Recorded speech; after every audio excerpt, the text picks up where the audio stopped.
Hello, my lovelies. Whoa! So, funny story.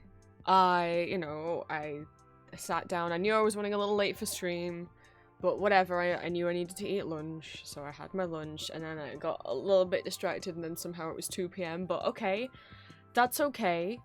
I just looked at the clock, and it's now 2:43, so I don't know where those last 40 minutes went. That's a bit concerning. I meant to start stream 2 hours ago. I don't know what I was doing. But anyway, so, you know, I pressed the start stream button. And then the reason why you guys were on the starting soon screen for about 10 minutes is because I might have pressed the start stream button and then maybe a little immediately forgot that I had pressed that because I brought up Discord and so I couldn't see OBS anymore, and I was just like writing on Discord, and then I opened my phone and started scrolling TikTok, and like it took about 10 minutes to realize, wait, did I start stream? And then I messaged in chat like, oh hi, sorry, got distracted. I forgot I started stream. Hi.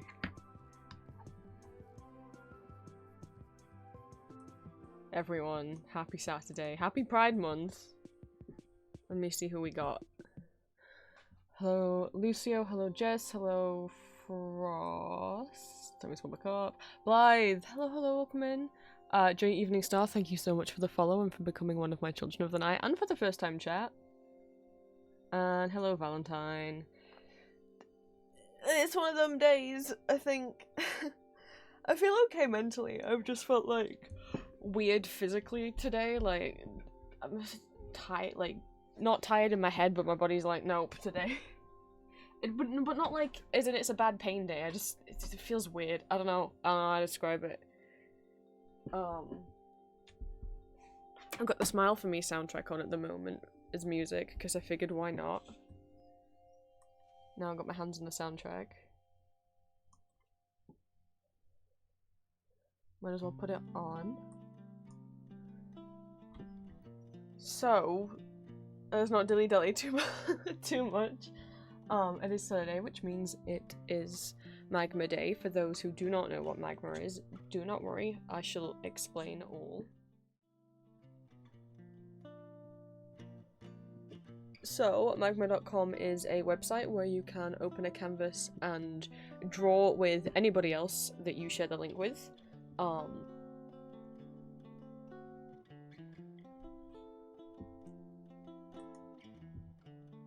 On the same canvas. Let me take that off for a second while I get the invite code going.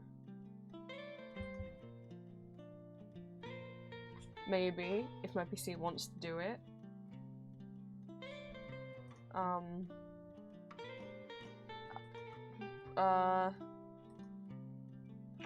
Okay, the page stopped responding. That's a good— there we go.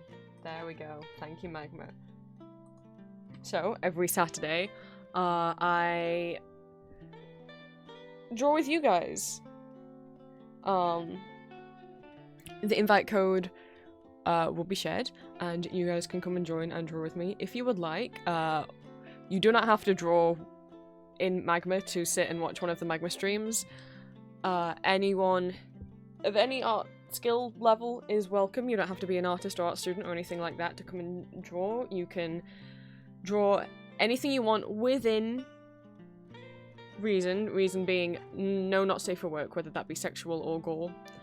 But you can come in and you can draw your OCs, you can draw fan art, landscapes, stickmen. I do not care.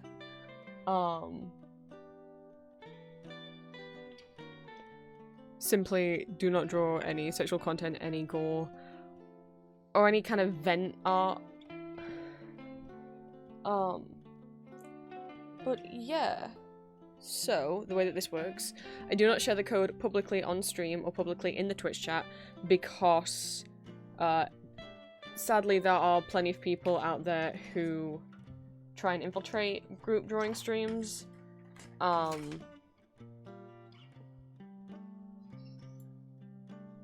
in order to post inappropriate content.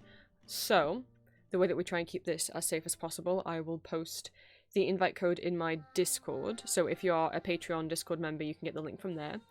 If you are in the Twitch chat right now and you want to join in and draw, but you are not a member of my Discord, don't worry, you're still allowed to join. It's not a Discord exclusive activity. You just need to let me know in chat if you would like to come and draw, and I will DM you via Twitch the link. I only ask that people who are first-time chatters today don't ask to join, and it's nothing personal. It's simply, we've had cases in the past and other people I know who've done streams in Magma or Gartic Phone, those similar type things, where they've allowed first-time chatters in and then the first-time chatter has been a bot or a troll who has then posted completely inappropriate content to try and get the streamer banned. So the only people who I do not that I say don't join is if this is your first time being in one of my streams. But next Saturday, feel free. Once I have, like, you know, it's not like I have to get to know you like a friend level or anything, but just so I can see you in chat. I know you're like obviously a real person who is watching the stream, and sticking around. Then next Saturday, absolutely feel free to ask to join. But for anybody else who I already know or have said hi to in the past, it doesn't mean we have to be best friends. I just have to be like, ah, yes, that is a person. Let me drop the link in Twitch, and then Valentine, I'll DM you the link. If anybody else wants it, you can just do what Valentine did, and I'll whisper you the invite code.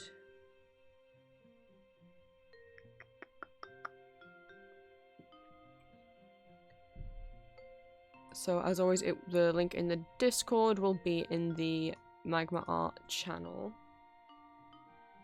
Oh god, can you believe it's less than a month until Art Fight? I'm not ready for Art Fight. Oh boy.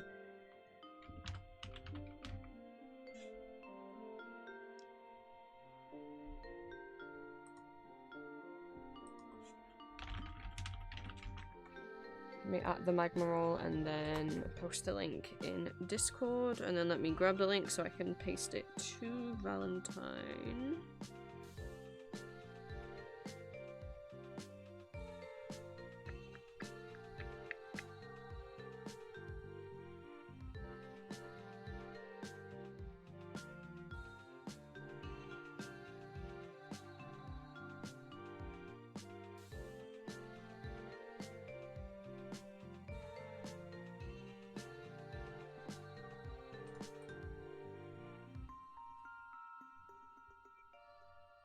What is Art Fight? Oh, okay. I can show you if I'm logged in. Who knows if I'm logged in? So Art Fight is a yearly art event. So kind of think like, you know how ENVtuber happens every October, where people draw, like, do a different drawing every day. Or like Mermaid in May, where people draw like a mermaid every day.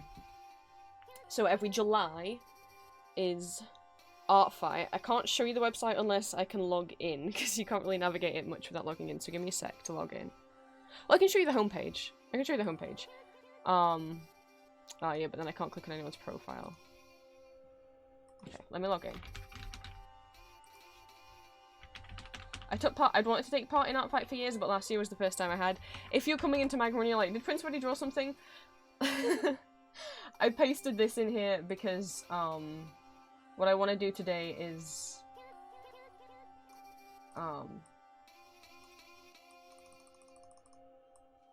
I've wanted to do some oh, I did the wrong password, hang on. I've wanted to make Transformer stickers for a long time. It's a very big, brainwort long time interest of mine.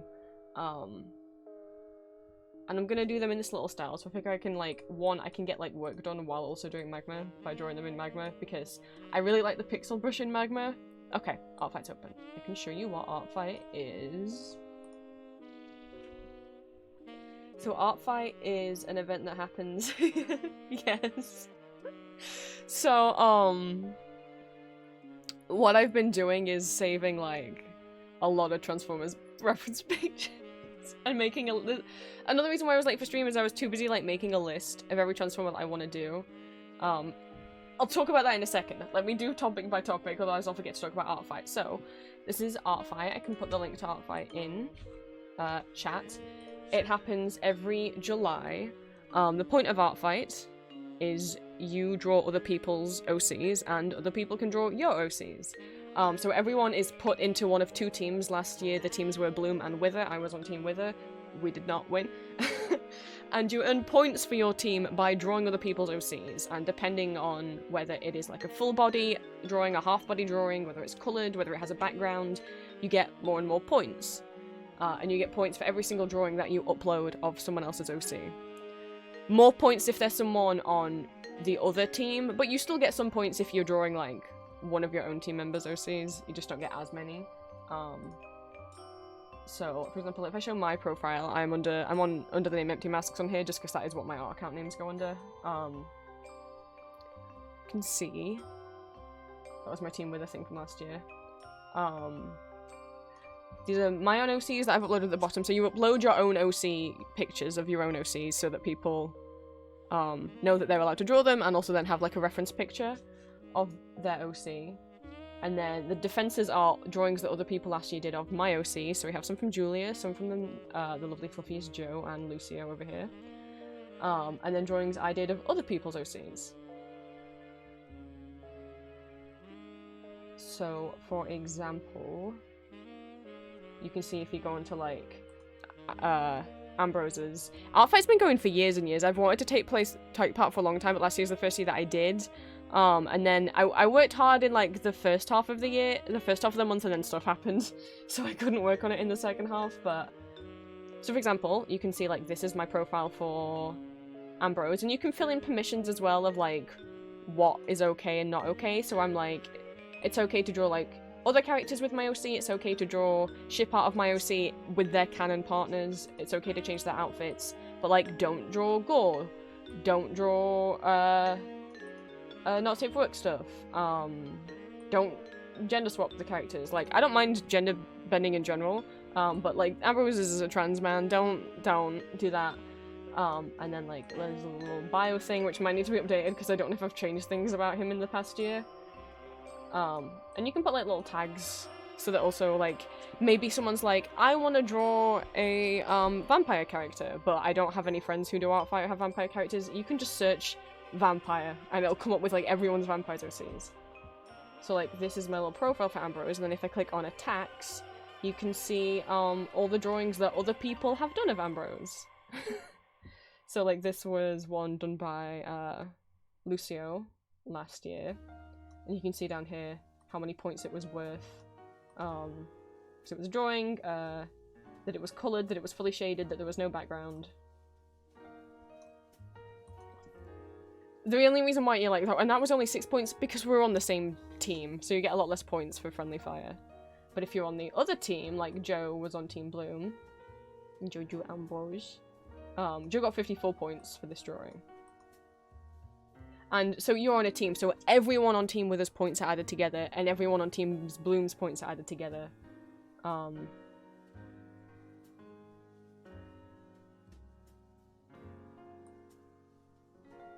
And that's how like it's determined who wins. So also like if I go on like, this is my drawing that I did of one of Julia's characters, I got 85 points for this one. Also who it's from, who it's to. So also you can do so as well. So like I did this one first, right? So this was Julia's character. Let me find the Julia's page for his character. Oh, a lot of people participate. I'll try and find out some numbers for you. So like this was Julia's like upload of this character, right? So then we can see in attacks, we can see some drawings that Bay did, and so we can see the drawing that I did. And then down here, you can see revenge chain. So like if someone attacks you, which means drew one of your characters, you can revenge attack them by in response drawing one of their OCs. So like Julia then as revenge drew Eric, one of my OCs. I can try and find out. It's a lot. Like, the amount of, like, how many points that... You can probably find, if I can find the blog. I don't think they straight up will have a list of, like, how many members there are. But, like, there's a lot. They have a Discord as well. I'm not in their official Discord. I guess if I go in news, I could find the post from... I mean, you gotta think, like, the max points you can get from a drawing is maybe, like, 100 points. If it's, like, a full body and it's got a background. So you can see, so if each person, the max points you could get for a drawing is about 100. And last year, Team Wither lost, and Team Bloom won. So you could kind of do some maths of how many 100-point drawings had to go into this. Or, I mean, some drawings were only worth, like, you know, anywhere between, like, 5 points to 100 points. Team Bloom won with 29,951,789 points. They won by, like, 100,000 points more than Wither. A lot of people take part. And obviously, if you do take part, you can feel free to, like, let me know, and I'll definitely, like... I always try and, like, draw at least one OC of people that, like, I know.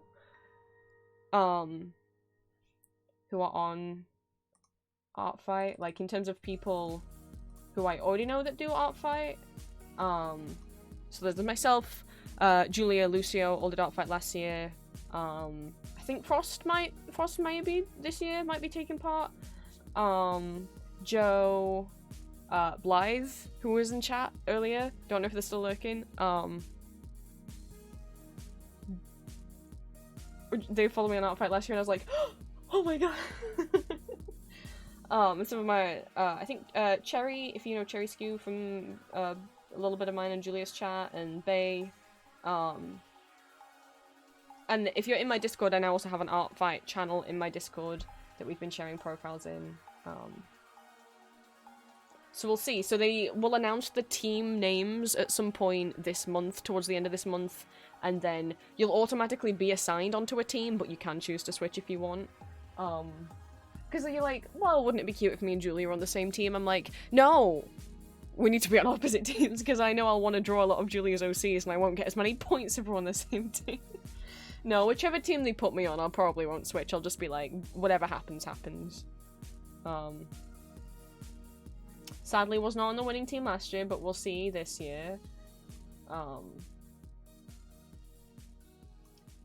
We could see if I go on the homepage, if I could find, like, a featured member.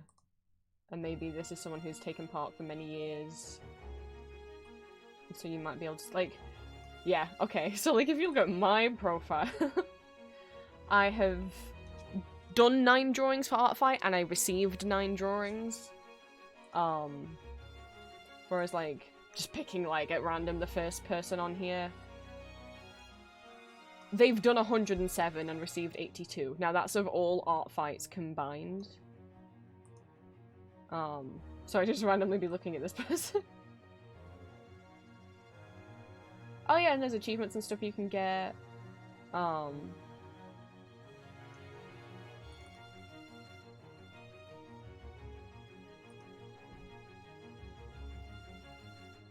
Wow, that's a cool... They've done 42 drawings and received 381. That's a lot. I just wondered if it would list, like, all previous teams people had been on, but I guess not. But you can, like, bookmark characters. Like, if you're scrolling through and you're like, oh, I really like that character, you can bookmark them so you can remember them for later. I don't know what my statistics say. I've done 400 points in general. I do not have many achievements. I need to get better. Not get better. I need to prep more because these are the only OCs I have up. And obviously, 1, I've done more art for Ambrose and Arden since and updated their profiles. 2, I need to put, like, Dimitri and Sorrow and Satin on here before Art Fight starts. I'd like to do that. I don't think I have time to draw any new OCs. Like, I have other OCs that I've just never drawn. I don't think I have time to do that, but I definitely have enough time to just upload the pre-existing photos of, like, Dimitri and Satin and Sorrow. There's no excuse for why I can't get once I've already done uploaded onto here. I keep telling Julia she gotta put her little FNAF OC. She made a little mouse called Tulip. I want her to put Tulip on here so I can draw. I also need to draw Joe's FNAF OC this year. I completely forgot last year. I should upload my Welcome Home OC on here. So many things to do. Okay, we'll leave out 5B.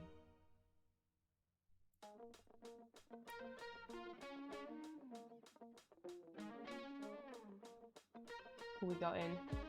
Oh, June Snow's in. We're gonna go so- God, people have been working so much. Yes, I know what Welcome Home. Hi, if you look at like my older stream VODs, I'm literally making- I've been making a doll of Wally. Not finishing it. Oh, let me move where my thing is then. Where am I gonna draw you? I just don't have enough room now, it's here. I gotta shift him to the side. I'll go over here. Normally I go in this bottom corner. The reason why I was just kind of floating in the middle is because I don't know how wide what I'm gonna draw yet is. So I'm just kind of going somewhere so I have some space to work around. Because as I said... But yes, anyway, yeah, I love Welcome Home. I recorded some, like, so I wanted to start putting, like, audio shorts as, like, YouTube shorts and TikToks, and I recorded a couple as Wally, and then I wasn't sure if it was appropriate to post them or not. They're not safe for work. I would never do a not safe for work audio for Welcome Home. That would not be okay with what Clown's boundaries are. But I didn't know if it was even okay for me to do safe for work ones, given that I have other not safe for work content on the same account that I'm doing safe for work Welcome Home stuff on, you know? So I wasn't sure, so I've never posted them, but I have them.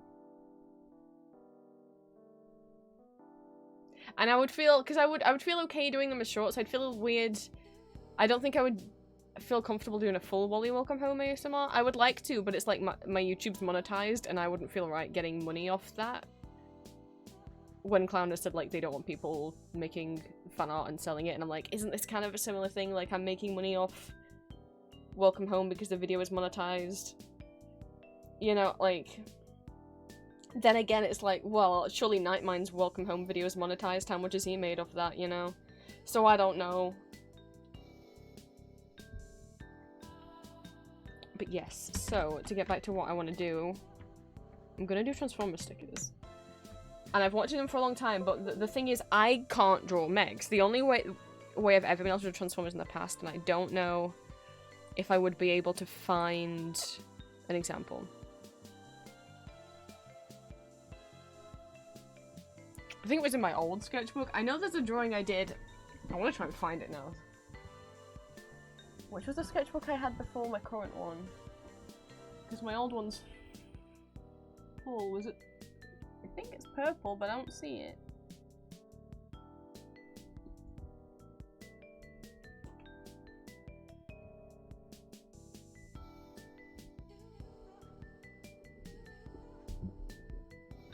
Hang on.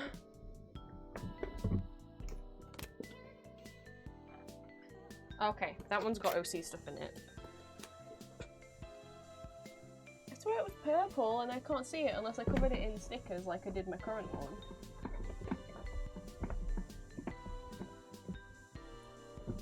But yeah, so I really struggle drawing mechs. I feel like I'm going insane that I can't see my sketchbook.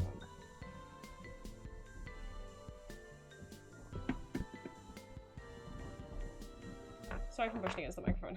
God damn it.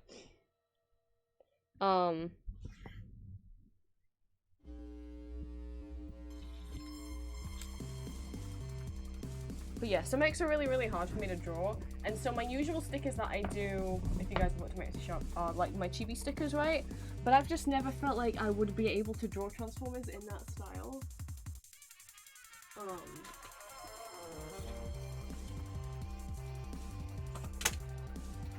Like, I just don't think they would translate into that style, so I've never actually gotten around to drawing them because I'm like, how else would I do this?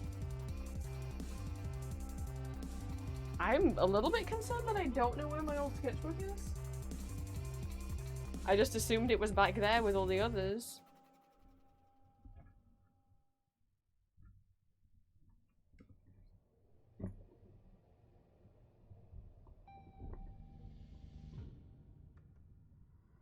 it's not. I never realized it was missing.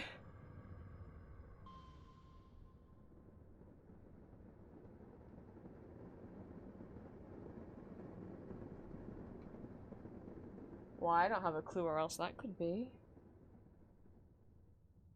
I don't know the last time I saw it. Oh no. Well, this isn't something I should be worried about on stream.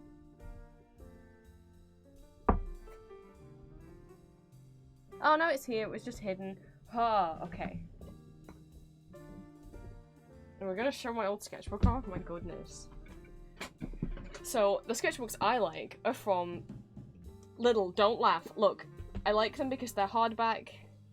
They have a little elastic, like, pen holder. They have one of those elastic bands that you can, like, pull over the top of the sketchbook to keep it closed. It has a pocket in the back, and it has a little built-in little ribbon. So, this sketchbook I had from August 2014, and I filled it in, do I have drawings dated at the back of here? There's like a couple blank pages at the back, actually, but I guess I decided it was done. They are not dated, but considering the last things I drew in here are like Phantom of the Opera, and some of my like my Eric OC, I would say that then. So this started in 2014. I would say I finished this in 2020. I was drawing a lot by hand at the start and not a lot at the end.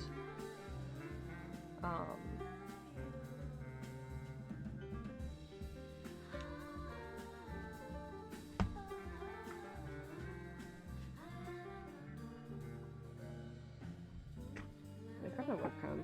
I don't mind showing you guys a few things, but I'm not good at drawing. Next, it is not a natural thing to me. I can show you guys some. Do you guys want to see random shit from my sketchbook? That's what's happening now. I had to watch 2001: A Space Odyssey for school, so I just drew the entire time. I will just flick that on and off as I find. Oh hey! Look what's on the one before! There's one, but that's a star screen that never got finished. But, so the point is, I can draw them if I'm copying. Like, if I have a picture, like a screenshot from the cartoon or whatever, and I'm literally just copying, then sure, then I can draw Soundwave.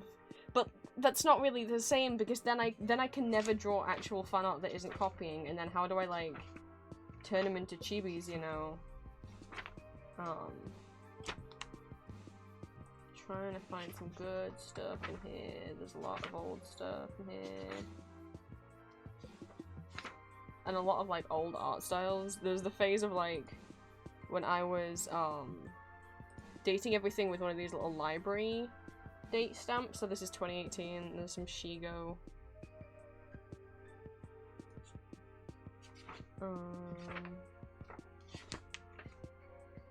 Some Optimus Prime, Transformers plush patterns that I was trying to work out that I never ended up doing.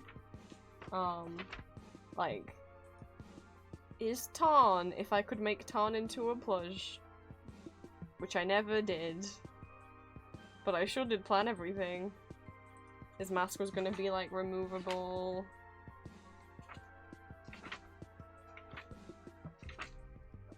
Some new, like, weird art style I was trying. This stuff I was doing for college, like some of the Night Vale stuff. There's Transformers stuff I do not remember in here. Okay, again, stuff I copied. We've got, Brainstorm. I don't know if I copied that. A little Brainstorm that's running with its briefcase.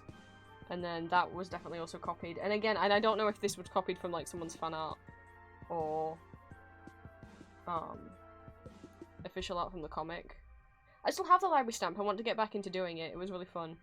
I only got it because we had to do this, like, rubber stamp project at uni. We had to carve our own rubber stamps. But we got a Starscream.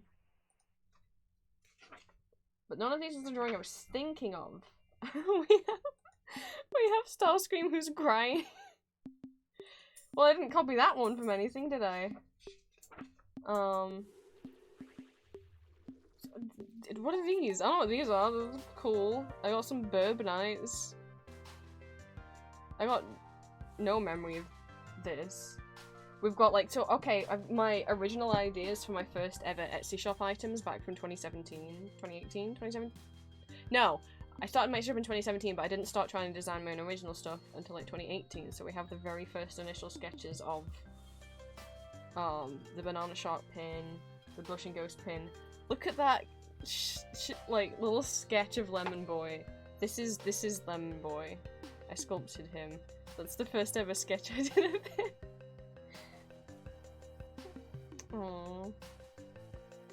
It's the birth of Lemon Boy, who was inspired by the Cave Town song of the same name. There's some Animal Crossing, some oh, my man is my hubby. Rules card, babies. Is my my Venom mask plan, which if you've never seen, there's the whole thing that I've built. Deltarune. So this is when Chapter 2 of Deltarune first came out. Some like my first designs of like my first ever Deltarune stickers and Donatello stickers that I did. I remember loving drawing these. I just used to love drawing little fashion plans and stuff. I used to do this all the time. I miss it. Some Marvel stuff. I think I was trying to plan out some more. These are things that were made into pins on my Etsy, so the Sally face and the Kirby ones are still available. You can still get those as stickers. These are the drawings that turn into my Spider-Verse pins. They're still up on Etsy. Really? Moments. Pokemon drawings. I remember doing the Starscream drawing because I remember drawing it. I remember finishing shading it on the ride back in the car when my dad picked me up from uni, and getting really noticing that that was one of like the first times that I got motion sick.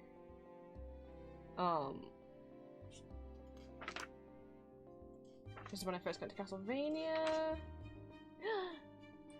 It's boys. It's boys. I swear to God, I got this out just to find this one Starscream drawing. I can't fucking find it. There's no way it wasn't in this sketchbook. Peaky Blinders drawings.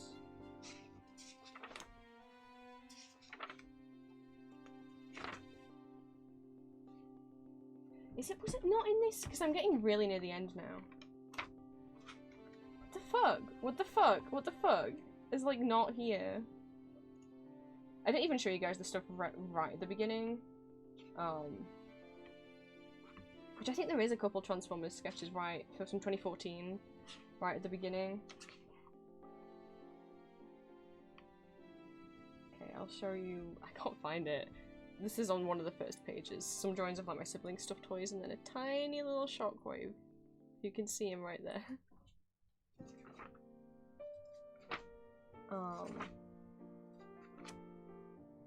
If you guys have seen like my logo on like my Etsy shop and stuff, which is this little guy. His name is Q. I used to do a webcomic about him. I've deleted it since, but you used to be able to read it. He came to life. This is the first ever drawings of him. What happened was I genuinely looked out of my window and I saw like my neighbor's front door, and they had like a plant pot in front of it, and it was really late at night. It was dark outside, and I thought like the plant plus the circle on their door was like a creature, and I was like, what? And then I had to do a double take. I'm like, oh no, it's just the circle on their door with a plant in front of it. But then I started drawing around like what I thought I'd seen, and then he changed, and then he became my child. Just my child. I love him. But like you can see there, that's the actual illustration that I then just traced digitally. That is like on all my business cards. The little dinosaur and oh goodness, I turned over the page. This show was 2014, 2015, huh? I can't believe I can't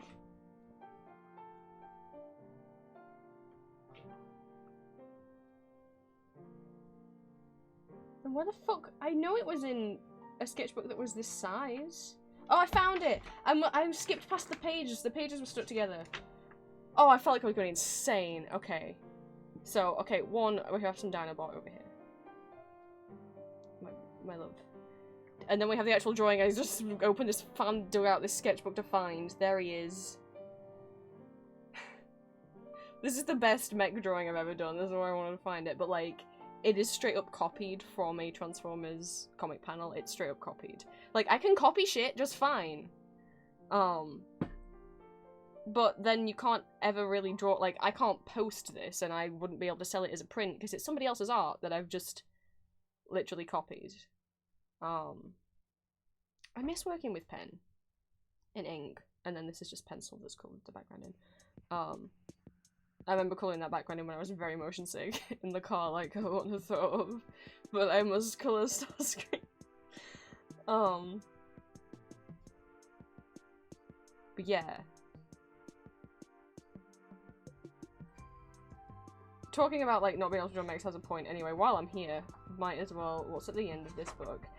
Because I got to this point and I'm like, oh, I put, like, a piece of paper in here to, like, stop stuff getting smudged. And then I had a little peek. I know what's under here. My European musical girlies, where you at? Where you at? This is still one of my favourite drawings that I've ever done. And it's the first drawing I ever did of him. Of, the Todd. I do miss this art style. I used to draw, like, because I feel like, also, like, this was a good way of, like, this is specifically Uwe Kruger as the Todd in Elizabeth Das Musical. And then we got Mike Seibert as the Todd over here as well. And ignore the fact that I made his arms too long, but I'm still really happy with that drawing as well. Don't look at how accidentally long I made his arms, don't. But his head, that's fine. But yeah, I'm still really happy with that, but, I don't draw like that, like, you can't really see. But I used to draw, like, the top of that eye, and then the bottom of the eye, whereas if you look at my art now, I don't draw the bottom of eyes, but, like, this art style, like, I just wasn't very consistent at it, so sometimes I would be able to draw it straight over, and then sometimes I wouldn't, so the next few pages is all, like, musical stuff. Oh my god, what are these? I drew some fucking... Do you guys want... So I drew some Scrimblows IC. With, like, real goofy eyes. This is Uwe Kruger as the Todd, Matti Kamadas as the Todd, Mark Seibert as the Todd. This is Graf von Krolak, and this is it. You can't see how I don't know if you guys can possibly see how stupid they look. He's got a little sad face. They made Krolak look so sad. I don't know if I have a proper drawing of Krolak in here, I don't think so. We've moved on to, like, Phantom at the Opera at the back now, and like my ghost band OC that I made, and my friend Cam also had a little drawing of Javert, and then we got my little bat OC. You can see the birth of the style that I'm drawing in right now. You know what? There we go. Okay, so this, my friend had a bat OC, and I was like, I want to make one. Basically the closest I've ever had to a persona. His name is Dammy. And you can see I was trying to figure out how to draw him. And then I started doing this. And this right here. With these little eyes that are just like, with no real face, just two little eyes scribbled near the bottom of the face. That's the style you can see up on Magma right now. That's the first time I ever drew in it.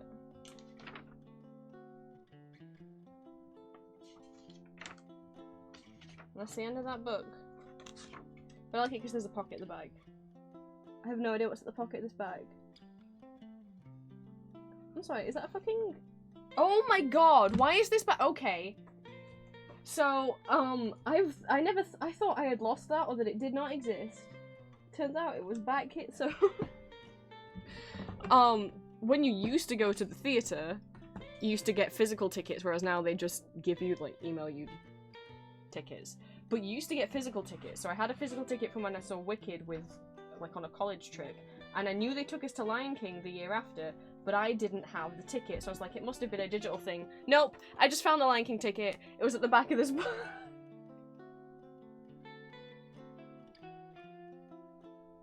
It's a real boring looking ticket. The Wicked ticket actually like has a picture of Wicked on it. This is pretty boring. Well, there you go. I found my Lion King ticket. I'll just put that somewhere else. But yeah, so I like those books because there's a little pocket at the back. And then I don't know when I'll ever fill the next one because, as I say, like, I don't fucking draw by hand anymore. I can show you my other one. It's literally the exact same. I was so happy when Lidl started reselling these. But they didn't have it in any colour that I liked, so I covered it in stickers. This is my sketchbook. There's more stickers on the back. Some my own, some that I got off Etsy, some that Julia sent me, some I got from Comic Cons. It's fine. Seems Loki's face. Basically what I did is I had a lot of these Marvel stickers, like I don't know if you guys remember Panini sticker books. I had a lot of those, so I just covered them in the Marvel stickers and then I started layering stickers on top. Got some little Koroks down here. Care Bears. Shark. More Koroks.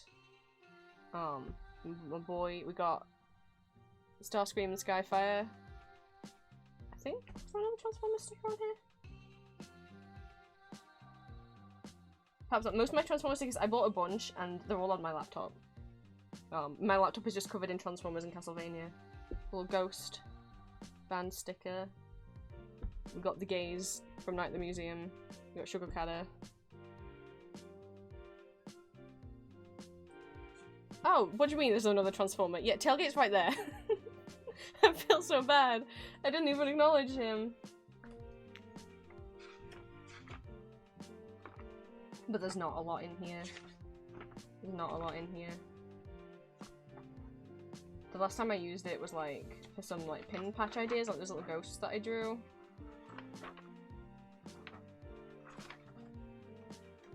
You can see more of like the birth of the Scrimblow style. Some little sun and moons.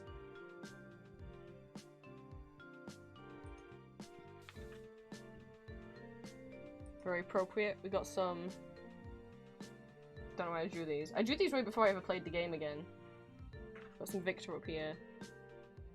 And we got some Smile for Me at the bottom. And we got some Silco. And we got me trying to figure out art styles of how I wanted to draw faces from now on. You see, that's more like the chibi sticker style that I do on my Etsy shop.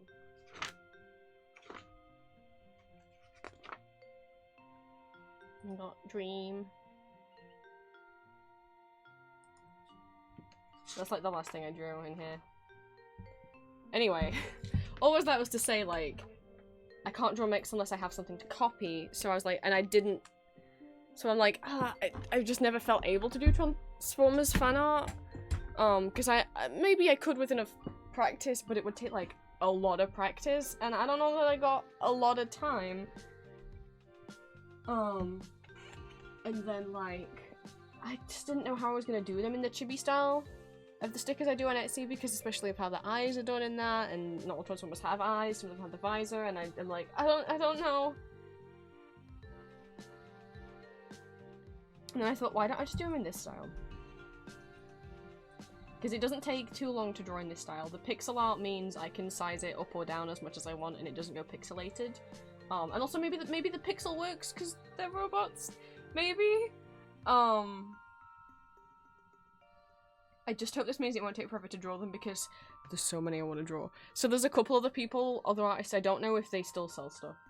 But at least who used to sell a lot of Transformer stuff. So there's this one person who did Transformer characters, they were like pins and all of them were squares.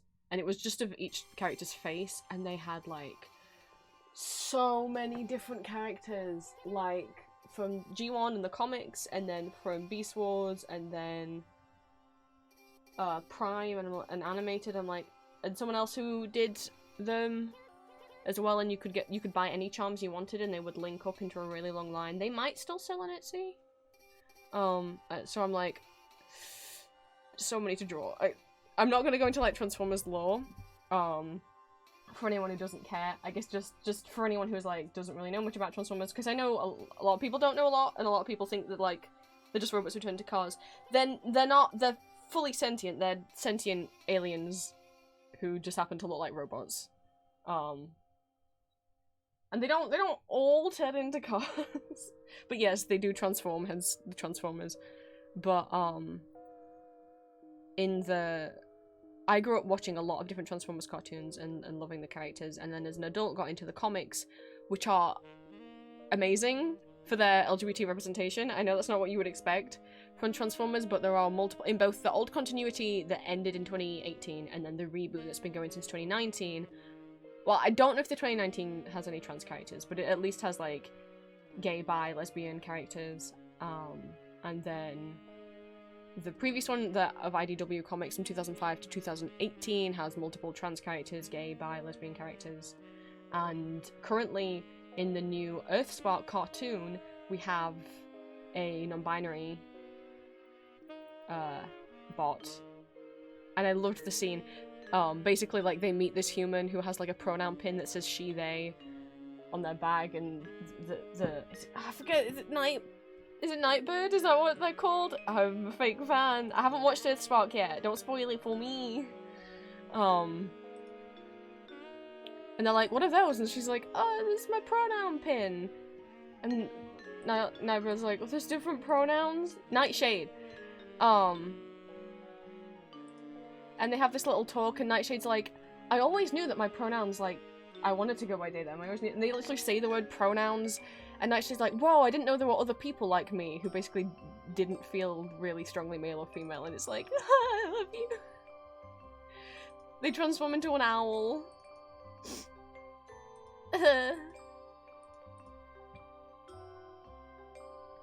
Hi, Nyx. Welcome in. Thank you for the look. So yes, there's a lot to draw. I've been streaming for an hour and I haven't done anything yet. We'll have a little look around what everyone else has been doing. We got Valentine. I love that the ghost is here every stream. We got Q. We got Happy Pride from Forest. We got Evening Star. Oh, and we got Lucio. We got, I think I saw Ali. I swear to God, if Ali's drawing a bush Willy. I wasn't sure if it was Guzma. I didn't want to say. I thought those glasses look like Guzma's glasses, but then I didn't want to say it and be wrong and feel like an idiot. I swear to God, if Ali's drawing something from the My Little Pony movie that I was telling them about, the 1980s My Little Pony movie, and the 1980s Transformers movie, and the 1980s Care Bears movies were like what I grew up on. And I was telling Ali about it, and we were realizing how many of the same people worked on the My Little Pony movie in the 80s. It came out the same year as the Transformers movie from the 80s. We're like, whoa, this is a lot of the same cast and crew.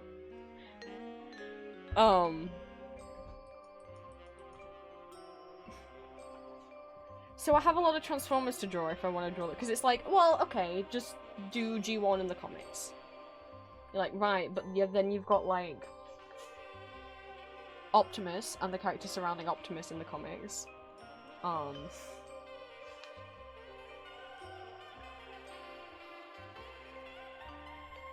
That are in the Robots in Disguise, the Transformers, Optimus Prime, Tallulah 1, that group. Then you've got like the More Than Meets the Eye Lost Light crew. Then you've got the Wreckers. Then you've got the Scavengers. Then you've got like the DJD and like other villains. Is kind of how I've grouped that situation. And then you've got the bots that are major in the G1 cartoon but not major in the comics. Cool. Okay, just that? No! Because I also want to do Beast Wars.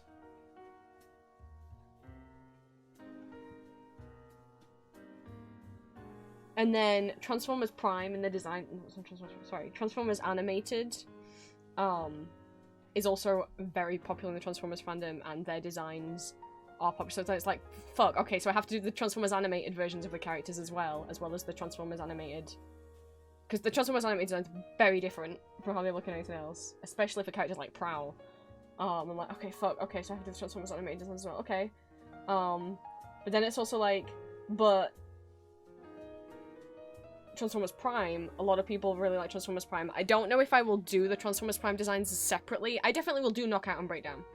And because, like, I'll definitely do characters original to Transformers Prime, like Knockout and Breakdown, and then characters who have very different designs, like RC and, Starscream and Soundwave look very different in Transformers Prime. I don't know if I'll also do all the rest of them that look very similar, like Optimus and Megatron, just kind of look the same as always. I don't know. I want to do, Nightshade, so we'll have one Earthspark in there, but then it's like, that's normally when I've seen other people do, like, his stickers or pins or whatever of every Transformer. Knockout could easily be a trans icon, that's valid, Frost. So normally when people do Transformers stickers, like, or whatever, like, here's a sticker or a pin of every Transformers character, they tend to just do G1 plus Beast Wars, and then some also do, like, Animated and Prime, and that's it. And I'm like, okay. But, like, here's the thing.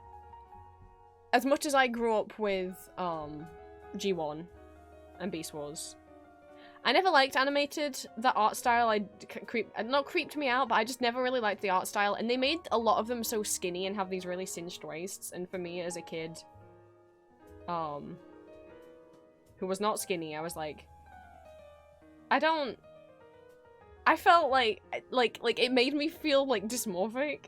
That's just my experience with animated, so I don't like Transformers animated, just 'cause I got bad memories associated with feeling like, oh no, even the Transformers are skinny, apart from Bulkhead, but, like, yes, but they made him, like, the fat, funny character, so it's like, and he was, like, stupid, and...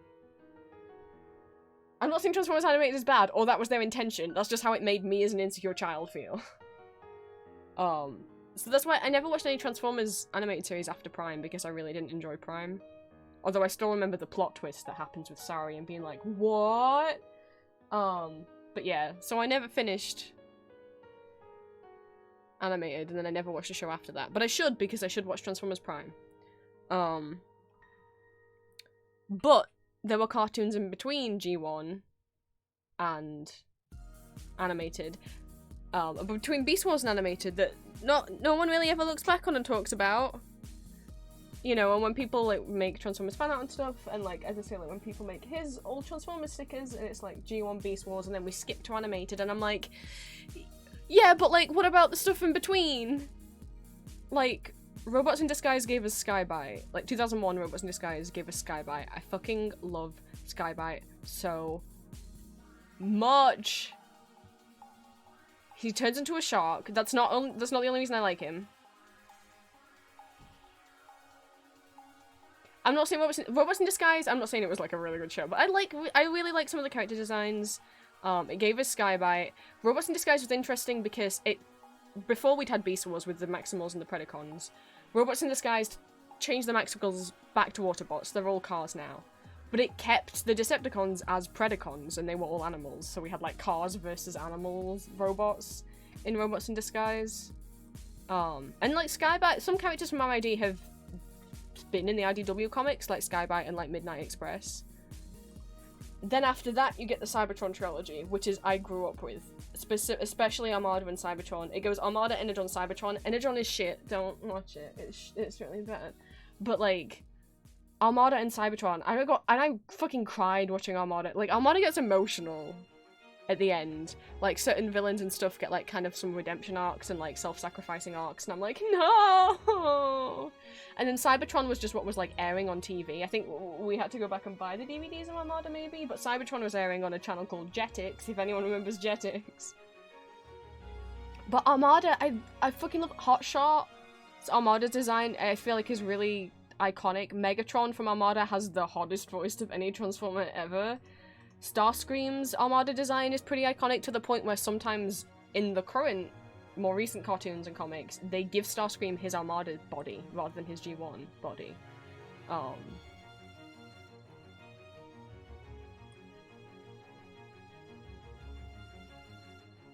Like, it was the first cartoon really after the original to really deal with Unicron in a big way again.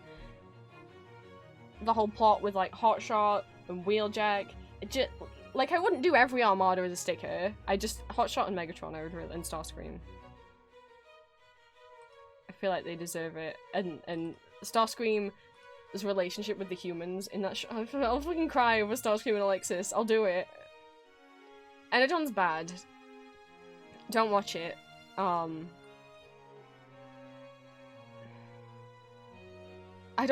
looking at the pictures of the characters in Energon, I'm like, I really don't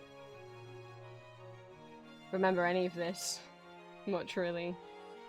It's fine, you can skip it. Cybertron is what I grew up with a lot.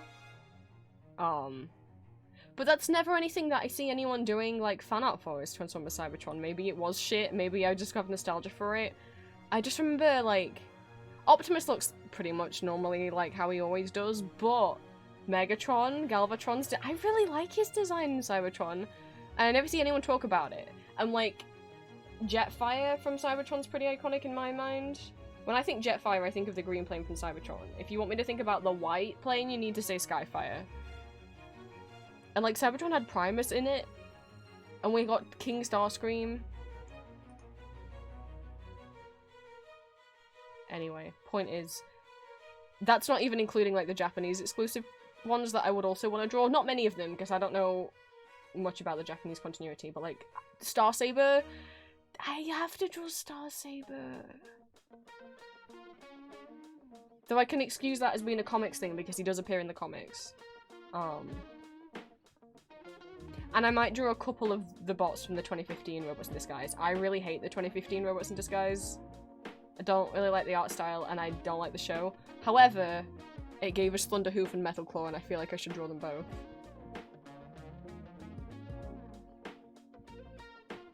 Anyway, that's a long way of saying, like, there's probably about 200 Transformers that I'm gonna draw. We're an hour into stream. Anyway, I'm gonna start with Optimus because I want to be nice to myself. But there's too many. I have a list of each ones I'm going to draw and how to maybe group them, because here's the thing, once I start selling these on Etsy, one, I've got to be careful with what I name them, because Hasbro can be pretty liberal with the ban hammer, so I'm like, a lot of people, some people sell Transformers stuff and call it Transformers and sell them just fine. Some people make up new names. That's why if you look at, like, third-party fan-made Transformers toys, they call them, like, different names. Like, I'm trying, like, I've seen, oh god. I was trying to think what I've seen them called, but I don't know. You just kind of slightly change the name. Anyway, Etsy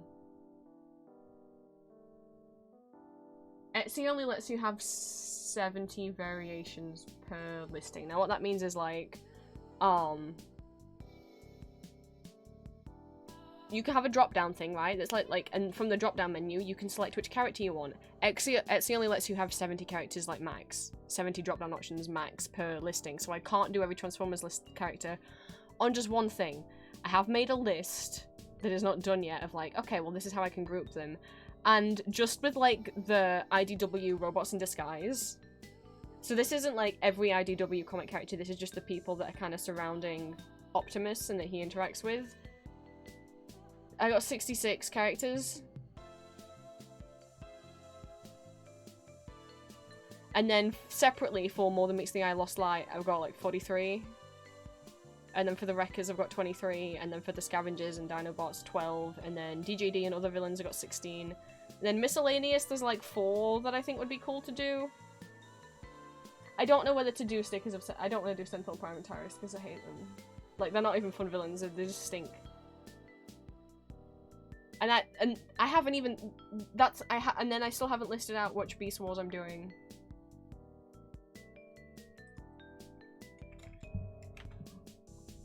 So... they are gonna have to be under separate listings. So we'll have, like, Transformer Stickers Part 1, Transformer Stickers Part 2. I'll have to group them. So there are, like, 6 Transformers? Oh, no.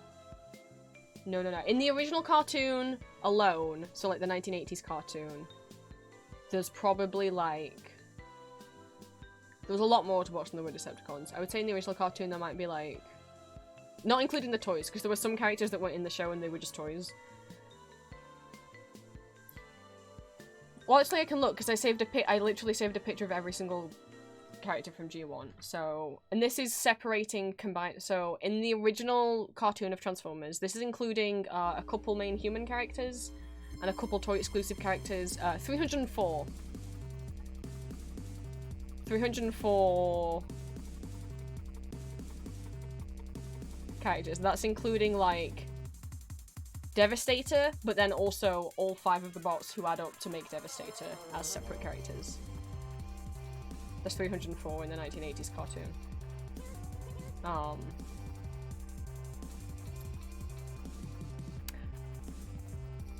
It might be a little less because a couple of the characters are. No, I think every character I only have one image of, and actually, so it, yeah.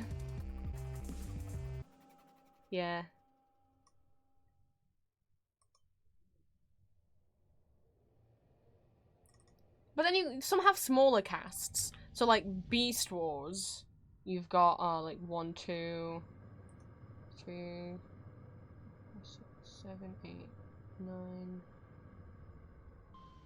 10, 12, 13,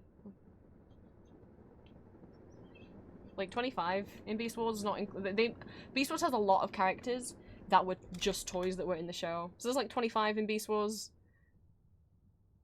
You gotta realize the 1980 show would introduce characters and you'd never see them again because they just wanted, it was just a marketing gimmick to sell toys. That's why the show was created. So you'd have a lot of characters, they do like entire new cast of, you get to know like a bunch of characters and then they'd be like, oh no, now it's a whole new cast of characters next season because we need to make more toys. We're not gonna sell, and we can't, like the Optimus Prime toy already exists, so we can't sell a new Optimus Prime toy. We need new characters.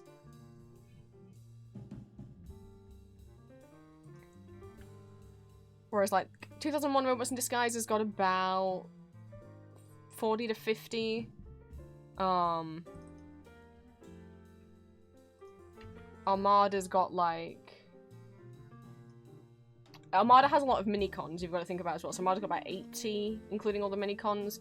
Because that's the thing with G1. What I'm not including in G1 is I'm not including... Technically, there is more. Because you have bots like Headmasters, where their head is also a separate robot. I haven't included those... Or like Target Masters where their guns are also robots. I haven't included the guns as separate. I haven't counted them as separate characters yet.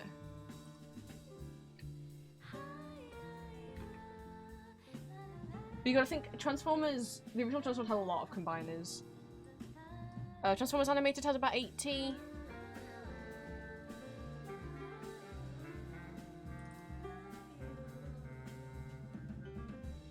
Transformers Prime has about 40 to 50. Look, the original one was just selling toys. That's why the original ones got so many. But that's also why, so then, like, just in the comics there's so many. Because they are bringing all the characters back, not just from the G1 cartoon, which has like 300, but also from every other different cartoon that's ever existed. Even if it's only just for, like, a little cameo in the background of one scene.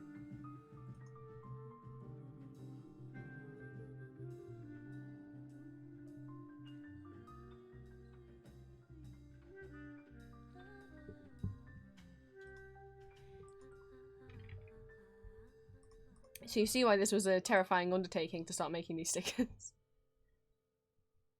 I'm not going to do ones on the Bay films because I don't even know how you would make that look cute, and I personally don't like the Bay films. I'm not going to do anything for Cyberverse. I didn't like Cyberverse. I don't got time to look at the Prime Wars or the War for Cybertron stuff. Possibly might do like the 4 main rescue bots.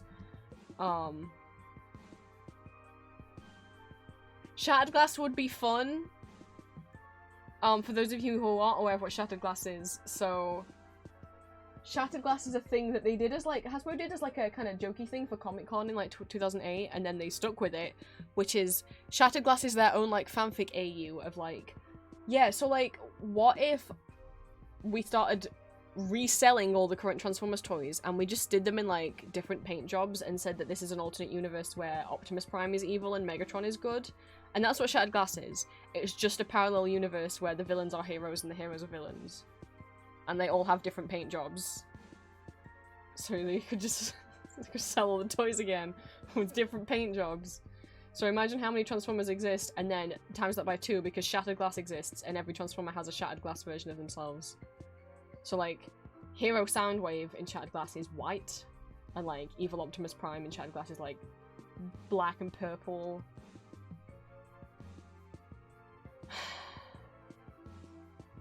There's a lot of Transformers.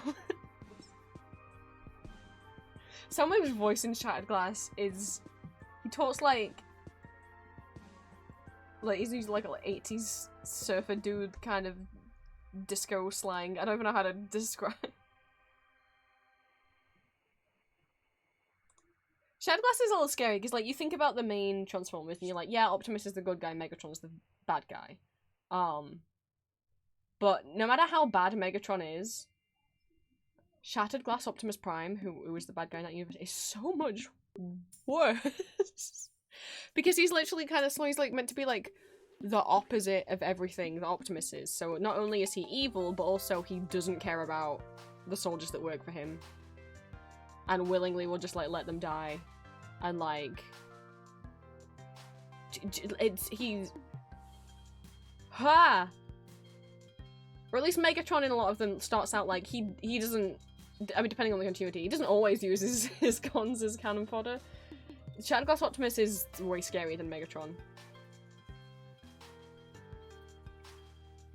Because also he's basically, like, unhinged and, like, not...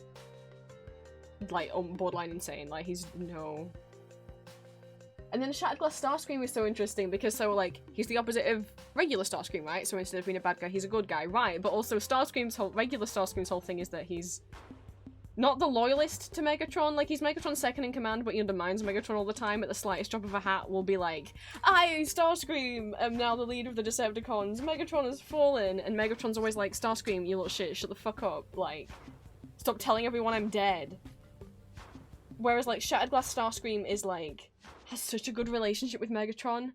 Megatron, like, trusts Starscream so much. Starscream is so loyal and kind, and instead of insulting Megatron, he, like, bigs up Megatron all the time. He, like, genuinely respects Megatron, and Megatron willingly puts Starscream in charge a lot of the time. I'm like... I love, like, it's, so that's the little thing with Shattered Glass that I do appreciate, that they didn't just go straight up, okay, the good guys are bad now and the bad guys are good. They also flipped the personalities in those ways of, like, instead of Starscream just not being bad, he's good, but also, like, he loves Megatron and is actually a very loyal second in command. It's wild. I love Shattered Glass Starscream.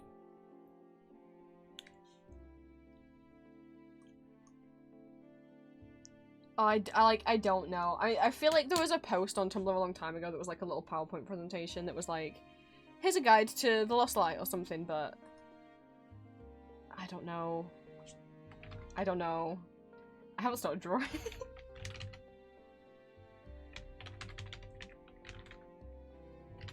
What I'm gonna do for the... But if you want to... A lot of the time I say either, like... If you want something silly, you can watch the G1 cartoon. If not, you could watch Armada, or you could watch Transformers Prime. To get a general idea of, like, who the characters are and what's going on. Just, two different robot factions that have been at war for a long time. Getting into the comics, there's a lot there. You could probably read more than Meets the Eye in Lost Light, and you would not understand a few things, but you can just get to know those characters, and it would still be fun and gut-wrenching.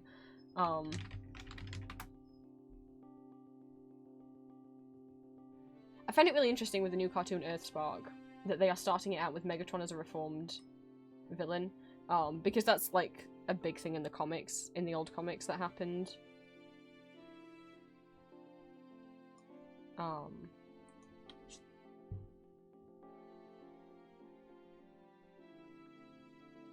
So there are a few characters that I will be doing more than one sticker of. Like, I'll do Decepticon and Autobot Megatron, and I'll do Rodimus how he usually looks, but I'll also do Rodimus in that purple paint job that he had for a while in the comics.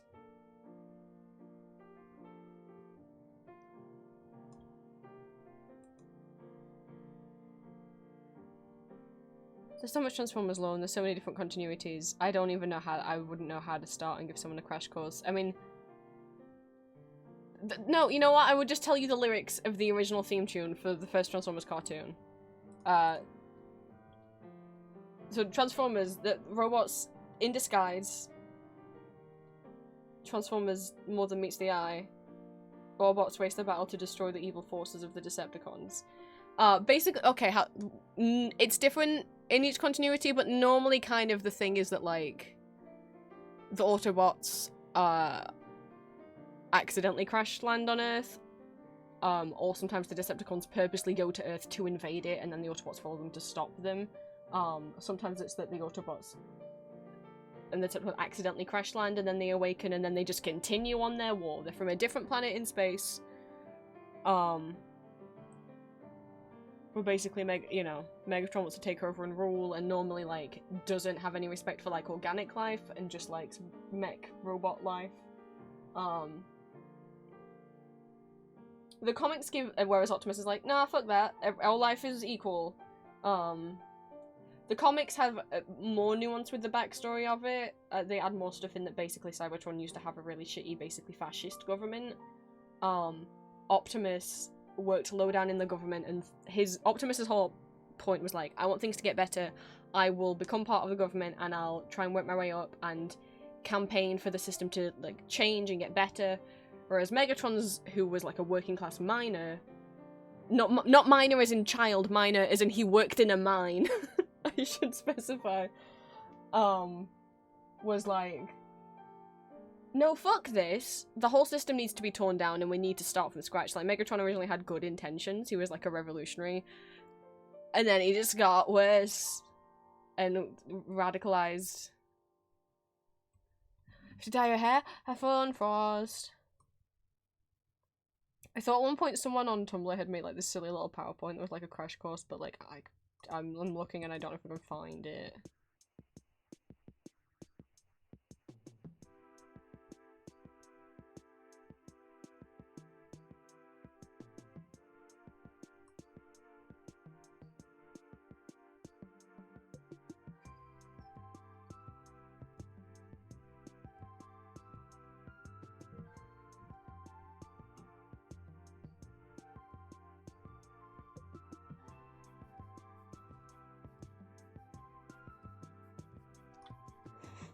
I'm looking through my Transformers tag on Tumblr, there's so much good fan art.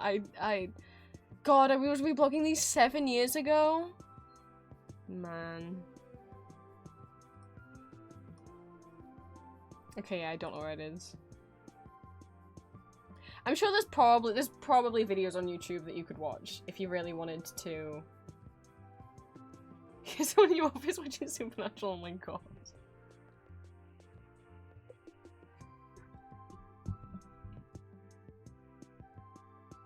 It's been so long that I almost said, oh wow, could you recognize it by the music? And then I remembered it doesn't have music, its theme tune is just screams.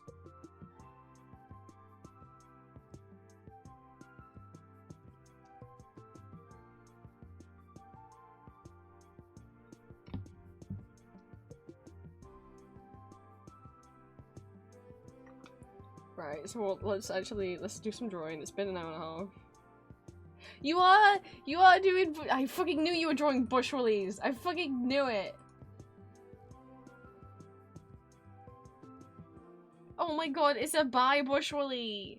Whoa, Q is just going. Will all the rest of us manage to draw before the stars take it? I'm not making fun, by the way, Q. You can do whatever you- Normally my rules is like- Normally what I say is like try not to take up more than like a quarter of the canvas to yourself. But it's fine. You can keep going. Obviously you've got plenty of space to keep going. Oh, everyone's doing like pride-related stuff, and I'm just drawing transport. Well, to be fair, a lot of them are gay in the comics, and I fully believe that James Roberts, if he had been allowed, would have made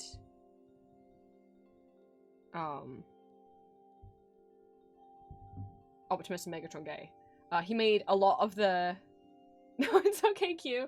He made a lot of the side characters gay, but none of the main ones, and I think that's just because Hasbro wouldn't have let him, to be honest. But there's a lot of panels, especially like the flashbacks of like young Optimus Prime and Senator Shockwave, you're like, oh, they were smooching.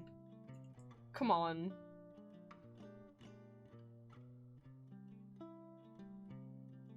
I ship so many Transformers with each other. Like, I pretty much enjoy every canon couple. But then I don't mind that Drift got with Ratchet. I just shipped him with, like, the big thing was, like, people were shipping Drift with Rodimus and with Ratchet. We never thought that either was going to become canon, and then Drift and Ratchet became canon when we were like, what? But I was not part of either of the fight between shifting him with Ratchet or Rodimus. I was off in a little corner shipping him with Perceptor. I love that ship so much. Like, just tired scientist Perceptor and his little excited sunshine golden retriever weeaboo boyfriend. But it's still a fun dynamic with him and Ratchet, because Drift is still the sunshine weeaboo golden retriever boyfriend and Ratchet is a grumpy old man.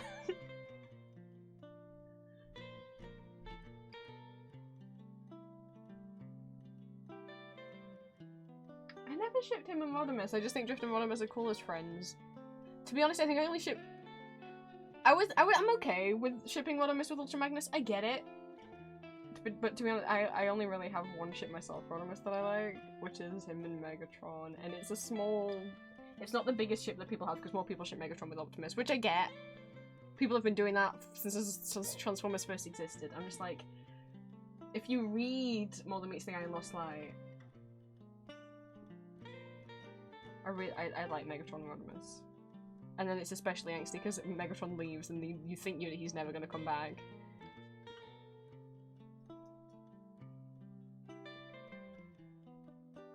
Because I just like the arc of them like hating, because Rodimus is promised, you're going to be captain of the ship.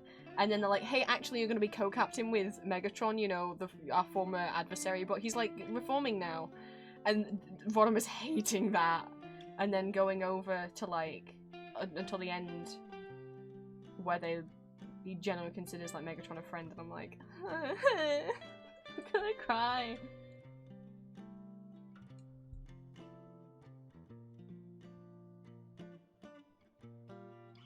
I'm glad at least from what I've seen I haven't seen much of the 2019 comics, but I caught a little bit, and I'm glad at least that there are still gays wandering around. Like, I saw that Aussie is still, has got a girlfriend. While it's not Ilarion like it was in the old comics, she's dating Greenlight now. And they have, like, a kind of, like, adopted daughter who's got these two moms. I'm like, okay, that's really cute.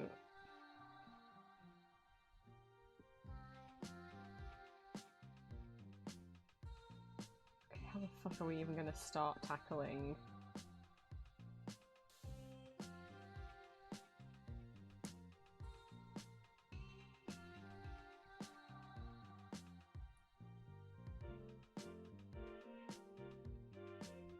You guys good with the smell for music? I don't mind changing up to something more upbeat. I've kind of been zoning out a bit.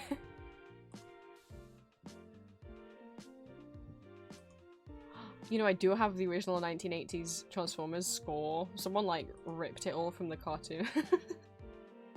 It's not the best quality, though. Oh no, you can see the edge of my Windows Media Player. Why did it change size when I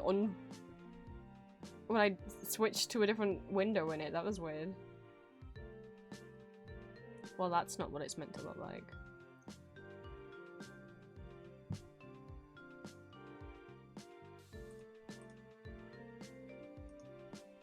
I wonder if the score for Transformers... No, it probably wouldn't be in the copyright system. The theme tune would be. Oh my god, I forgot how many tracks long this is. But, like, someone took it upon themselves to, like, restore all of the... It is Rob Walsh. It is, Johnny Douglas and Robert J. Walsh composed all the tracks on here. Robert J. Walsh, who we found out also did soundtracks for the My Little Pony 1980s movie, possibly also cartoon, like the TV series. But I was like, I don't know if I'll recognize the background music. Like, obviously we all know, like, the Transformers theme tune, but, like, I don't know if- and then some of the tracks I'm like, oh, I do remember this! But it's- what I love about this, it reminds me a lot of, like, old Sailor Moon music, in that it uses, like, it's not digital, like, if you think about, like, the early seasons of Sailor Moon, even though that was the 90s. It's a lot of like brass orchestra instruments. I'm just gonna skip over and play. I don't know how loud or quiet this is gonna be. It's like an orchestra, like. I just think, I'm like, that's cool. Like, effort went into like they had musicians come in and be like, okay, today you guys need to play the Transformers episode 2, season 3 score. I don't know. But this is someone, I don't know the name of the person who tried to restore all of this.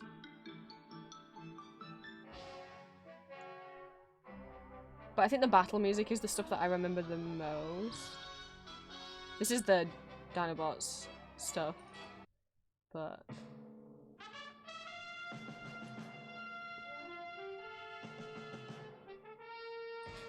I feel like Transformers. Do it.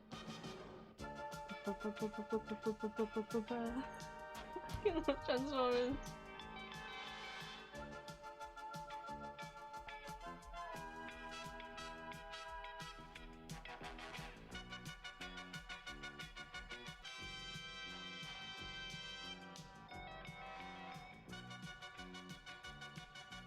Just imagine me. I might be stimming to this music and just jiggling about, but you know, it's my stream. I can play the stim music I like.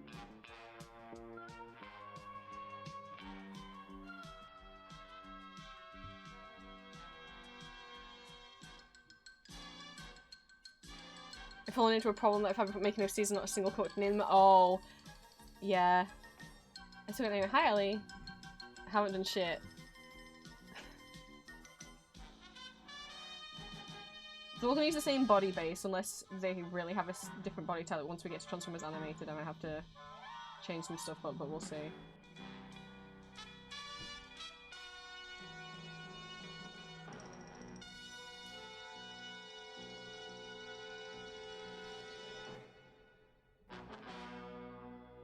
I'm not actually gonna play you all the Transformers music. I'm just playing a little bit.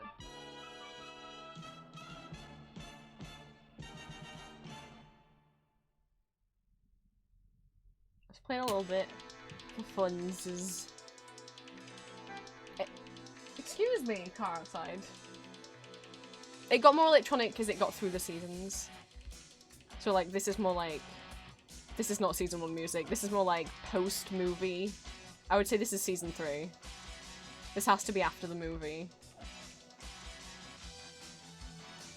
Because once the movie happened and they had this, like, rock score, then the music after kind of carried on with that theme of, like, having more kind of electronic and, like, rock instrumentation.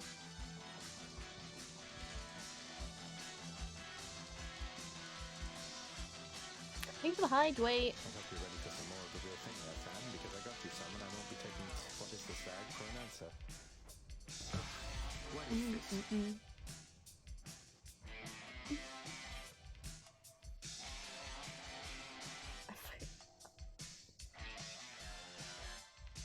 is this? This is a nice little score. I like it. Oh. So just like, I think I just might leave. Plus I hammer. Just don't get in trouble, just be careful. I'm just gonna play it. I'm gonna play it. I just wait for his focus.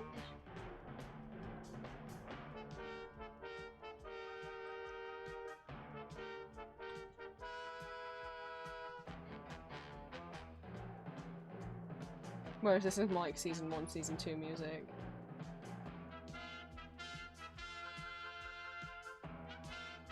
Hi, Cat!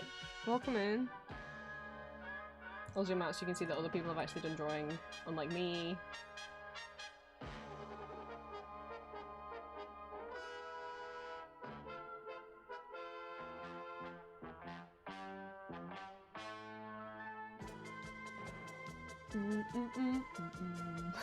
It's your dog. Look at this. whenever you can hear a bit of the Transformers theme, I'm like, oh, there's a Transformers theme in there. I'm not actually gonna play them anymore. I just think this is cool.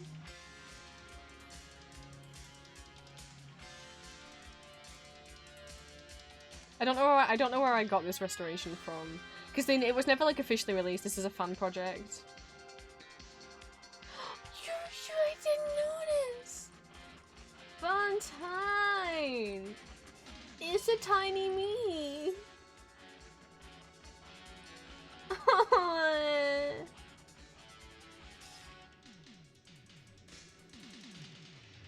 So I'm trying to figure out what music time the theme song is in.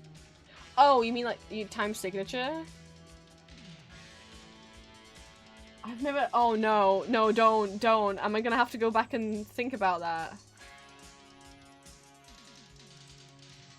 I've done music since I was tiny, I should know, but I'm not the best at music theory.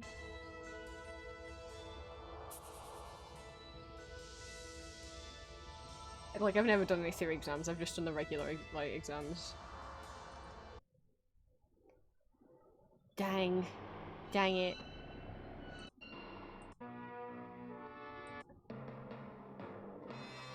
What are these little Decepticon fanfares? Is it like when they arrive? Did it? I assume it changes. I assume it must change.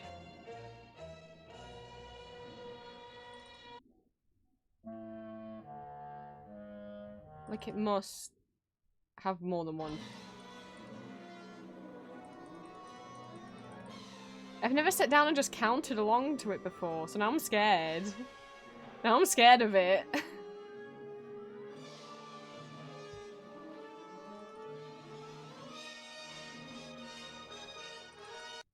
I'm scared of... Okay.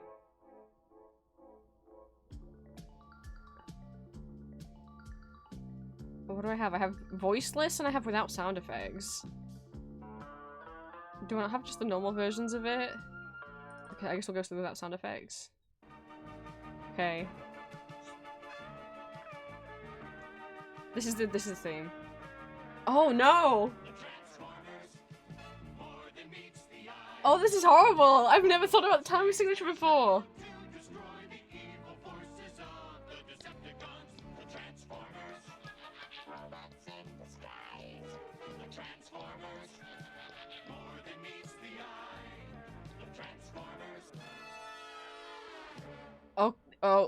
We're going back. I'm gonna get copyright claimed.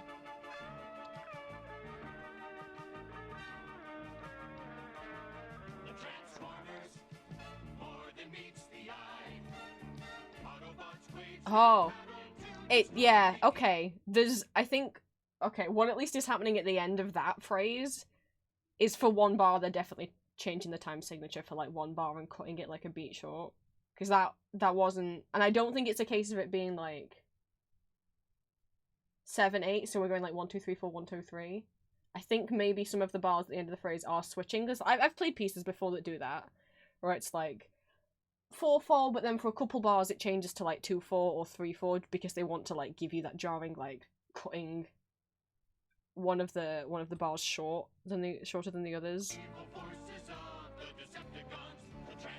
I'm gonna say it's not constant. I'm gonna say it has time signature changes in it because of my poor brain.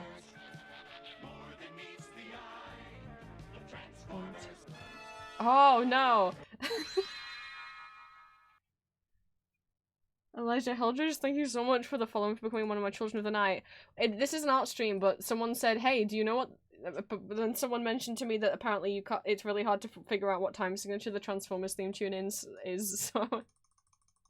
So instead, we're listening to that, but, it's Magma Saturday, which means I'm drawing with other members of my Discord and my Twitch chat at the moment. Although I have barely done anything. Oh, that's gonna live in my... I've never looked at sheet music for the Transformers before. I have played the theme tune, but like by ear. That's gonna live in my brain now.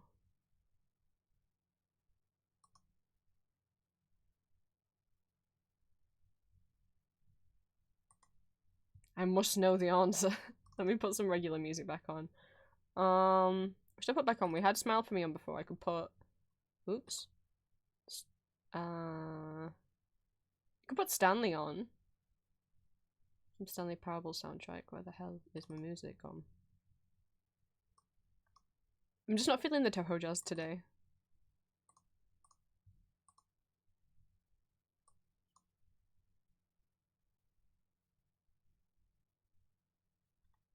Music? Play? Please? No?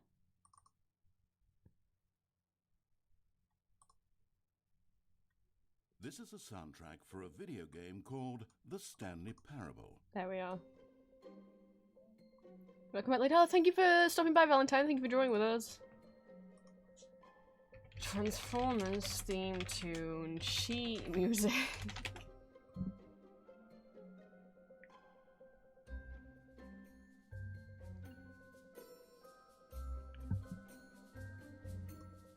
Am I not gonna like what I find?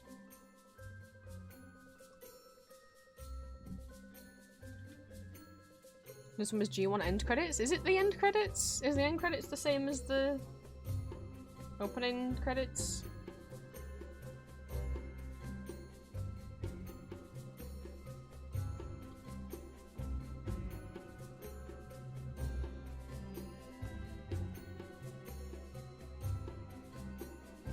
Okay, so this is... Oh my god!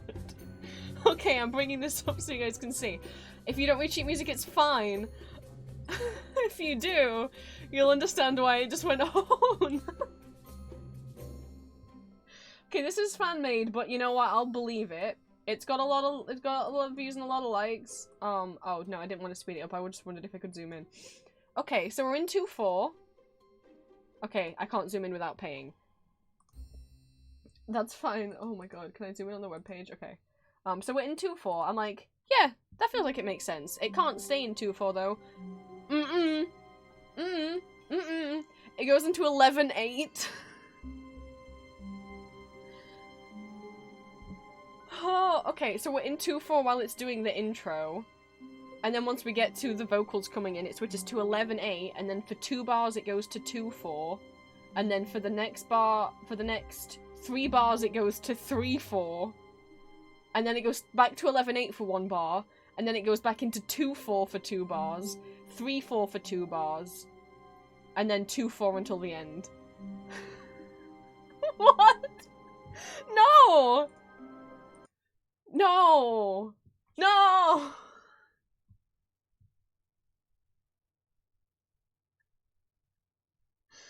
Oh my god, imagine if you were like... Imagine if you'd never heard the Transformers theme tune, and someone just asked you to play this, like, as a sight reader. For those that don't know what that means, pretty much, you don't need to worry about time signatures. If you already know what the piece sounds like, you know, then you know what it sounds like. I don't really pay attention to time signatures. If it's a piece like, I love this song, I'm gonna find sheet music for it, then I just play it. I'm not really worrying, having to focus, like, and remember what time signature I'm in, because I know the piece well enough to know what it sounds like. But with music you also have sight reading. So sight reading is when you are that good at reading sheet music and being able to read the time signatures, being able to read the notes, that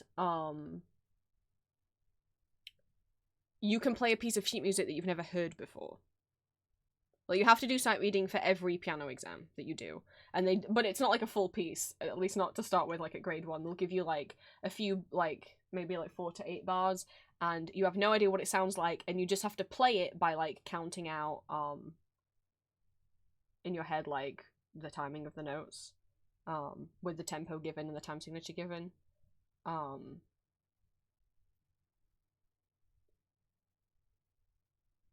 And so some people are amazingly talented sight readers, and you can put any piece of music in front of them and they can just play it, even though they've never heard the piece before. I can't do that.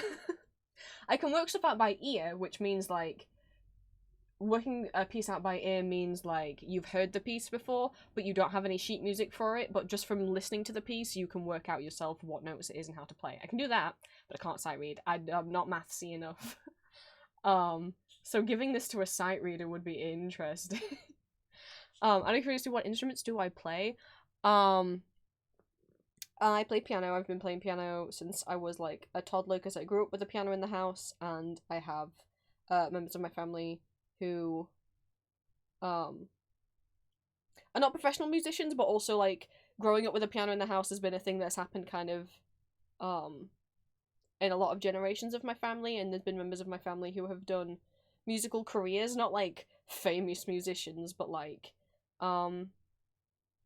just like smaller, more like local performances or teaching and stuff like that. So I play piano. I do also own a guitar and a ukulele. I don't like saying I can play them. I can play chords.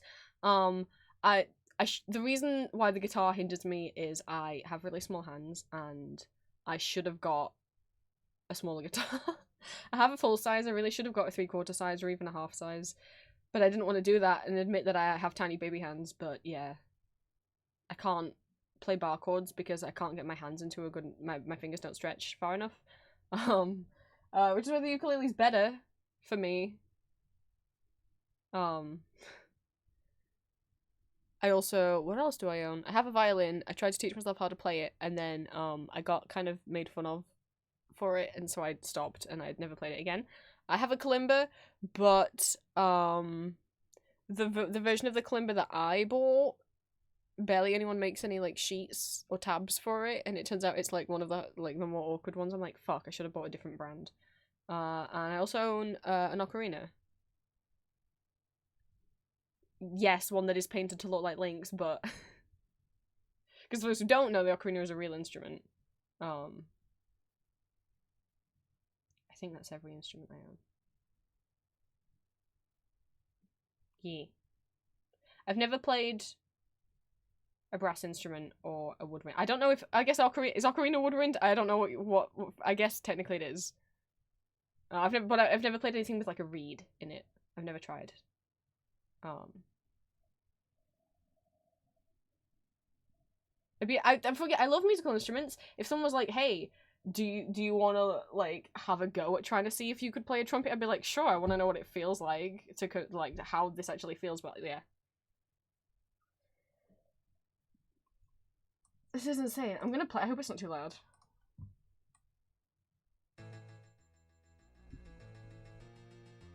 Just this is.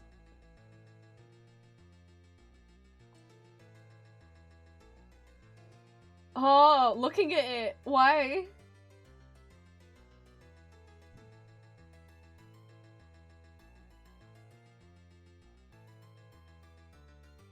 I knew that were time signature changes at those points, because you can just tell it cuts off too soon. When we go from like the 3/4 to the 2/4. Why? Why are you this Transformers theme? Why are you this?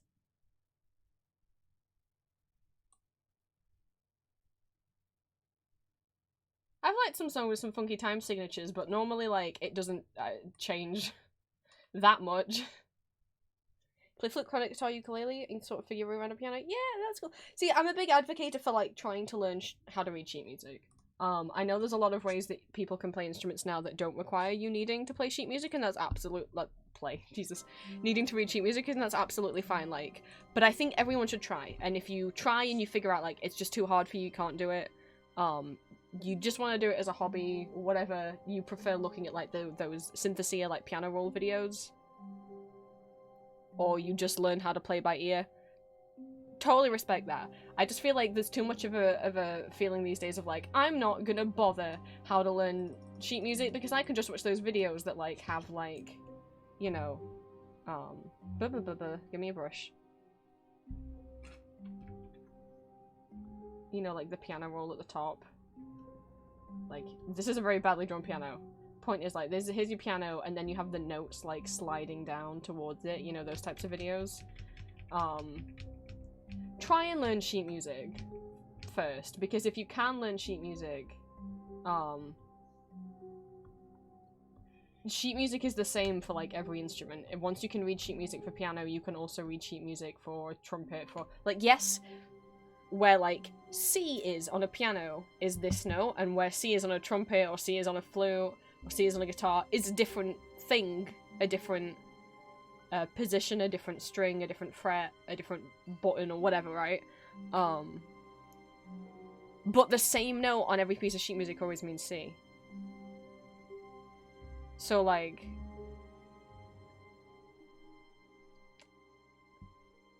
it was way easier. I've been reading sheet, like, I don't remember a time where I couldn't read sheet music. I was taught how to read sheet music when I was very tiny.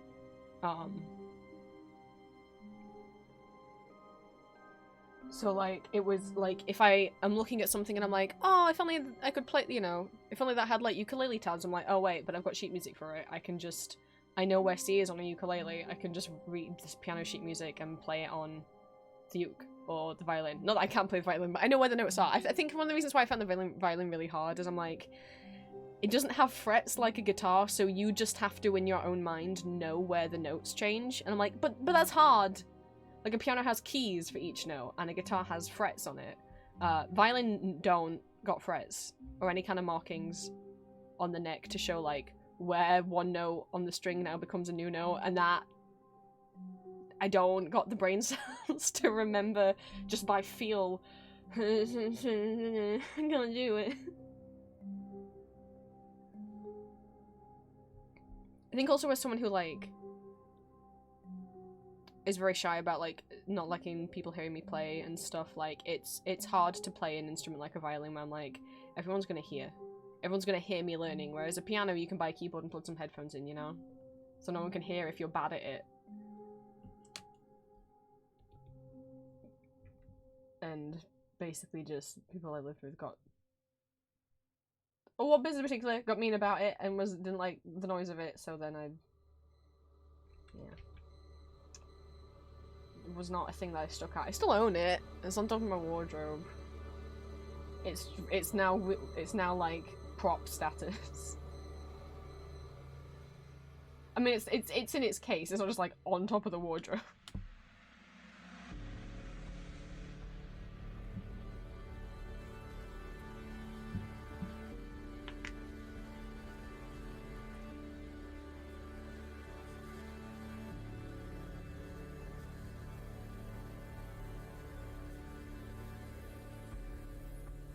Yeah, I think growing up as a kid and being taught how to read sheet music and how to play piano at such a young age, I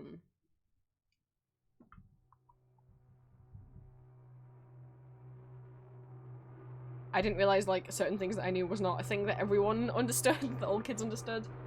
I don't go on enough. I need to start going... I do also have small hands, so like an octave, I can reach an octave, but it's very painful for me, so there's a lot of pieces that I can't play and I just have to make up my own left hand for. I'm just very out of practice. I don't go on every day. I don't even go on like once a week or once a month anymore, and I really need to get back into it because it's a good hobby. It helps clear my head. Reading, playing an instrument, if you're like reading sheet music, is one of like the few things that actually uses both halves of your brain. So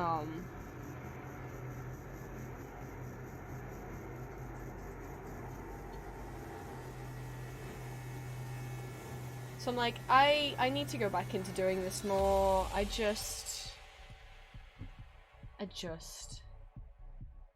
don't know. I got busy and just started not going on the piano, and then it's been so long that now I don't even remember that that's a thing that I can do, which is sad. But also, I just used to go on whenever I would have a new song that I wanted to play. I'd get into a new musical or a new video game, and I'd be like, ooh, I want to learn that piece on piano. That's a really pretty piece.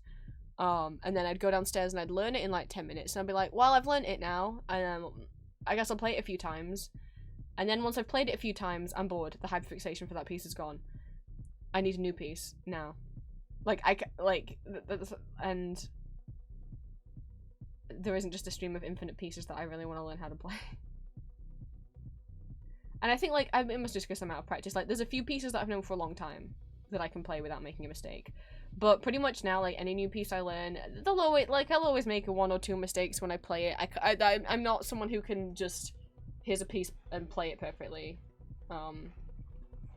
Even if I practice and practice and practice and practice and practice, I don't know I don't know what that is. I don't know if my hands are a little clumsy or if it's because, like, a lot of the time, because of the smallness of my hands, I do have to jump places on the keys where other people just stretch to, but I have to physically jump, like, move my whole hand, or I can't reach it. And sometimes when you jump, you might miss the key and hit the one next to it instead. I don't know. I know. I said I'd start going back on, like, an hour a day just to, like, clear my head. But I'm like, but I don't have any pieces that I want to play. There's no pieces that I want to play. I'm real picky with what pieces I want to play. I think also because I used to use my iPad to have sheet music on to read, and then it died, so now I don't have anything. I'd have to go back to printing. I can't read it on my phone, it's too small. And I don't want to print off every piece, because that's going to waste so much paper to print off every piece I have a hyperfixation with, and then be like, right, well, I'm done with it. Because once I've played a piece a couple times, I'm bored of it now, and I never want to play it again. That's how I am with most stuff. Like, I don't tend to rewatch stuff or, like, re-listen to music much that I've already know that I like, because I'm like, well, I don't know I like it. My brain's weird. I haven't got up a picture of Optimus Prime to look at. I should get back into it. And what I was thinking was, like, why don't I just print off, like, a bunch of pieces that I really like, and just once a day we'll just spend, like, an hour and then just say I have to do it, and, like, just print off a few favorite pieces, make a little book. Because honestly, some of my favorite music to play on the piano is music from the Toho video games. Slowed down on the piano is really pretty.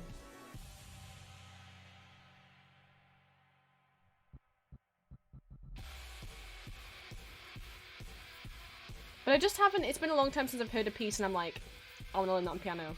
I can't think the last time that happened. Maybe I'm not listening to the right music, I don't know. I'm still listening to new music all the time. I'm watching things that have soundtracks and getting into new musicals. I don't know. I mean, when I move out, my piano's coming with me. We have, like, an actual piano in the house, like an acoustic piano, and then we also have an electric piano, which is mine. Different than a keyboard because it actually has the whole body of a piano with pedals built into the bottom. That is mine. That is coming with me when I move. And then we've got about 2,000 keyboards laying around in the attic and in the garage. My dad's big into, like, hi-fi stuff, so I think in his room alone there's, like, 4 keyboards. Because I played when I was younger and it's just not challenging anymore, so going to Dark Souls we challenged again. Yeah, I think it is that. I think it's like...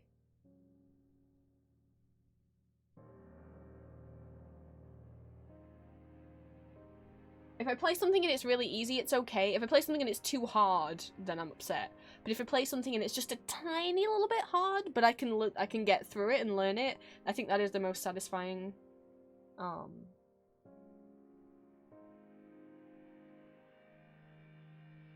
I don't know, when I go back and play old pieces, I don't really get any satisfaction, because I'm just like, well, I already learnt this before. I want something new to learn. But there's not something new for me to learn.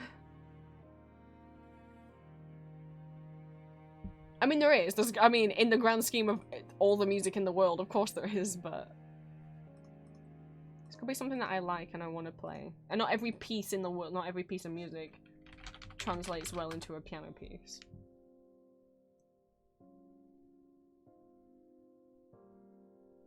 I know I'm talking over a piano piece from a game I really love right now, but...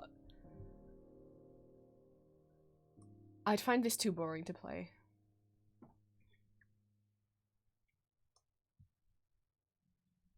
Okay, let's get up a picture of Optimus Prime. We're probably like 2 hours into the stream. Yep. No! Oh, fuck it. They're all web files. God damn it. I hate that whenever I save any image. I love the TF wiki. But goddamn, all image files now online, instead of being JPEGs or PNGs, are like those web P files. So they don't open in the photo gallery, they only open in the internet. Because Windows Photo Gallery hasn't been updated to be able to cope with web files and like that AF, whatever that file type is. I've been waiting in the office parking lot. Gonna drive off to the shops, buy my much love. Bye, Jess. Thank you for stopping by.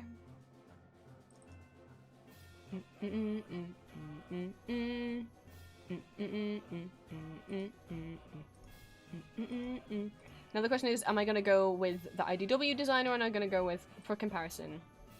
How I'm gonna do these stickers, and we're gonna kind of go halfway between, or kind of combine. So like this is the original cartoon, and then this is the comics. It's very similar.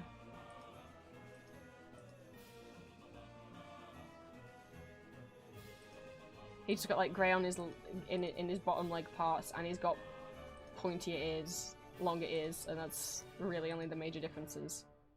But obviously I will be simplifying them a lot because I'm making them real small. So fucking 8.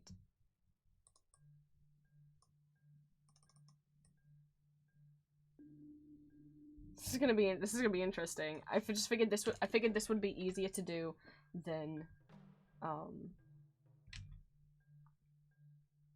the other style that I draw in, but this is still not gonna be, it's not really easy. Just because I like to do the eyes so low down. Okay, well first let's get rid of the mouth. Oh? What? I clicked over here. That was weird. Because we're gonna do him with his mouth guard up.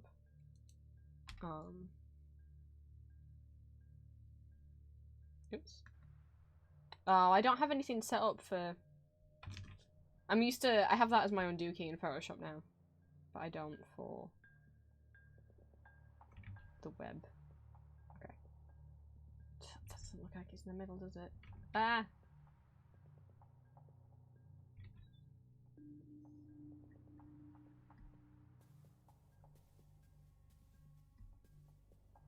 Okay.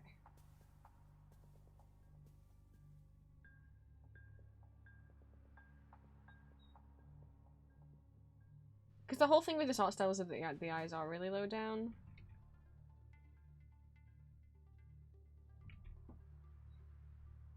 Should it go across the bottom of his eyes? Or should there be... No, there's a gap. There's a gap.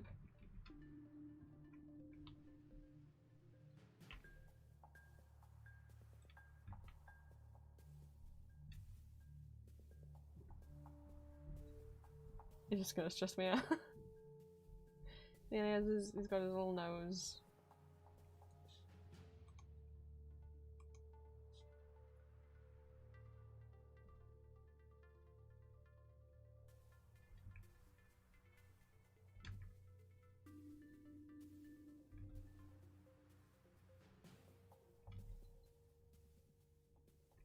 Okay.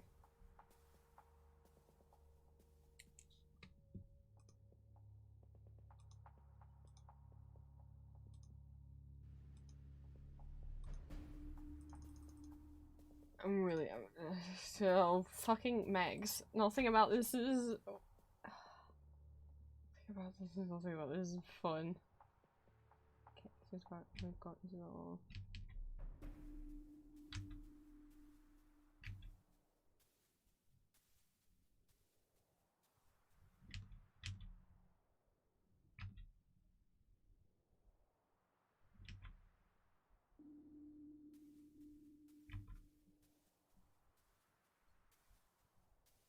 Obviously, every part of the bottom part of the head is going to be a lot shorter because of I have the eyes down here and not like up here, you know.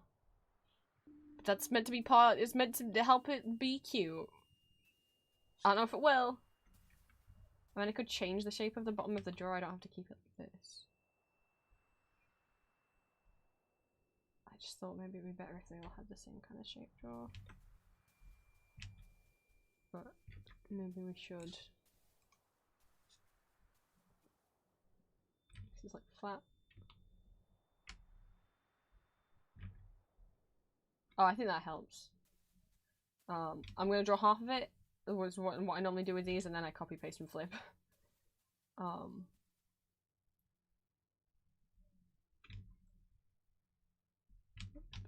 straight across. Okay.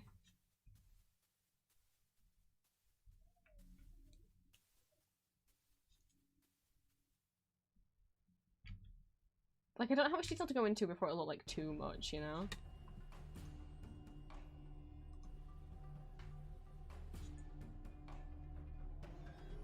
We have spiky number 1 at the front here.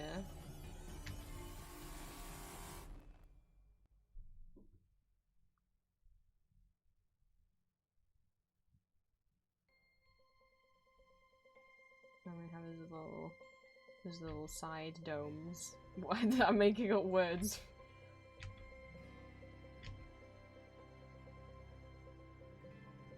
Should that stick out more? Maybe it should stick out more. Because from this we get spiky number 2.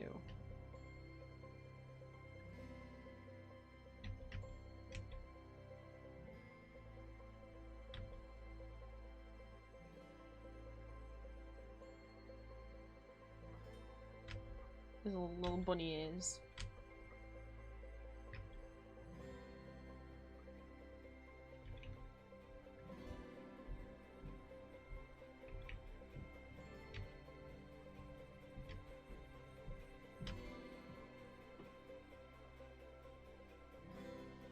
I wonder if that was a mess. I wonder if I should do one of the lines straight and one of the lines coming down.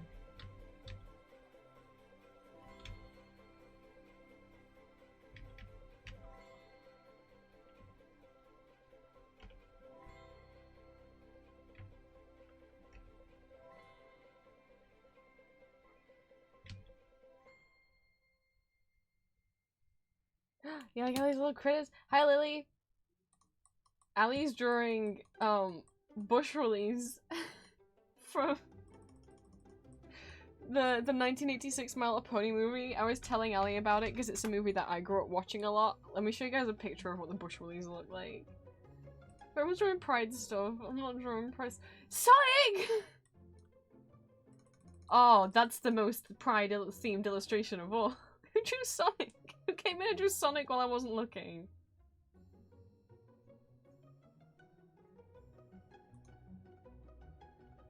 It's very fitting, because I don't know if whoever drew that knew that on Wednesday I'm gonna start streaming playing the murder of Sonic the Hedgehog. Lily, you snuck in and drew Sonic.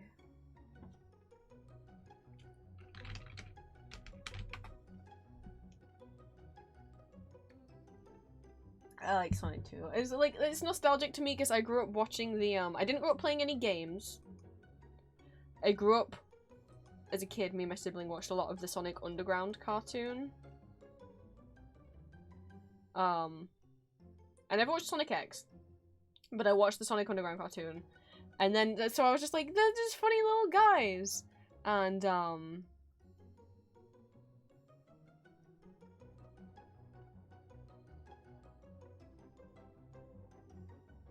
growing up, my sibling bought quite a lot of Sonic plushies. Not quite a lot, but quite a few. And then I have a Knuckles plush. He sits right here on my desk. Oh, like on one of my speakers. I'll show you. Hang on. He's right here. And I knocked my phone over. Let me get him down. He's not a plushie that ever gets shown much. Hang on. Yeah, he's here. I love him so. I've had him since I was like 12 or 13. And we didn't know much about the Sonic characters and stuff. Like, to the point where, like, I think when my sibling first bought his Knuckles, I don't know if he named him Steve, and I don't know if that's because we couldn't remember what Knuckles was called. Anyway, I have this Knuckles. He sits on top of one of my speakers. The guardian of one of my speakers.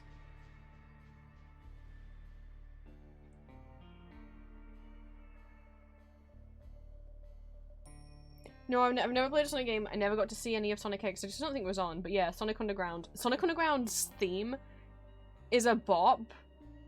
They made a vow their mother will be found Sonic Underground, apart from they never got to keep that vow because then the show got cancelled, so they never found their mom. It got cancelled midway through, so they never actually did find their mother. The Sonic Underground theme tune fucking slaps. You know what? You know what? If you guys have, you know what?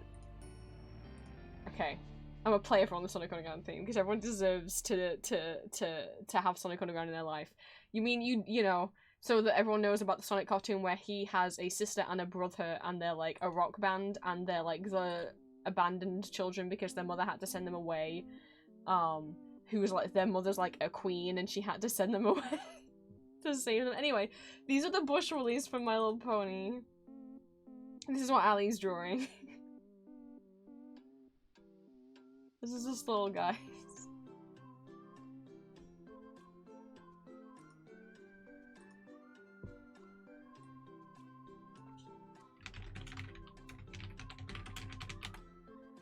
But yeah, I just got really attached to them because my sibling had a few Sonic plushies. I only ever had Knuckles. I still only have Knuckles. I would love a Shadow plush someday.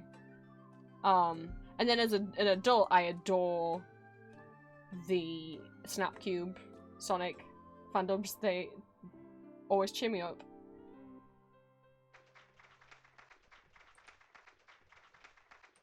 I love all the Snapcube dubs, not just the Sonic ones. The Sonic ones are just the most iconic. Alright, Sonic Underground. 1999 to 2000, my god.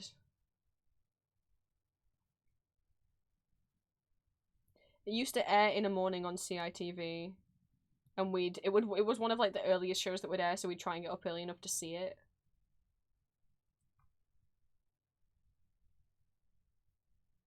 I'm so excited to play the Middle Sonic the Hedgehog. The art style looks so cute. I only just found out because Game Grumps started playing it. I stopped watching them play it because I want to go in spoiler free. But that like the UI designer on it was part of the Dream Daddy team, and I was like working for Sega. That's so cool. Good for him. I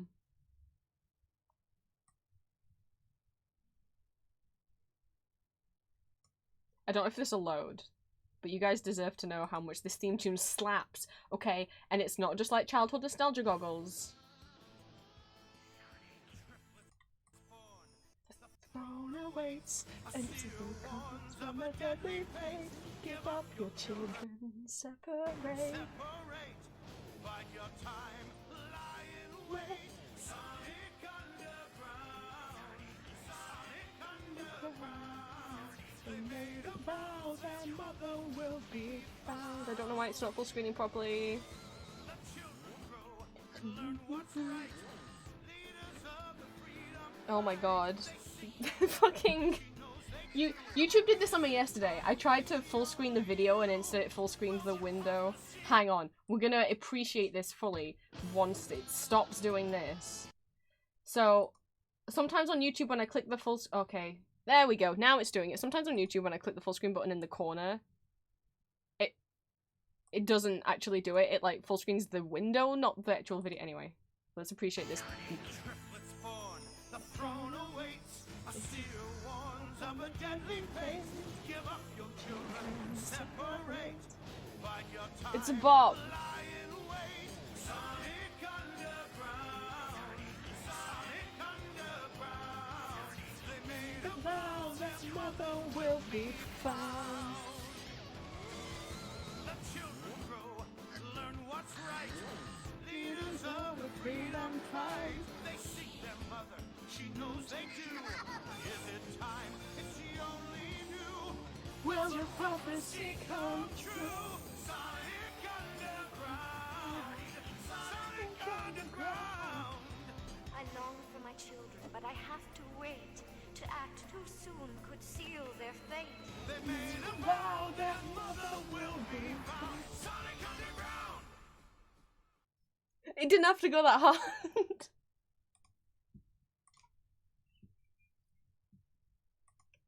Fucking, oh, Sonic Underground. Didn't have to go that hard. They went full butt rock.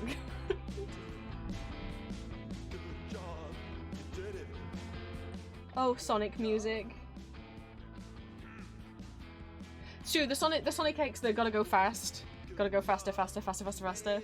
Is catchy too. It's a different level of kind of the kind of way too serious 80s rock that the Sonic Underground theme is. But it is also good.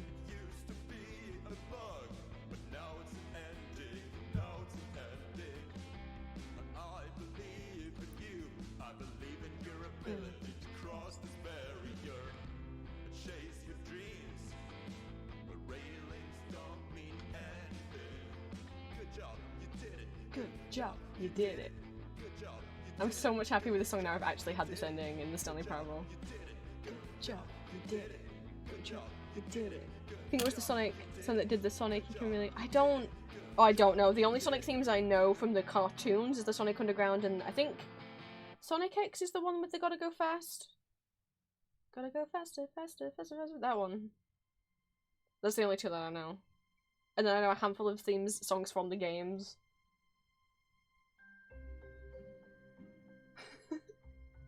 a lot of my Sonic experience is also through Game Grumps. So watching Aaron like being like, "Oh, we're playing another Sonic game," and booting up like Sonic Adventure, and then immediately singing along to like "Moving around at the speed of sound," and getting like way too into it.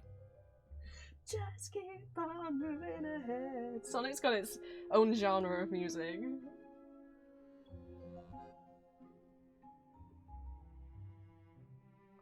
That's the extent of like my Sonic knowledge.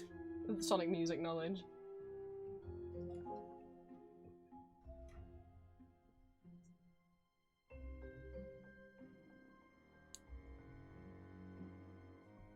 Well, thank you for blessing us with Sonic and making me think about Sonic.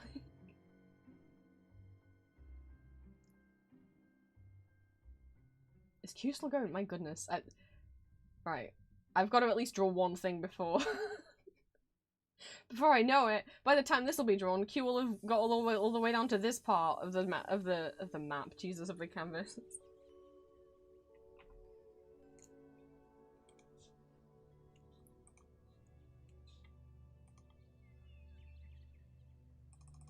I know I've watched people play Sonic Frontiers. I don't really remember the music.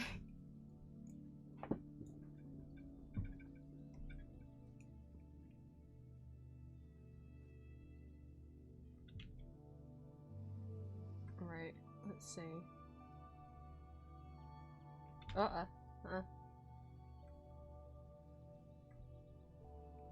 No, I tried to switch the eraser. Okay.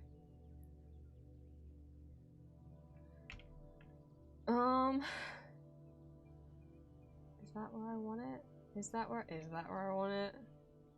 Because then his head will be like down here, and that feels like it's too small. Because there's a head size here for a reason. Oh, I should have done this before I did the little, because this is, oh god.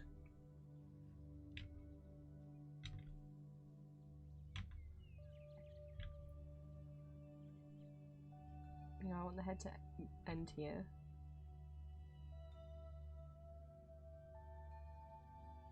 Well, no, I mean, that's about the height that his bunny is. I'm gonna call him bunny ears, these outer antennae. This is about the height they are in the G1 cartoon. In the comics, they're a lot bigger. they're a lot longer.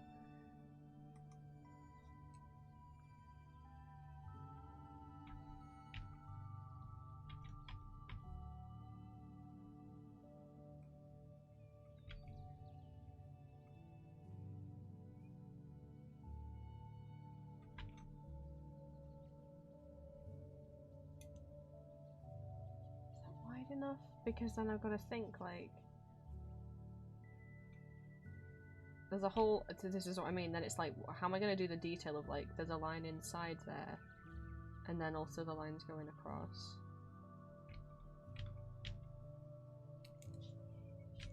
Unless I don't do the inner line and we just do the lines going across. That doesn't look right.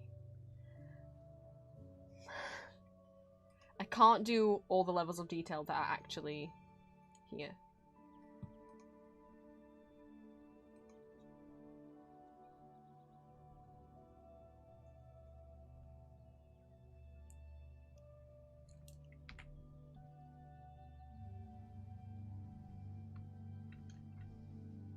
Oh.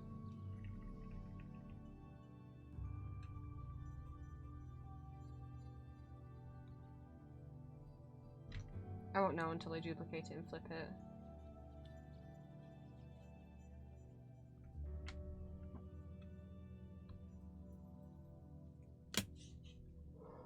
Okay.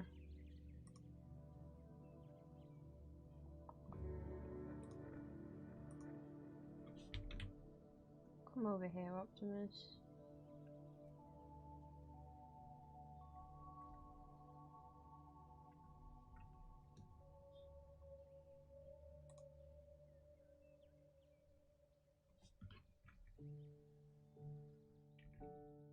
Oh, I forgot what this song was. Je suis dans la mémorie zone, c'est I cela just can't believe the fucking song that they had composed for this et je game. n'attends plus que toi, mon amour. C'est là, dans la mémorie zone, où je me remémore les jours où je t'ai rencontré, mon Does that still look amour. cute? I hope it still looks cute. Mais ici, c'est aussi où je me souviens de la sortie de The Stanley Parable. Maybe if I didn't do his little nose line in the middle. I don't know. C'était en 2013, un très bon jeu vidéo. 2 mois après, I just want him to look cute, and I don't know if he looks stinking cute. Is he cute? Okay. Okay. See how much detail I can do. nostalgie que les prix du public qui I should do this on a new layer. à l'IGF, mon amour. Ici, dans la mémorie zone, se rassemblent les deux fantômes de The Stanley Parable. I mean, I could be more precise with this and literally like Nous sommes dans la mémorie zone, mais me voilà place them. pris Oh, de court. more like Je ne specifically force like. pas à choisir mon amour. J'aimais la version d'hier. La nouvelle fera-t-elle l'affaire? Plus j'y pense, plus je te perds. Voilà pourquoi maintenant j'erre dans la mémorie zone.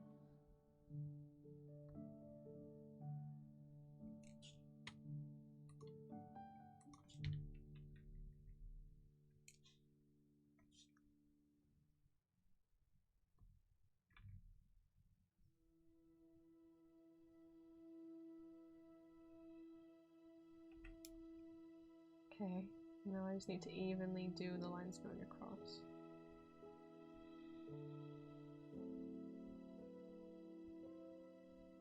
But I worry that when I my worry is when I zoom out is that it's gonna look like a big old mess. Not too bad. I mean, how big would that sticker be?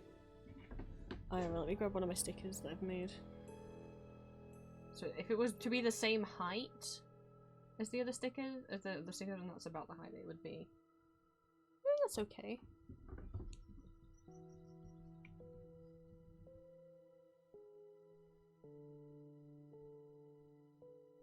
Gosh, now we've got to see if when I get to the end here, if I'll be able to keep the lines actually like equal distant apart, depending on how many pixels it already is.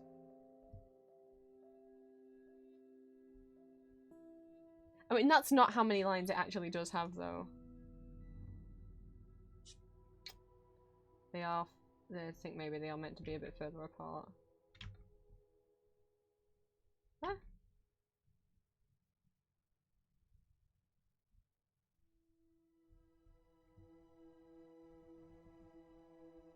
It's too late now. That's how my little boy looks.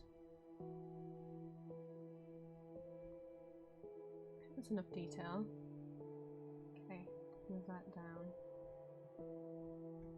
And then I'll get rid of the stuff I don't need that's on this layer.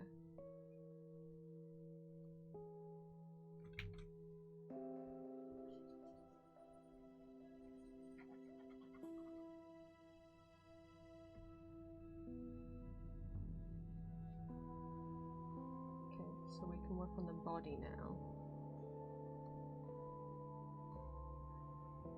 Baby steps. I think these are maybe gonna take longer than I thought they were gonna take.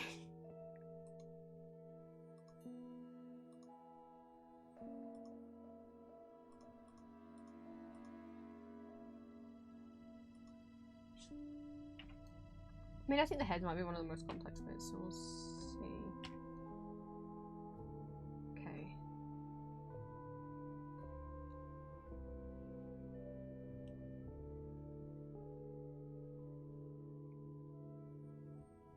Where's the middle of the arm? I want to say there.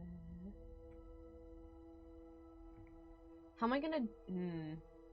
How are we gonna do their arms? Because they got big old shoulders and arms that it can't just kind of slide into.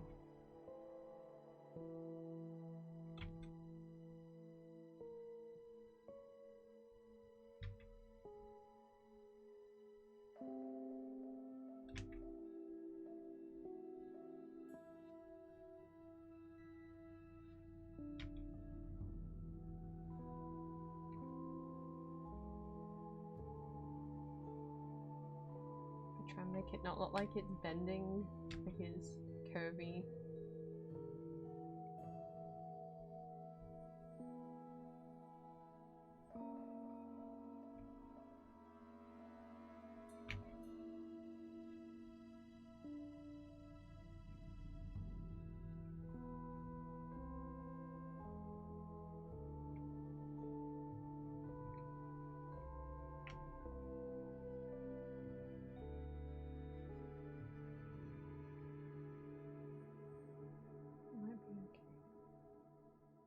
He's got a little...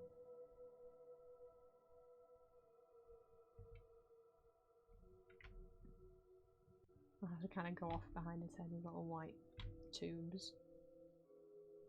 Little exhaust pipes. Okay.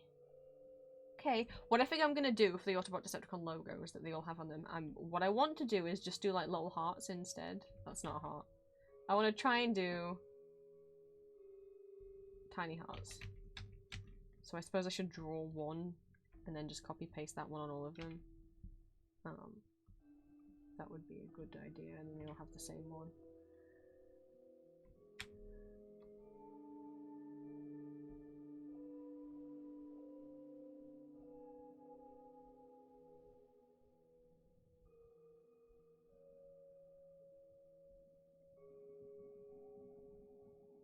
It can't be too big, because some of them are only going to have a very small area to put it on.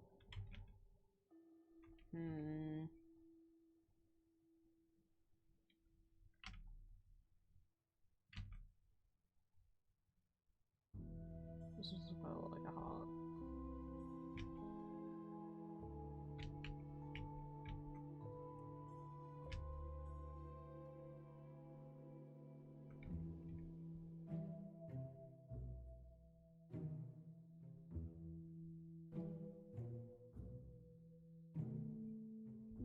Ooh, that could work.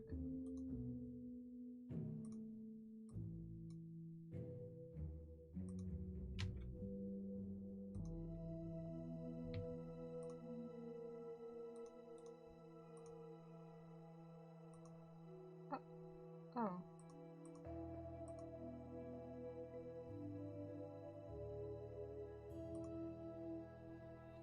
That didn't do what I wanted. Give it this picture. Okay. And then I would like to flip it. There we go. That works. Tiny, tiny heart.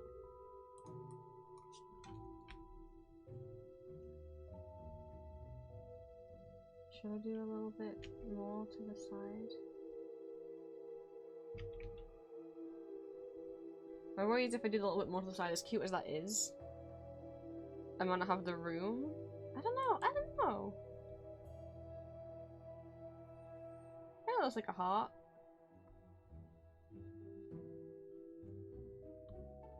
All of them are gonna get a heart instead. Optimus is only gonna get the one bod. Megatron I am gonna do Autobot and Decepticon version. The Decepticon version based more off the G1 cartoon, and the Autobot version based off when he actually has the Autobot symbol with his little swirlies on either side.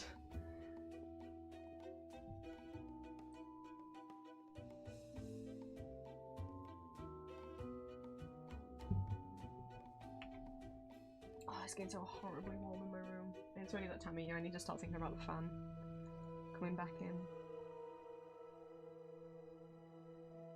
I had to stream with the fan on last summer and it didn't seem like... If I put the fan kind of behind the mic, because I have my mic so that it only takes noise from the front, then the white noise didn't seem bad, or at least with music on you guys couldn't hear the fan over the music, so...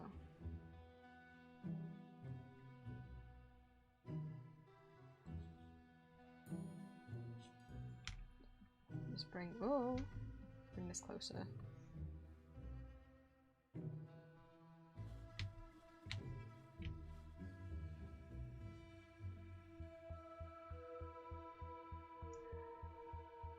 What am I gonna do?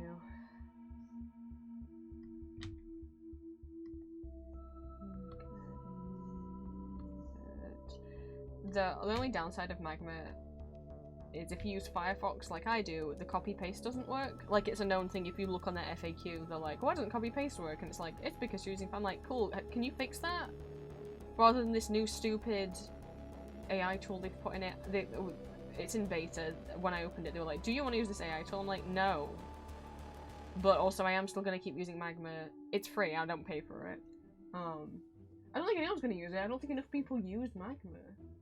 Like, it's just the silly app that people drawing with friends. I don't know who uses this as an actual drawing application. Like, if people want something free, they'll use Critter, and if they want something cheaper, they'll use, like, CSP. Or they'll bootleg SAI. Because SAI isn't actually a free program. I know everyone's always like, you can get SAI, it's free. It's like, it's not supposed to be free.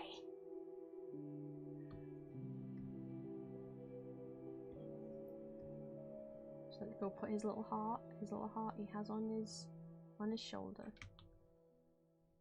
It's up there.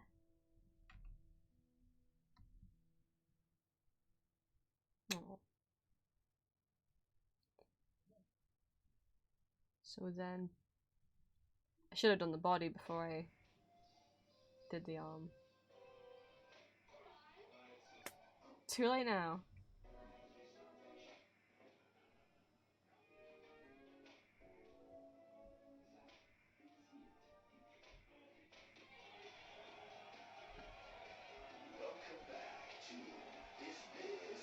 A bucket.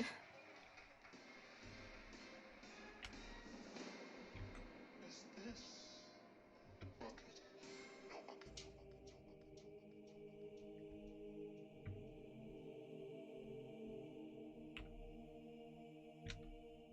I think I will make it maybe slightly curvy just so it still kind of fits this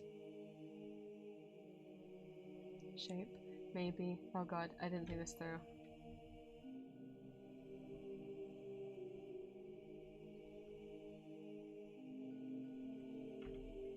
I just realized I was like, does that look different? It does look different. I'm drawing in grey instead of flag. There we go. I thought like, is my eyes just going? That looks slightly, yeah. I wasn't drawing in black. I was drawing in dark grey. Okay, now everything's in black. Apart from his eyes, they're still brown because from when they were Ardens. There we go. Now everything's black. Okay.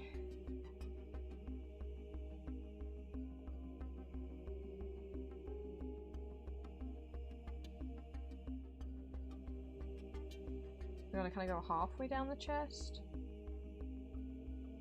Because then he's got his. Okay, we can go further.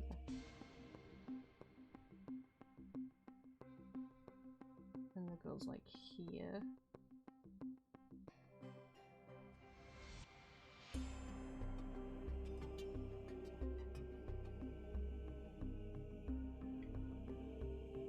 And the grey bit.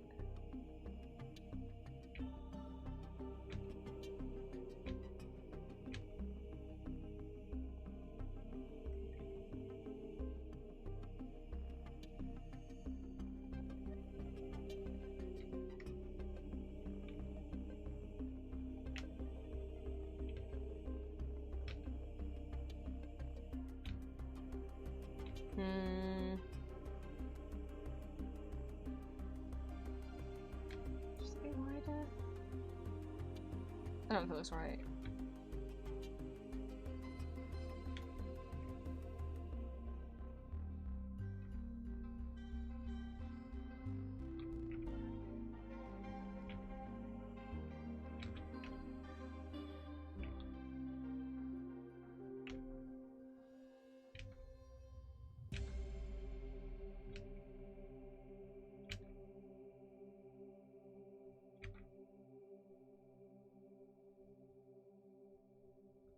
Yeah, that obviously isn't wide enough.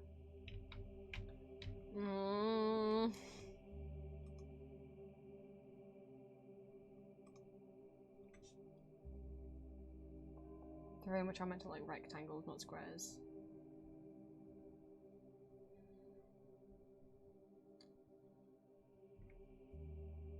So I can make it shorter to help with that.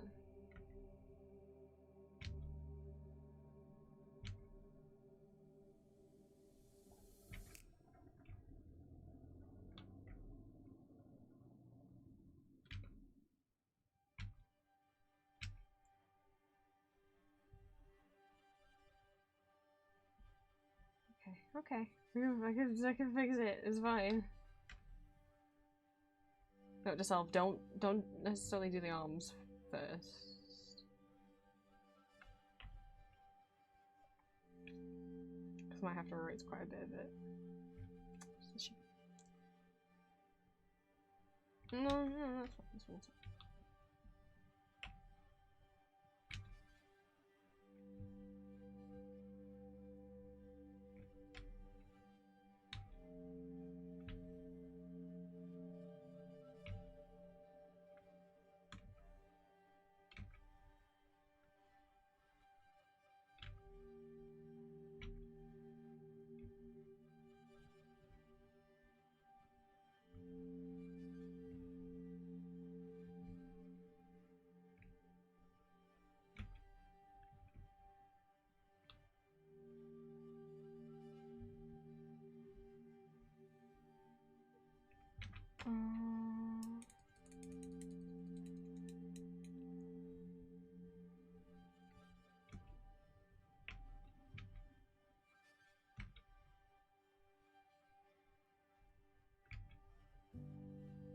These are all windows.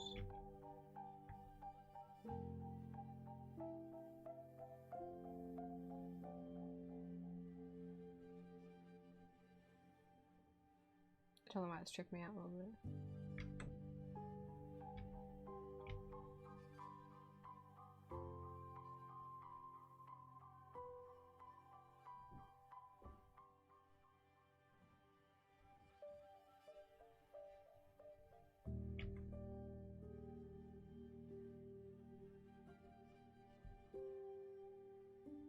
Okay.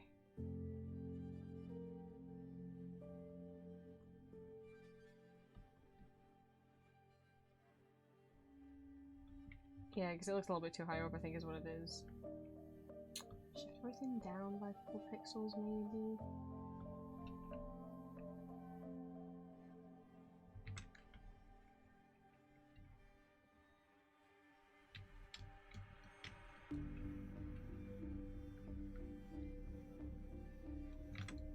But then it's not going to look the right shape, because his torso is very much meant to be like a rectangle going sideways, not a square or one that looks portrait, and this is going to look portrait.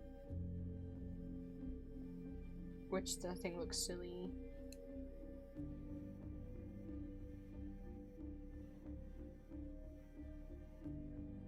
I think I have to make the decision of whether it's going to look more square or if I'm going to make... Oh no! But that doesn't look right, does it?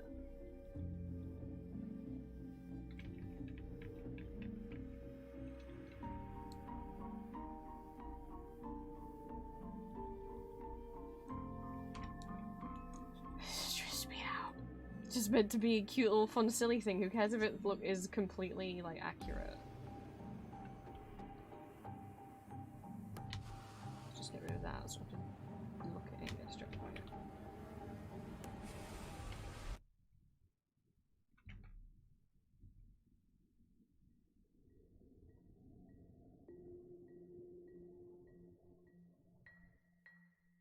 Now we get to another bit of...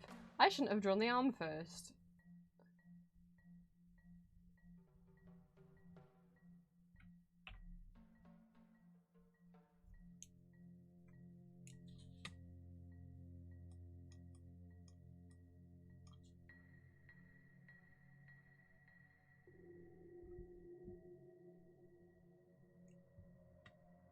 How's everybody else doing while I'm stressing? Oh, Lily, that's so cute.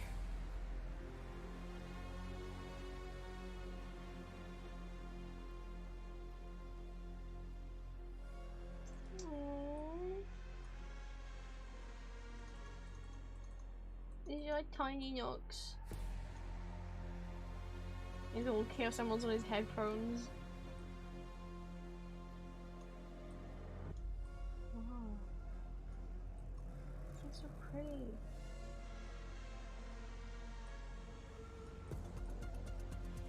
See if I can finish one drawing before I want to eat. I already kind of want to eat, but no.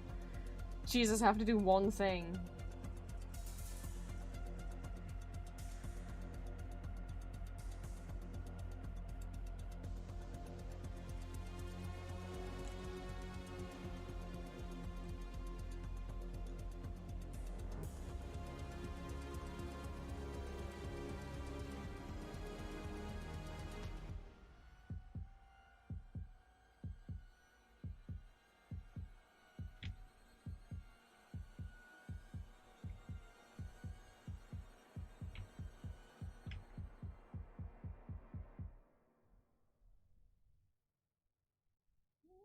This is weird little, we got this bit. That doesn't, it's like, that doesn't make sense with how wide the legs are though.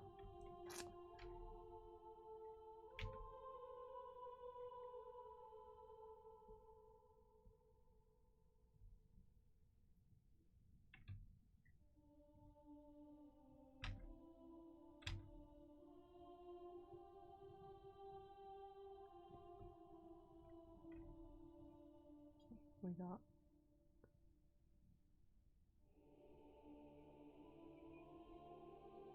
big ol' rectangle.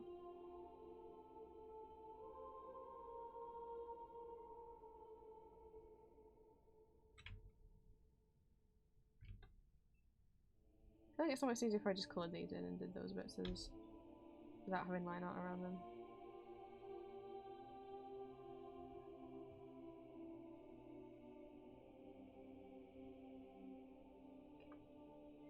Okay.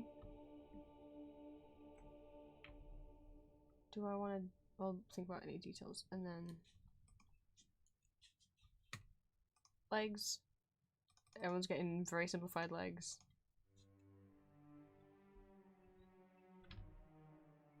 Top half's white, bottom half's blue.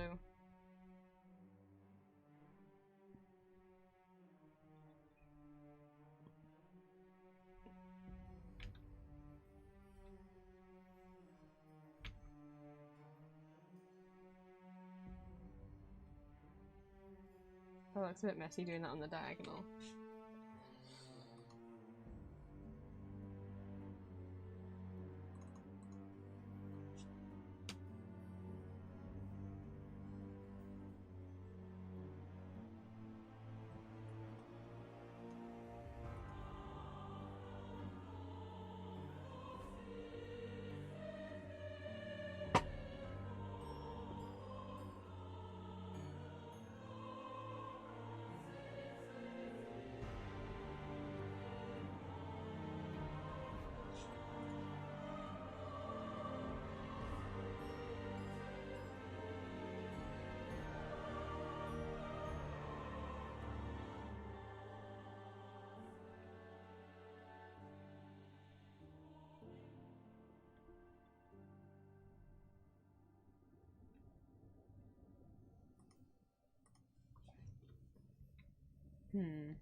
These will be further down though.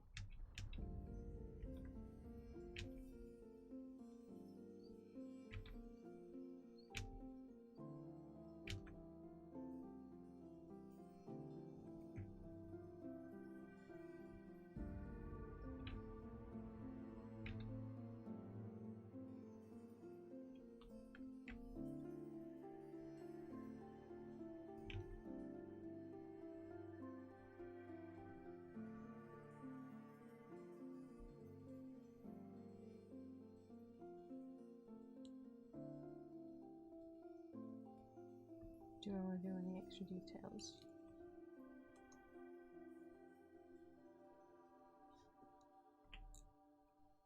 I don't know, because the original one has like in G1 it has some little line, like an arrow here. And some lines, maybe not. Maybe not.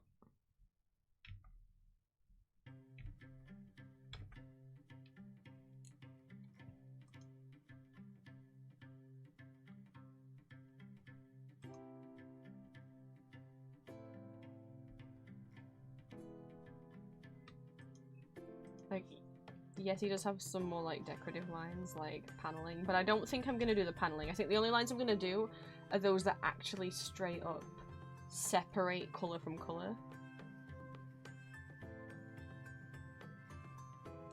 In which case I should think about redoing these. So the only lines we're going to do is that separate colour from colour. Unless it looks really stupid having this like really plain.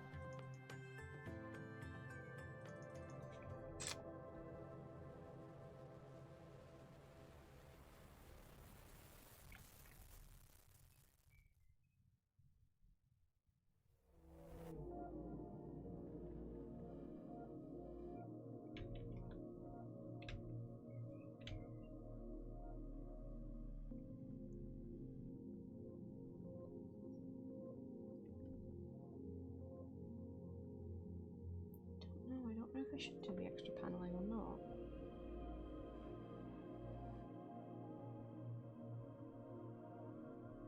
But I didn't want them to become overcomplicated. I want them to be as simple as I could make them. So...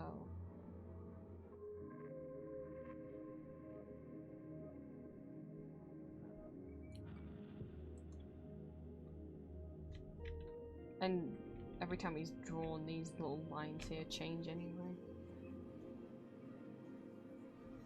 Right, let's duplicate him.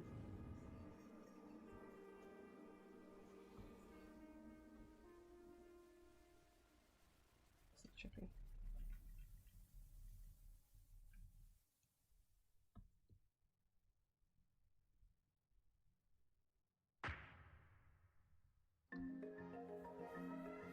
Yeah, it's Bob's Prime.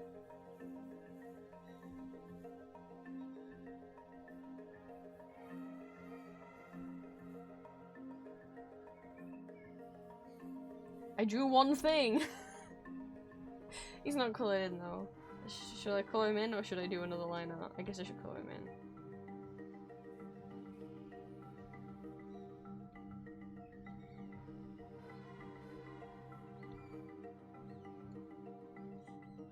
Optimus is like 4 colours. That's it. 5. He's 5 colours.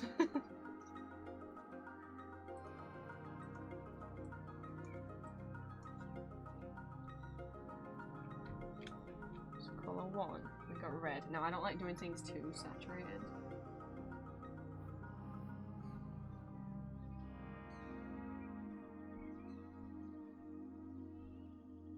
Yellow again. Oh, thank you. Normally my style of line art normally when I draw normally is very sketchy, but when I do the pixel art, or at least for these little guys, I like to have it looking clean. I don't know if I should have made his arms stick out more, is like the one thing. I know I just started colouring.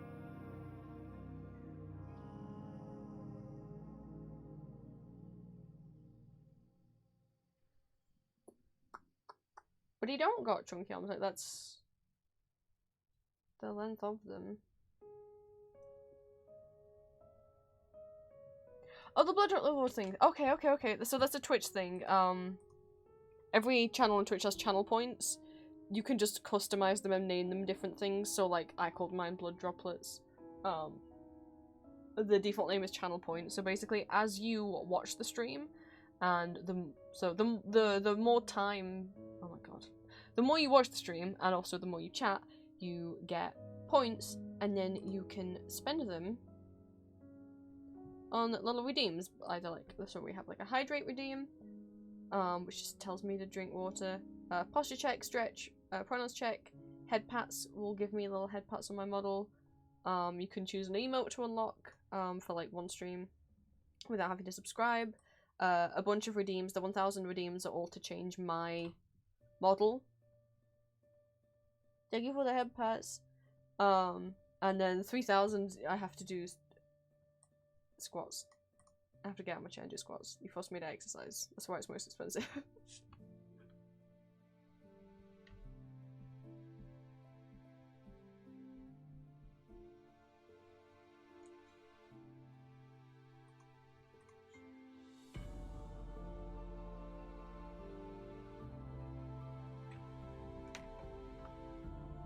my brightness of my monitor all the way up on this one? It is not. That would help me a lot. Baby Bat Prince, okay. Hang on.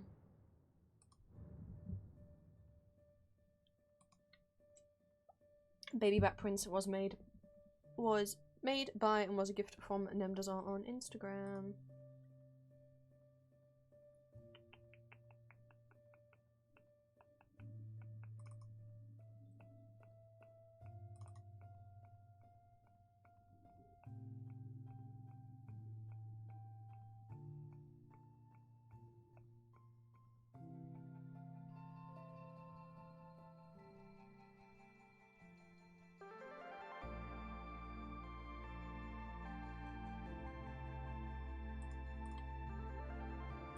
Here I am. You babyfied me.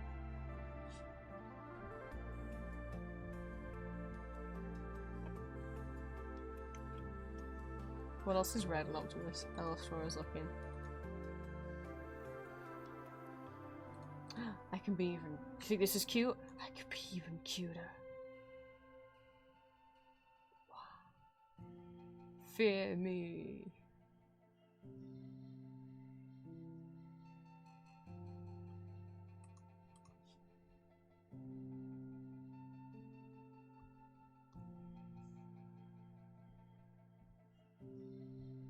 I know it doesn't look like I'm doing anything. I'm filling in what is white.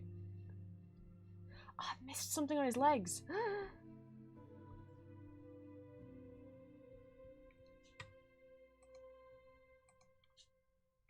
I've been a fool. Do something in there. On the top of but his legs like I have the legs facing out.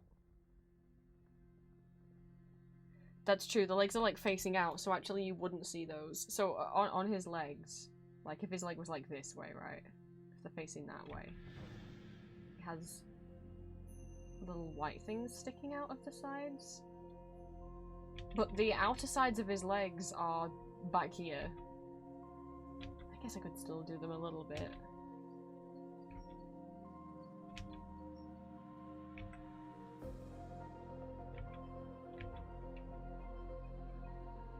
See, now we know that all this music is from the fucking Infinite Hole ending, which I didn't know was an ending. It didn't say anywhere when I was looking up endings that that was an ending.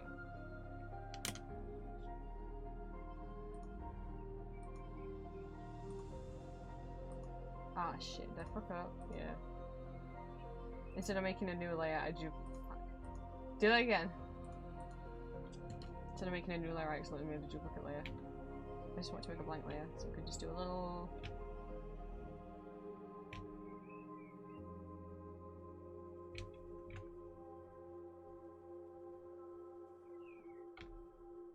So I think we're doing things on a diagonal in pixel, it's gonna look a little weird. Okay, that'll do.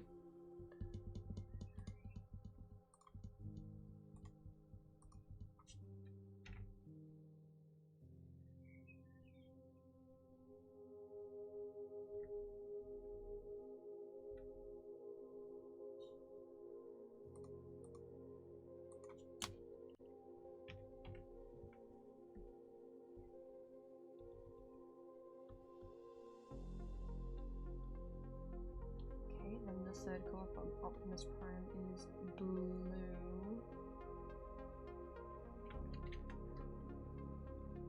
Darker than that.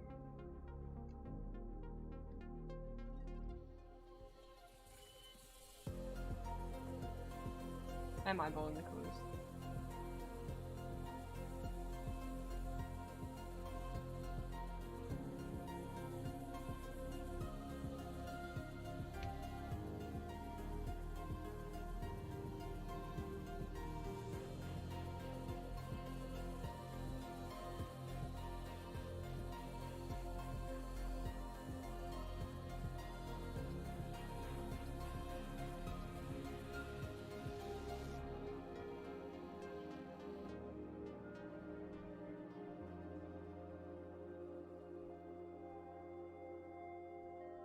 And then the fourth colour of Optimus Prime is grey.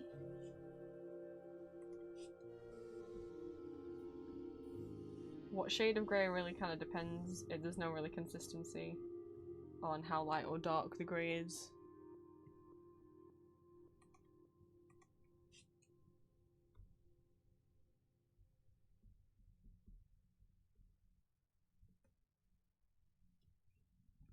I might just call this in by hand. I don't want to click on any of those.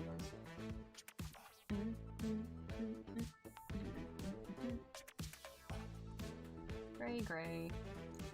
What was this grey?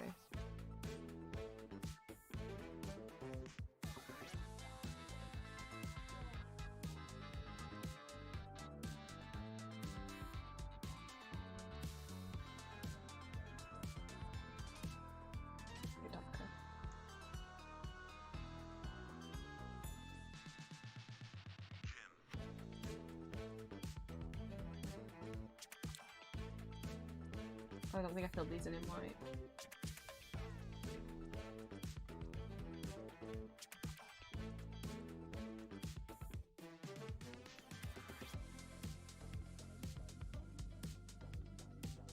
And then technically, and then we got the fifth color, which is yellow.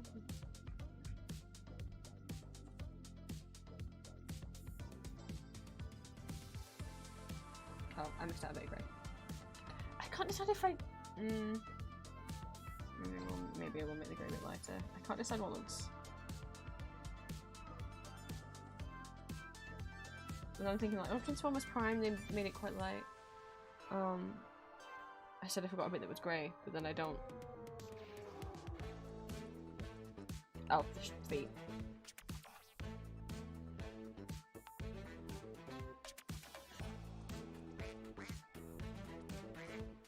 Fuck, I was trying to avoid doing that. Okay.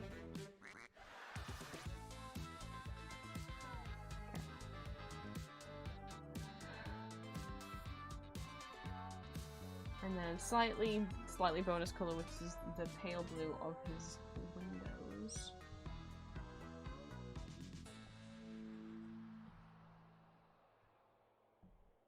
Should I do the little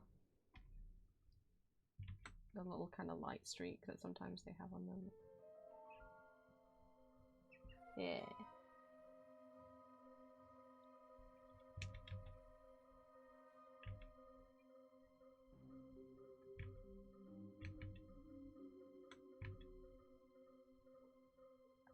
But am I gonna get annoyed if it's not the same? Oh.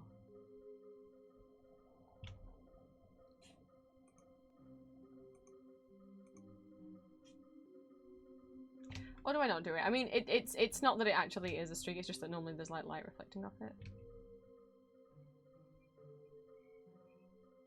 Oh, I like the light. I like the little white line. I'm doing it.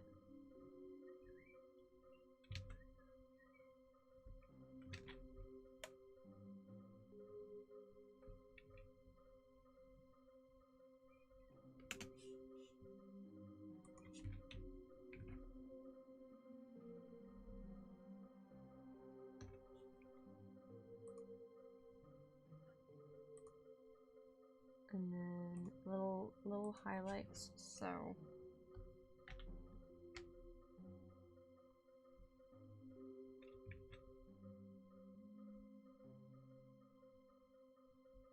if I figured with these, I would just, because they're too small. And then his eyes. Oh, that blue's not gonna work.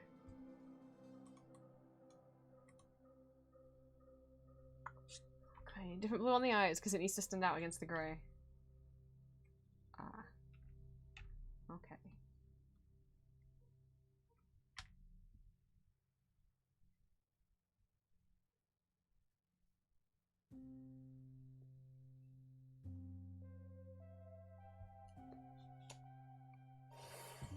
Would I say that they are darker or lighter than his face?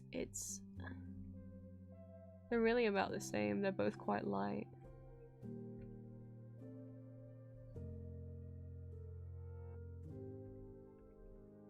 Sometimes the grey on his face almost is like barely grey a lot of the times in the comics. Okay. I'll make the grey lighter again. That didn't. Oh, I'm on the wrong layer. I was like, that didn't make a difference.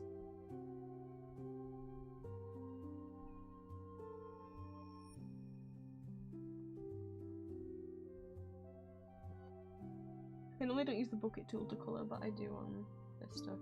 Okay, you can see his eyes better now.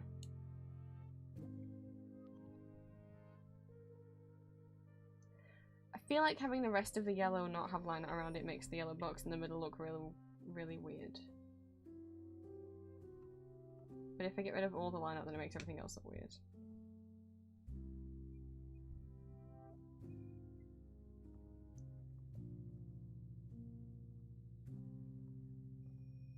How am I gonna? What I wanted to do is I wanted to colour in the Autobot and Decepticon symbols, red and purple. But Optimus's Autobot symbol is on a red part of his body. I'm gonna make it white, because that's what they do in the comics. To like, they put like white around it to make it stand out more. So, oh no, he's got one on. We don't have one on both arms.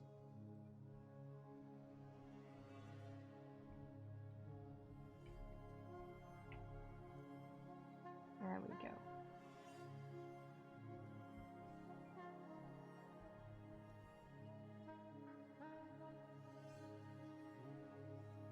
It's a baby. Hopefully he's cute. I'm not sure about that. I'm still like, I'm feeling like the eye color clashes with everything else. That's how they do that, unless I make the rest of the blue of his body a little less of a purpley blue.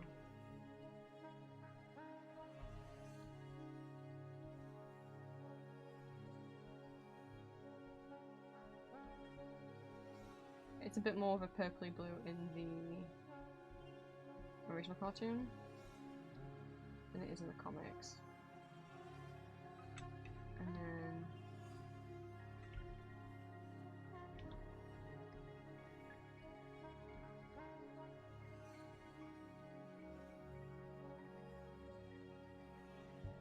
so I don't do it the same colour because they're not the same colour. As much as that also that matches better. I just want to make. I just feel like it clashes a bit. I just want to make them like at least the same shade, just essentially a lighter, darker version of the same shade. I don't want one blue to be really purple and one blue to be really green. I think that's okay. Hi Valentine, look, I finished the drawing. It only took until literally you just arrived. I only just finished it, but still. Oh, what happened with the... Oopsie. What happened there? There's a little baby. Tails is here too. Oh my god, look how long it took me to do that, and Lily's like drawn two whole people. It's so slow today. I'm tired. It's warm.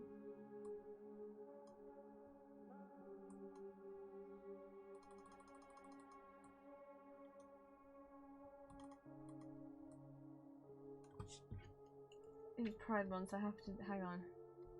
I've got to. I don't have the energy to do like another. I'm gonna stop making food, but we can do a roll. Come on, I can't do a speech bubble. Hut, hut, hut.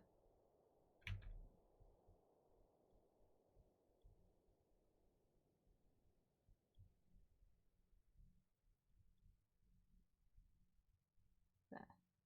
Another speech bubble. I'm gonna be really. It's a pride themed drawing now, for sure. That's all you have to do, right?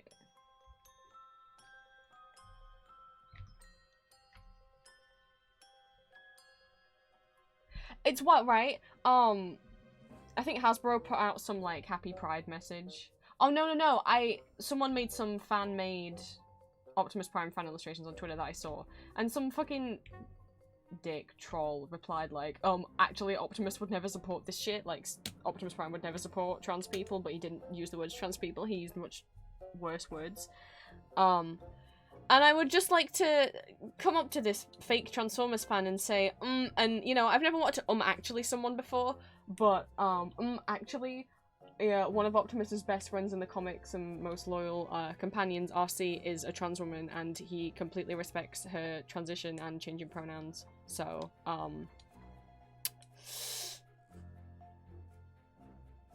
a little awkward.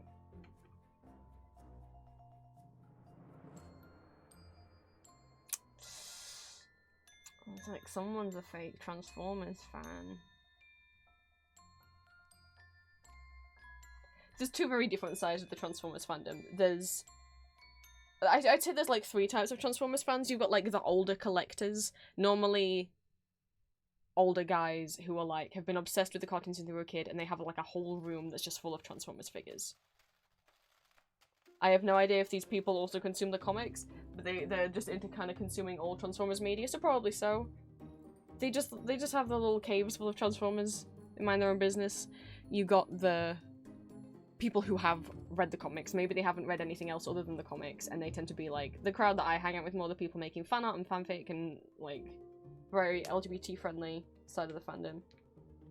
And then you got the guys who call themselves Transformers fans, but probably all that they've seen of Transformers is like a couple of the Michael Bay movies, or maybe every of the Michael Bay movie, and then thought the Bumblebee movie wasn't that good, you know. Haven't really read the comics or seen the cartoons, and tend to be like cishet dude bros who feel like somehow they know everything about Transformers, and like they're like, should we say right-wing opinions really fit with Transformers? It's like, no they don't, actually. No, I doubt. Transformers is full of gays.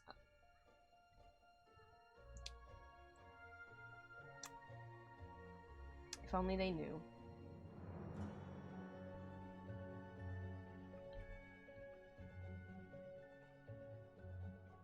I've changed the eye color again. Did I just do it on the wrong layer? I did do it on the wrong layer. There we go. I slightly changed the eye color again.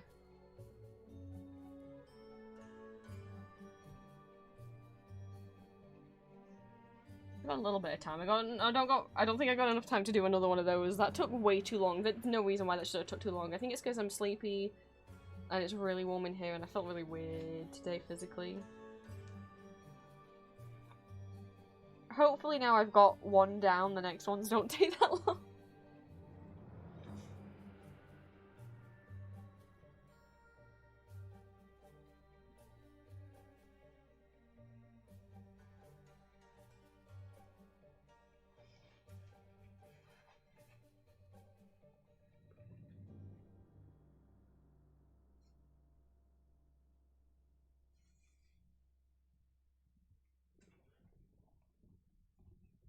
What can I draw for like the next 20 minutes maybe? We'll keep streaming for.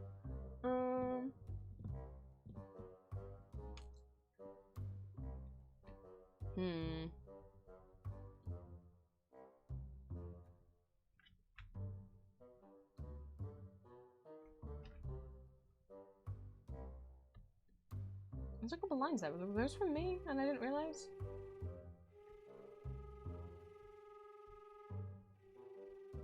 Oh, they are from... How? I'm sorry. Oh, I think someone... I can smell it. Someone outside nearby is having a barbecue. I can smell the food. It's taunting me. I mean, I don't like barbecued food, but I am hungry.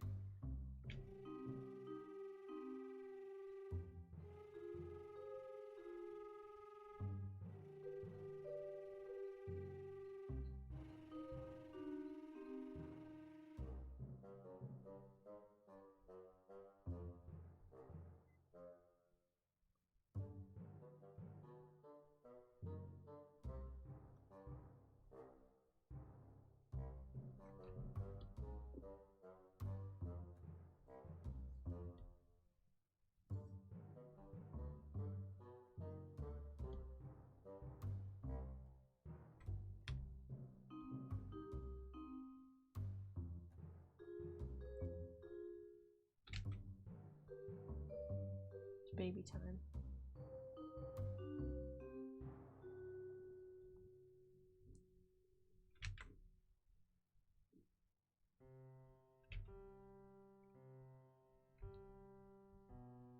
No! No! What? How is that not closed? It's completely closed! What the fuck?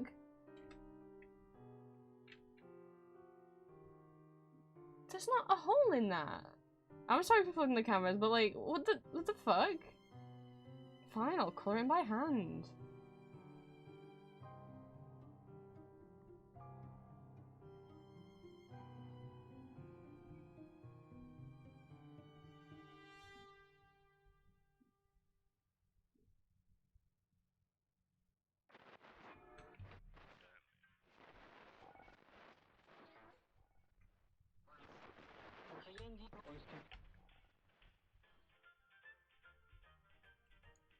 Is it Kerbo? Maybe. I might do the old Kerbo stylized because I really like old Kerbo stylized.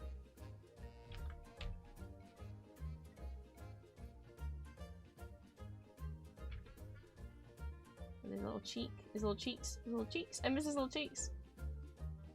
He's Kerbo.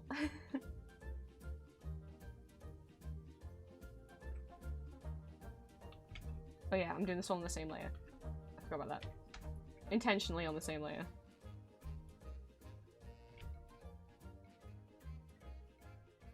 Okay, because I want to do things with Cobalt. What if the plot lineup looks a bit strange? When there's nothing going around him, hang on. Have a figure that doesn't do the lineup in black.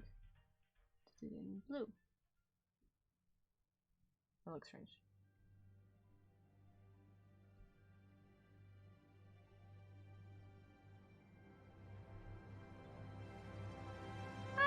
So cute.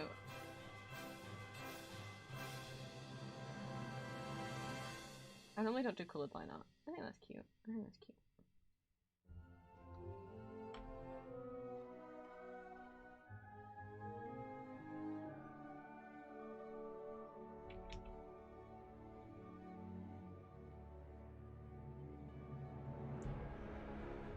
I normally don't do eyeshines.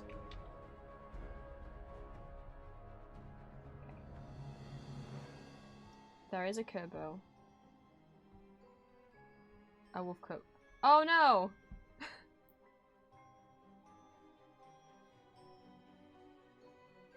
I think I have realized what I accidentally did. Uh-oh. I noticed there's a setting in the fill that says colour, so I think... Okay. Can I get rid of that? I don't... Not mode. Smart, opacity, or colour. I don't want any of those. Oh, I wasn't on active layer only. I don't want it to do everything that's coloured in... Oh, fine, I can undo it. That's stupid, right. And then I'll just have to preserve opacity, and then...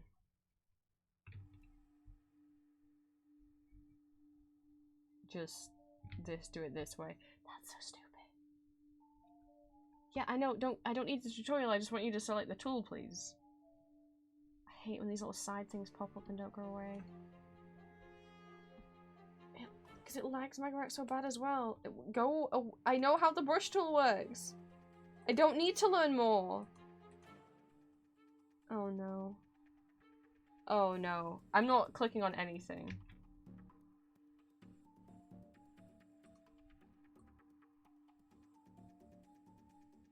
That's all I wanted. My goodness.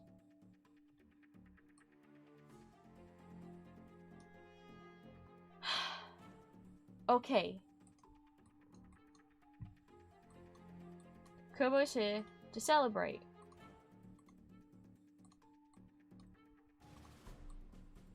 Oops. I think Kerbo needs his own layer.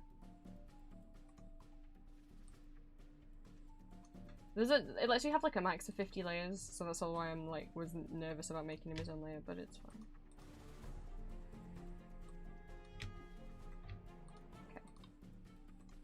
Kerbo.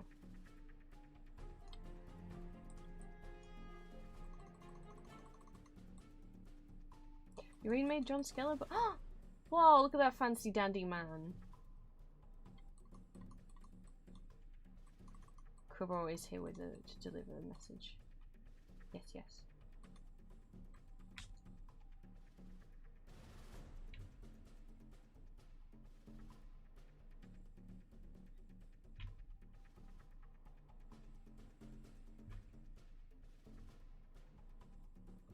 wish I could make folders of layers.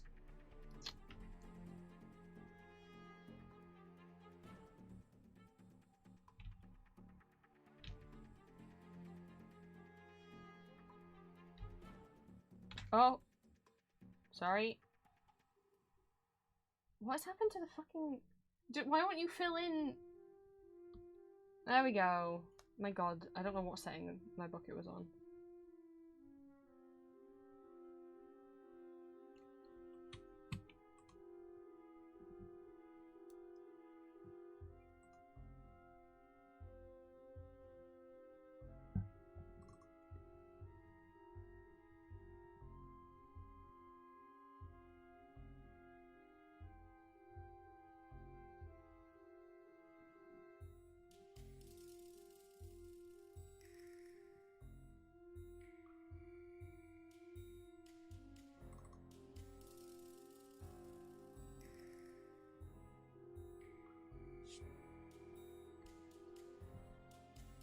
Let me see if I can replicate these clothes without eye dropping them. Oh, it's gonna be hard.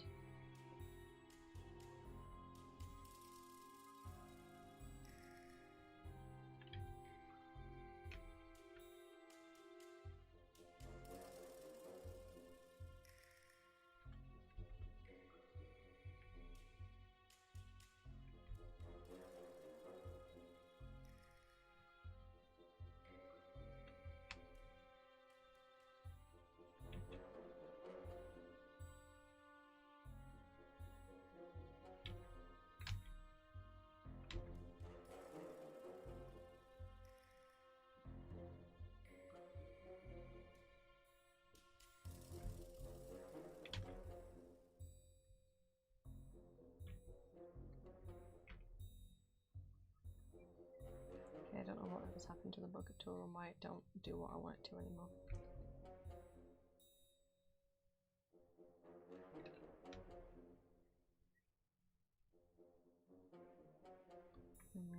White.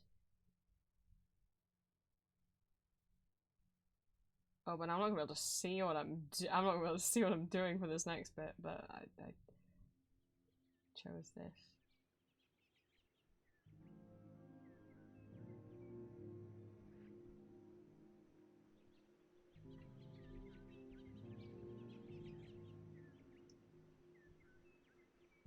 I just happen to just like eyeball pride flag colours.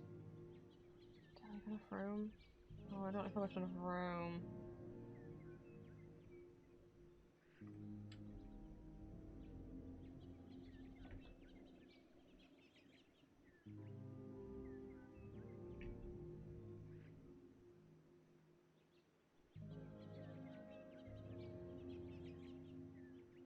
That's fine. I'll just still get moved up a little bit.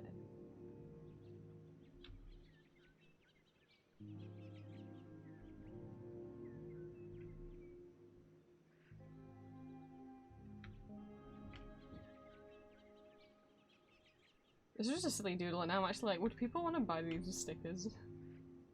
They did every pride flag.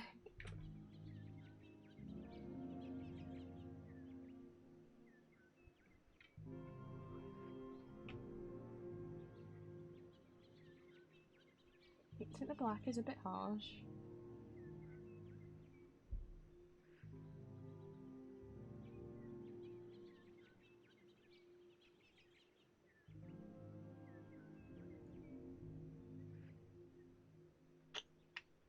Make it grey.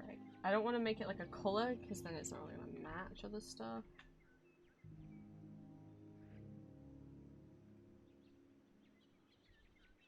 One Kerbo down. Many Kerbo more to go.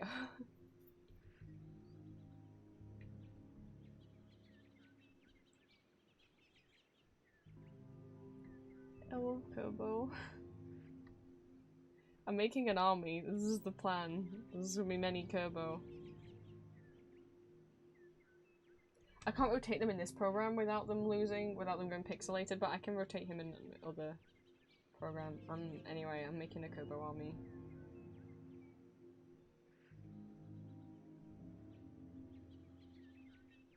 A gay Kerbo army.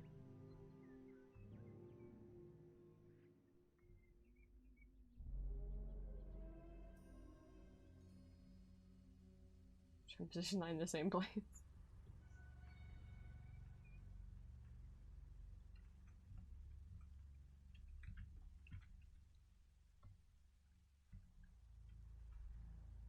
There we go. Okay. It's in the same place.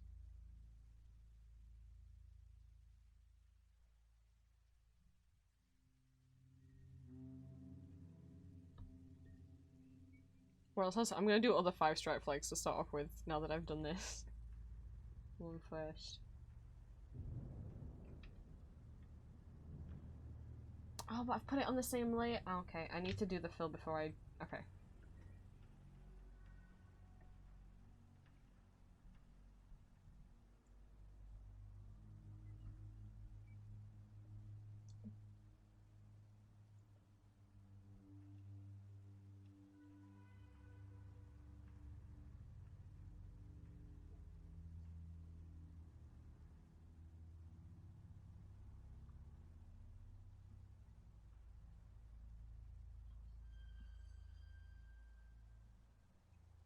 I think instead of, I will do the dark grey instead of the black as well. Because I want them to be like kind of slightly desaturated. Well, this was a spur of the moment thing, but now it's becoming an actual thing.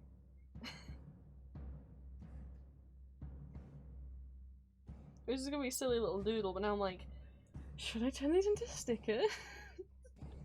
It is Pride Month.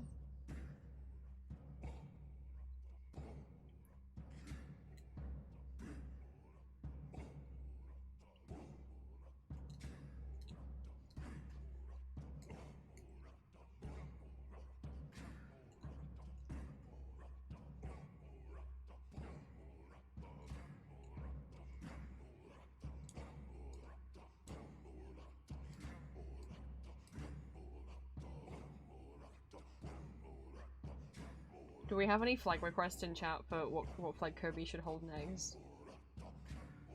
I still can't decide to give him the eye shine. I normally do not do eye shines. I'm just like, does it make him look cuter?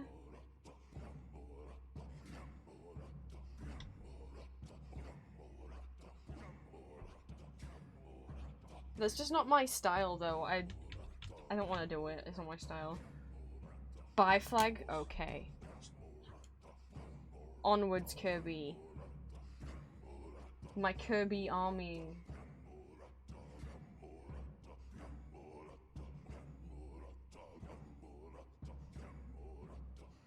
Ah! No, I want to move the layer, please, not the canvas. For some reason, doing that with them is giving me is giving me a lot of good brain juice. As if they're like marching along. Yes, this music with the Kirby's marching.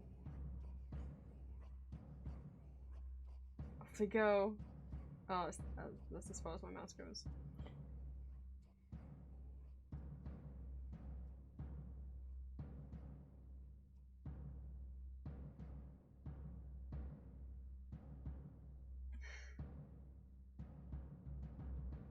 Okay. Duplicate the flags.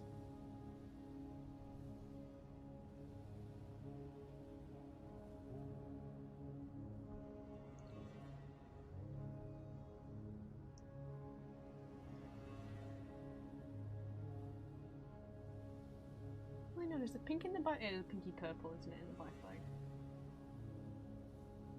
Kind of? Oh my god, that is awkward. How neat. Thank you for the fun time with lots of Kobos and happy pride. Happy pride, Lily. Thank you for stopping by.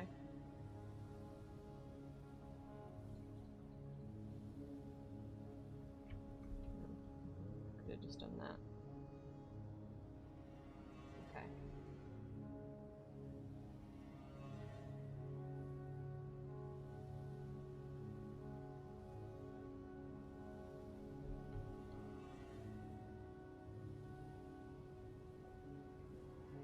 Let's do the blue.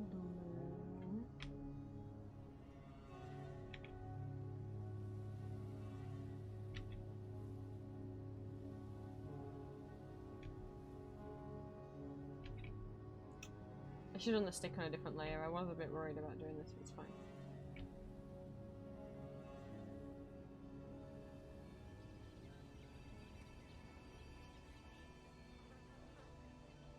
I'll just gently plop around it. And then the pup.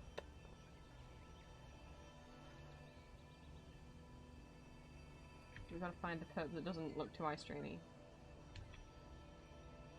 So the thing is with the biflag, I think it's because you have these very two saturated colours around a purple that's very pastel, is why the biflag is sometimes a little eye strainy.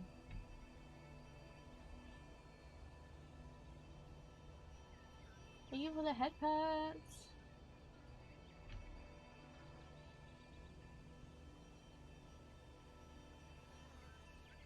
There we go. Biflag Turbo. What one next? What one next? What one next? Someone give me a flag.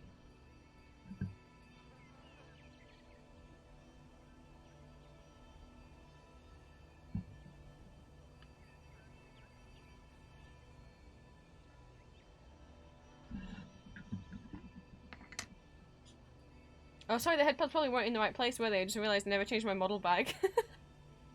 Let me do that. And I'll do the lesbian flag. Which is 5 as well, isn't it? At least the...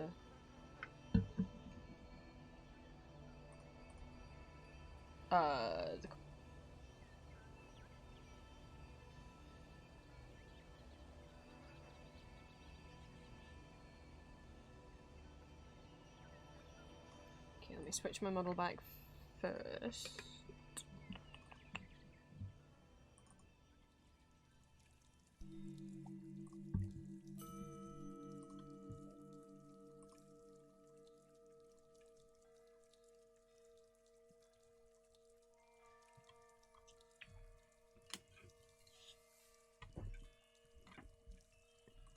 Lesbian and the non-binary. Okay. Let's go. The lesbian one. That kind of burnt-y, orangey kind of. I don't want it to look dirty. I don't want a dirty looking orange. I know I'm desaturating them. Just because I don't really like super saturated colours. Okay, that's a bit better. I don't want it to look rust. I want it to look nice. Okay, lighter than that. Not that light. I think maybe it needs to be a bit more yellowy orange. Okay, there's a sweet spot to this one. Let's see. Maybe the first one just needs to be darker.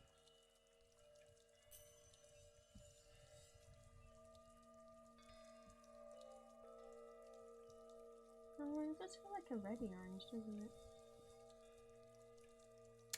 Oh, I can't get this first orange right. Okay, we'll try that, and then...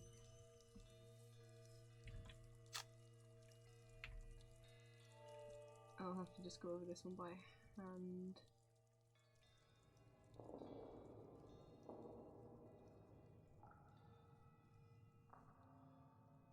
I swear the bucket tool just used to fill stuff in. It wasn't like I didn't have to click the fucking colour option.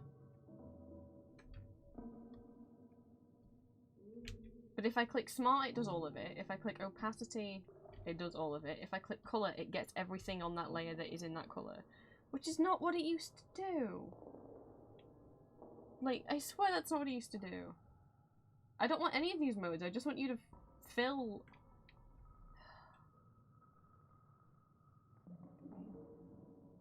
I'll do this by hand then instead.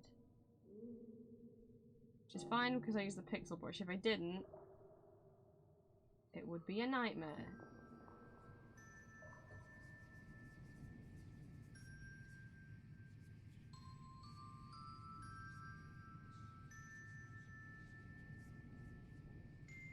Okay. And then pink.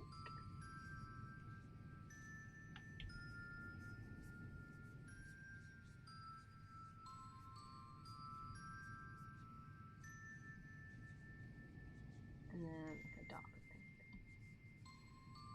Oh, whoops. Forgot that was... Oh, I didn't think that one through. Now this is gonna be like a different... Ah! Okay, it's fine. It's fine. I'll just copy this.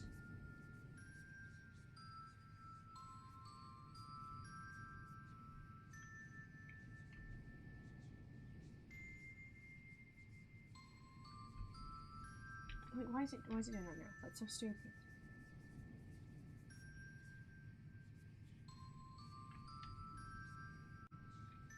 Okay, that looks good.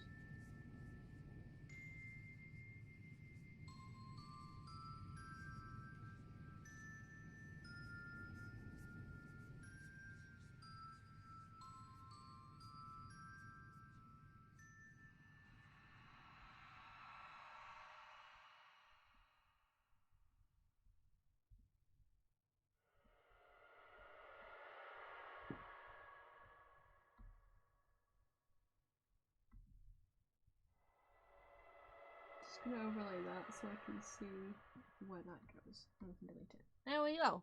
Where's being flag? Could be on me.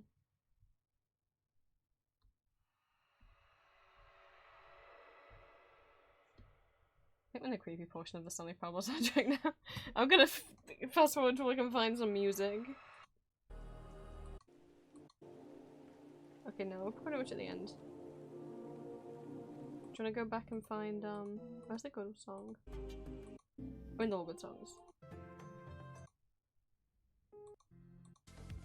There we go.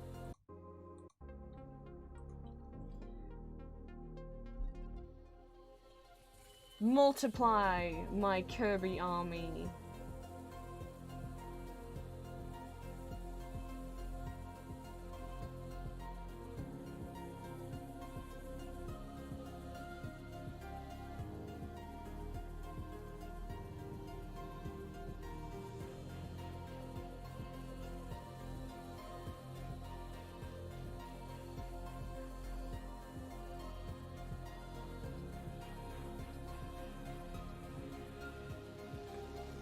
Okay, the binary flag time.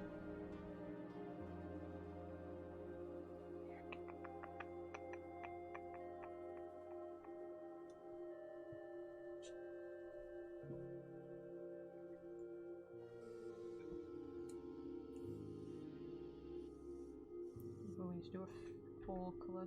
Whoa! Full color flag. So let's paint over everything. And then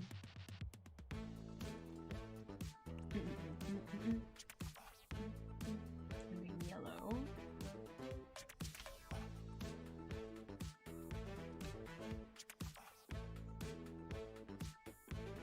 I don't want it to be like an ice or yellow.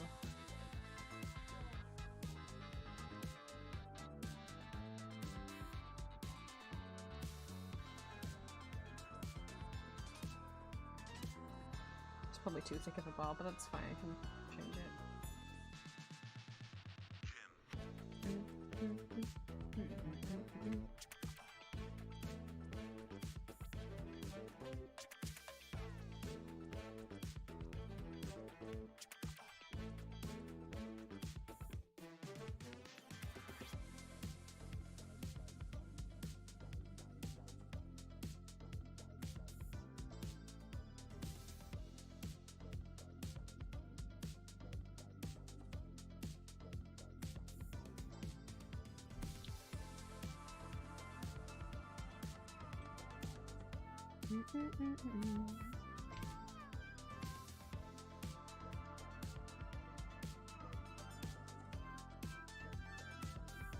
Lighter purple, even lighter.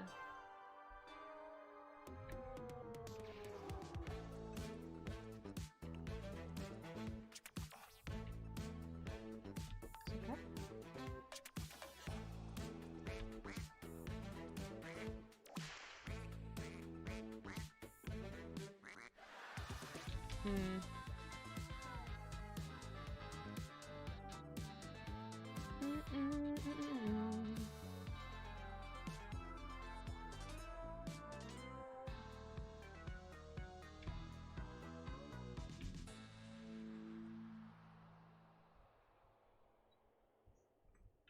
And then black, so we'll use the stick colour.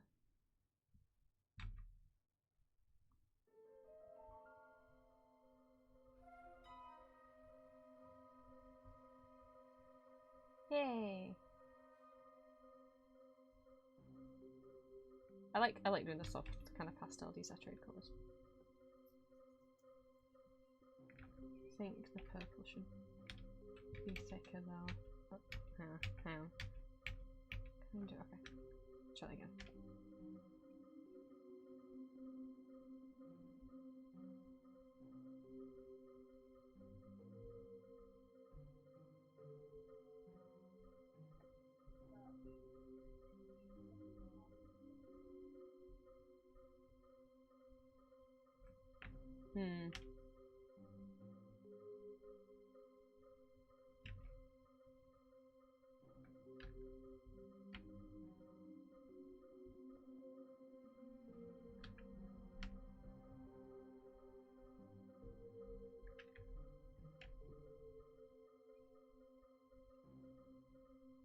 I feel like this one looks weird.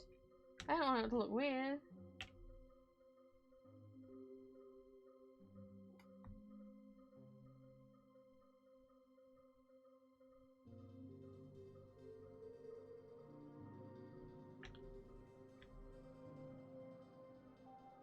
Like the purple's a little bit thicker than it should be.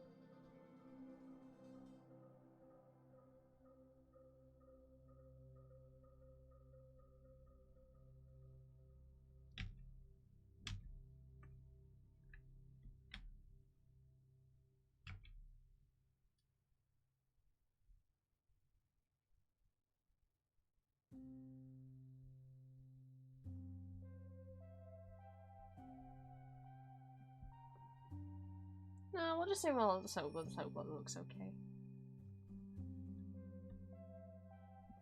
Could do another 5 colour flag that I haven't done yet. We can do. You guys can keep posting flag suggestions as well. Although I'm meant to be in the stream now, so I can.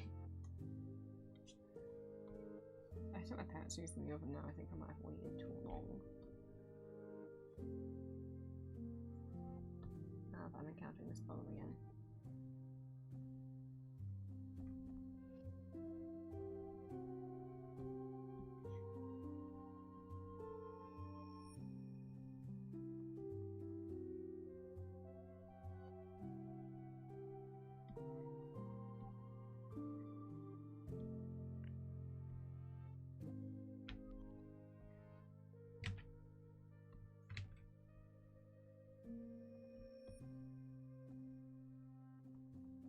Valentine, what are you doing? What are you doing? What are you doing? What are you doing?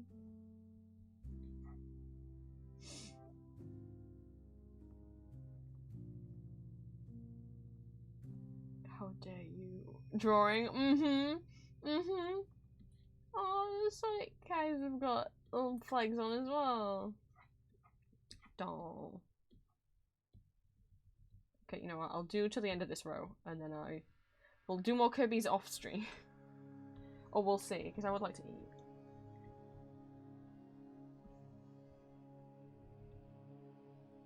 But I am out of water. You know what? Maybe I'll be right back. So I can investigate when I can have food situation. Julia texted me, she's happy, she didn't have to be... She got a new job, I'm very proud of her. She's very happy that she wasn't cashiering today, and then she said, tell stream I said hi, so I gotta tell stream that Julia says hi. Julia says hi. Very proud of Julia. Anyone who doesn't know, if you didn't see my posts on my YouTube community tab, and the pinned comment on my last audio, and in Discord and Patreon, my partner, Julia, has just started doing ASMR audios herself, the same that I do on YouTube. She only has one up so far, but she's going to be doing more of, like, a variety of characters. I'll tell her you say hi back.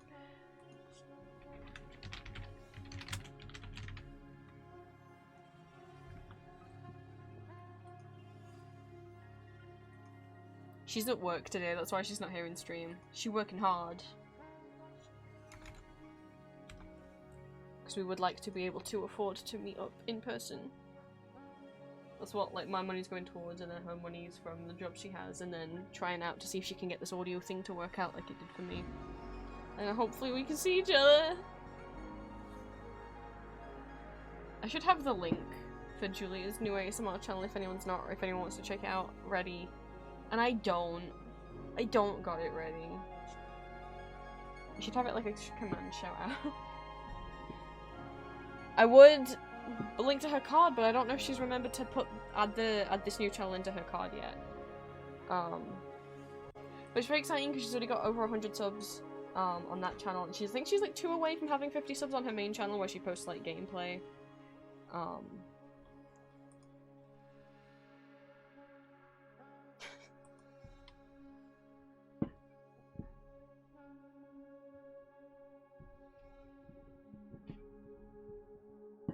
How quickly can I grab a link to her channel? Because I want to go to the bathroom. I'll go to the bathroom, I'll get more water because I'm out. And it's very warm in this room.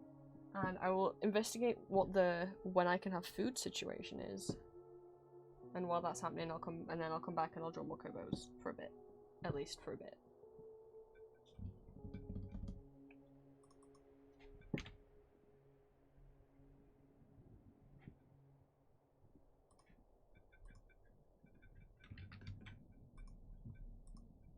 Okay, I'm gonna drop the link to Julia's channel in chat. Her like ASMR channel. And I'm gonna BRB so that I can pee.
turn to some very dramatic music.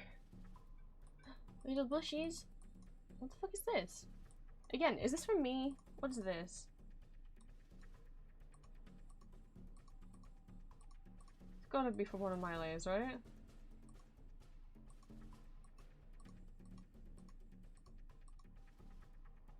It's just 2 floating pixels. Apparently not. Okay, apparently it's not from one of mine. No one else has been drawing over here. It's gonna bug me. You see it? It'll be from one of mine. It's like where I was drawing. Surely I'm the culprit.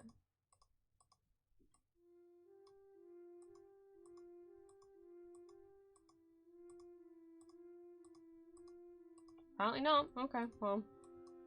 Let's see. My child. Oh, look at Auden. Thank you, Valentine. You didn't have to. Update on the food situation is, my parents are using the oven. Which is fine, right? I can put something above or below. No. They don't want me to. I asked if I could put anything in the oven on a shelf above them. They said no. I was like, can I move this shelf? Your stuff is on down one then? Because there's no room to put anything below. And they were like, no. And I'm like, okay. And that thing's gonna take 40 minutes. So. Oh, cat. Okay.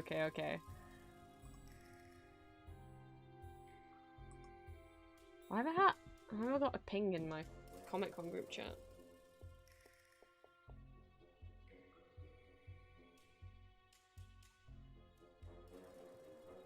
Oh, dang! Because they used a photo. Holy shit! They took that photo so. Okay, so one of the cons we were at, the official, the official people, like the staff of the con, took a photo of us, and like filmed us, and then they never used they never posted the photo anywhere, and they never used the video, and we were like, oh well, they've just posted a promotional thing, using a photo of me and my friend.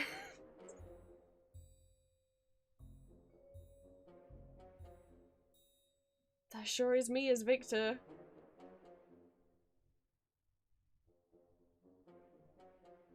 I never thought we'd finally see that photo, like a year later. I was like, why'd I get a ping? Oh my god, it's me! Which is wild because MegaCon never fucking replied to any- MegaCon, like, I meant to, like, they normally, like, reply to people's, like, stories and stuff and share people's stories that tag them to their story. They'll be like, yeah, post a story and tag us and we'll share it, but they fucking never share mine. It's me!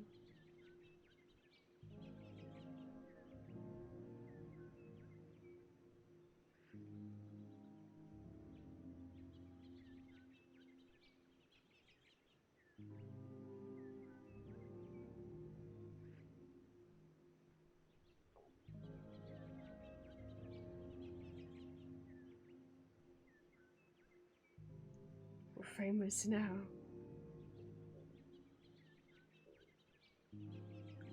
Because we used to, me and my friends, for the cons we went to last year, we were all dressed as, like, arcane characters. So, and walking around as, as a big group. So, people kept coming up to us just wanting photos of all of us in total. And that was really fun, because we made a lot of new friends that way. Anyone else who was an arcane cosplayer just kind of came over and talked to us.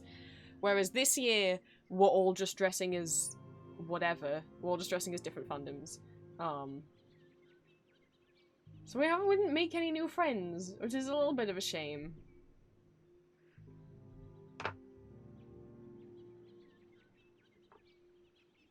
Don't, if you see us, I promise we're not scary.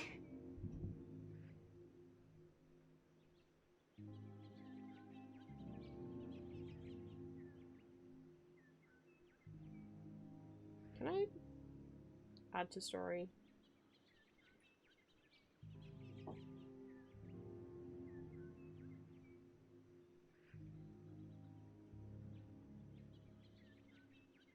Thing is though, MegaCon probably won't tag us. I made it! I made a Comic Con Can I? You can draw on the drawer. See, that was too big. Can I make smaller?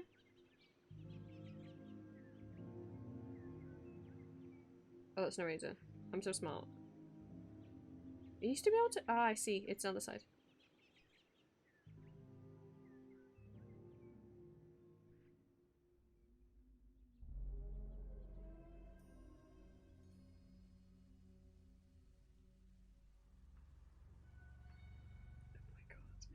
Can't write on my phone. I'm trying to write with the Instagram.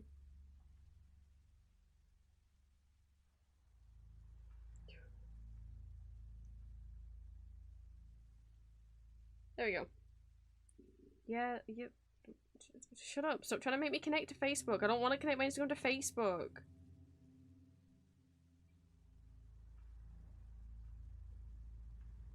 Okay. I was saying, right, yeah, so I'm not allowed to, like, use the oven for another, like, 40 minutes.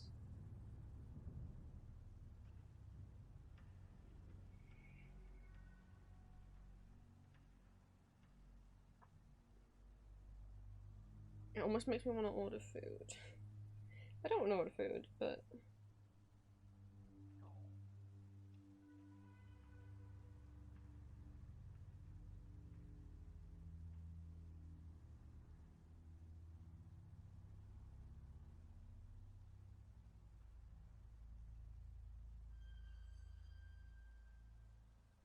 But I'm hungry. I'm hungry. Both are cool. Thank you, Valentine.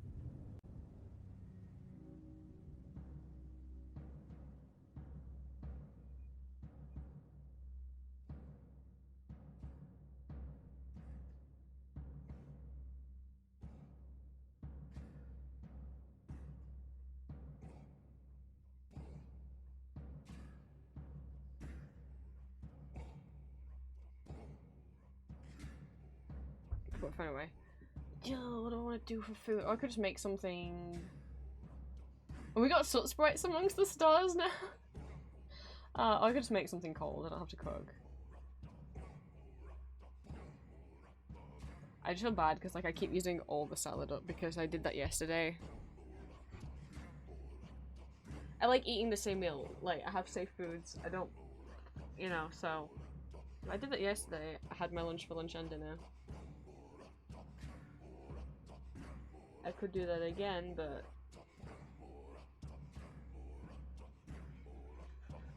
then I'm gonna probably get told off for using like almost all of the rest of the salad left, and it's Saturday and we do our food shop on Thursdays.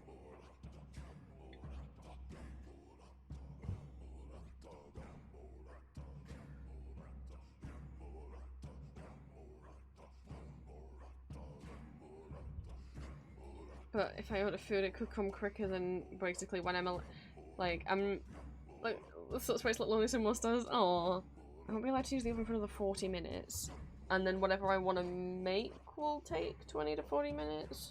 So I'm like, if I put the thing that takes 40 minutes, I don't want to wait that long for food.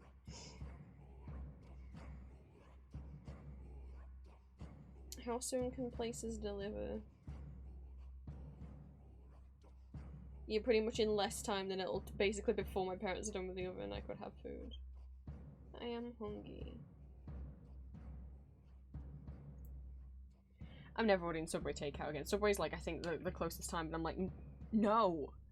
I don't know if this is how Subway does it in America. I've had Subway in person and it was fine. But I ordered Subway takeout. One, they shoved the subs in boxes that were smaller than the subs were, so they were like all squashed and like folded up. And then I opened it and I was like, I took a bite and I was like, this tastes like bread. And I opened it up and they'd put... Okay, to be fair, look, I had cheese, lettuce, spinach, cucumber. And there was like nothing in that salad. There was like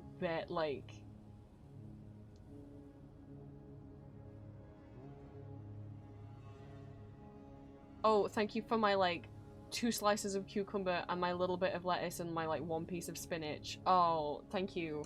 This is so gonna fill me up. They put fucking like basically nothing in it.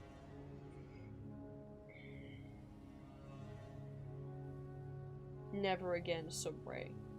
Go fuck yourself.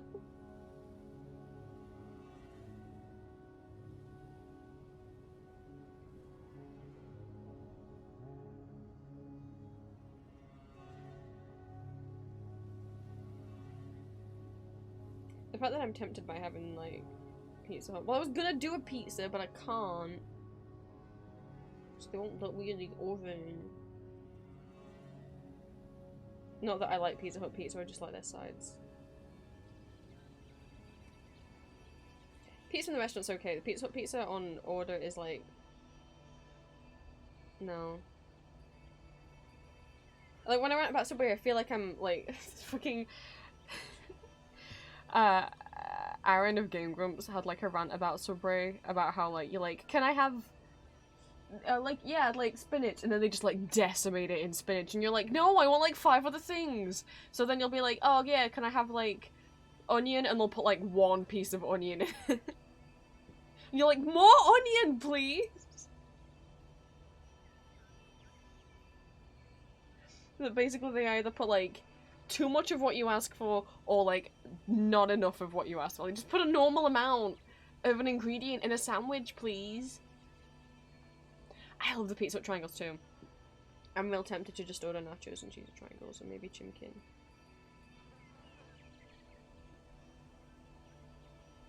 I like the Pizza Hut chicken. That's better than the pizza. I haven't had pizza in a while.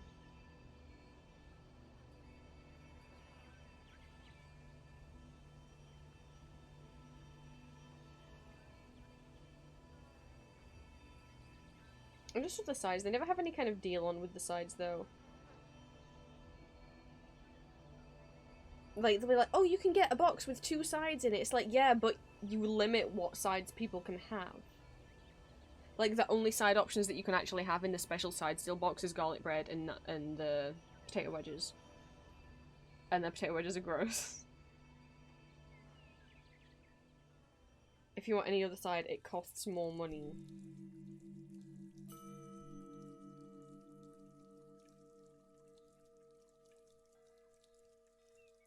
I don't know, I could get just the box of the pizza and the triangles. I don't remember if last time I had a small pizza from them if it was good. The small pizzas are normally the only ones I can stomach.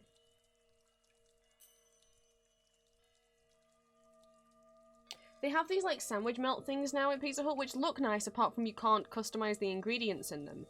And all of them either have a meat that I don't like. I'm not vegetarian, but I just don't like most meats. Or they have, like, a thing I'm allergic to, or a thing I can't stand in it. So it's like, can you just almost go, like, cheese it? Where? Rocket tool. Please work. Thank you.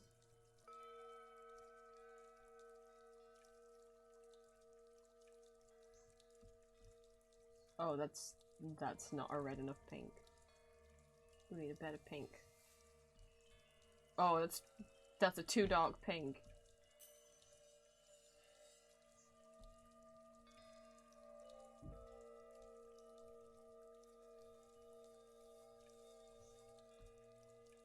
I've really noticed how much of a salmon-y pink it actually is in the trans flag.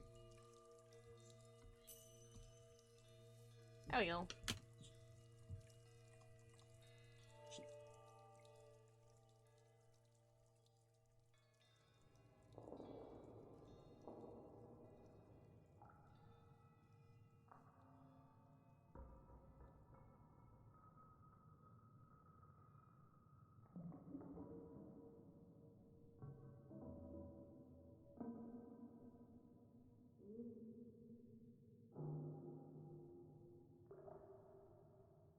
Okay, let's do margarita with extra cheese and the triangles. How much is that going to be? Oh, but then it makes me pick a drink and I don't like any of their drinks. Oh, they got water. I can't drink Pepsi anymore, it makes my tummy go funny. And that's like all Pizza Hut do. Oh, they got like a fruit juice thing. Sure. I'll have the baby child's fruit juice. God, it's so much more money ordering from Pizza Hut than like anywhere else.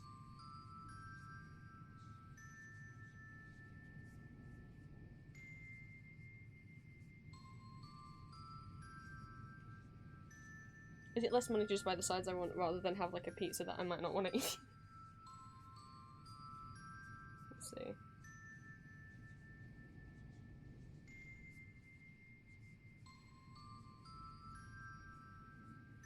I can't math though. And basically, so the two things I want are going to come to less than 16. Yeah, it's actually more expensive to do it this way. Okay. Let's take that out of my basket. Wow, it's more expensive for me to do the deal that they suggested. That makes sense, doesn't it? She's not so smart.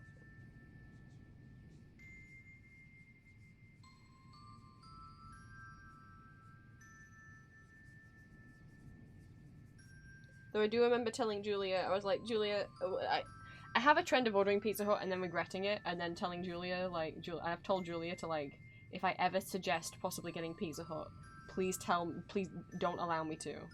But, like, but I want pizza. Like, I've straight up told her, like, that she's got to stop me, because I always end up having tummy regret. But I just... I need to...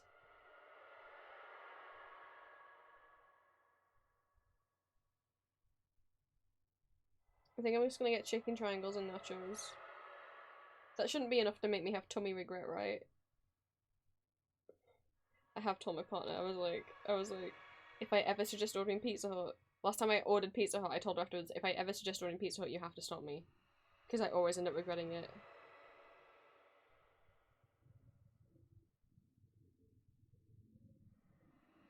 But like, you don't understand. Julia isn't here, she's at work. Oh yeah, this comes to like £10 less doing it this way. I'm just gonna get nachos, triangles, and chicken. I'm not gonna get a pizza. And the chicken never makes me feel funny. It's only like the pizza or if I have something that's too stodgy, but this should be okay. This should be okay.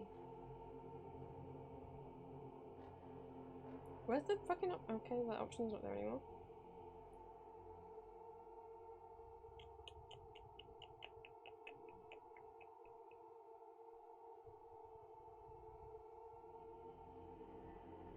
Look, I wasn't gonna order takeout. See, Ninja, here's the thing that happened. Here's the thing that happened, right?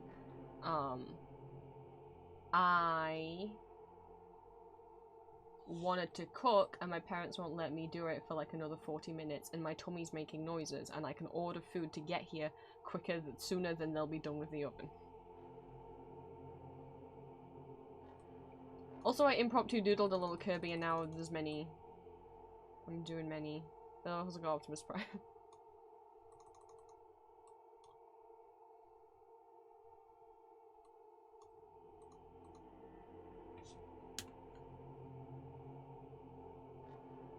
We've still got time if well, we've still got time. We've got until my food gets here and then I'll probably end stream. So we'll see how many more Kerbos I can get drawn.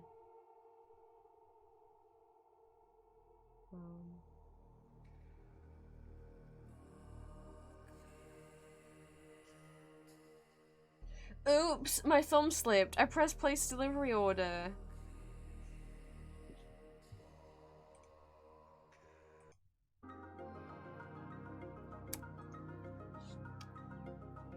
I'm only not getting a Terran share because I don't want to spend that much money.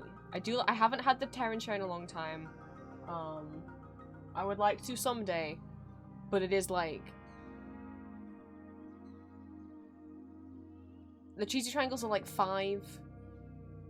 The nachos are like 5. The chicken's like 6, and the Terran share's like 12. I'm like,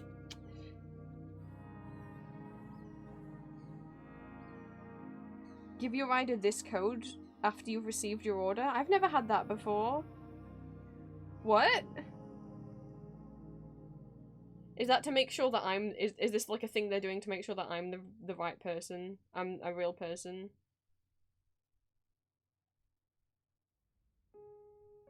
I think so. I mean, it's definitely like twice the price of most of the other sides, which is why I don't get it very often. This is what I gotta give my rider this. I've never had that before. Is this just a Pizza Hut thing? I went to McDonald's not that long ago and I didn't have to give them a code. Just to make sure that they're delivering to like the right house so that somebody else doesn't accept their food. Also, we don't have the cheesy bites. Yeah, back here. Red. Right, what are the flags? What are the flags? What are the flags?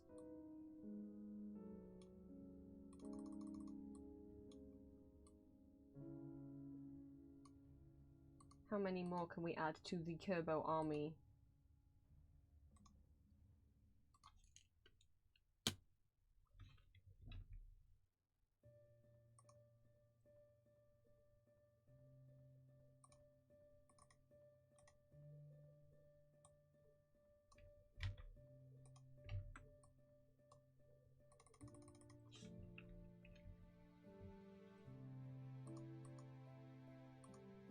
I'm scared now. I've got to give them a code. Can I just show them my phone?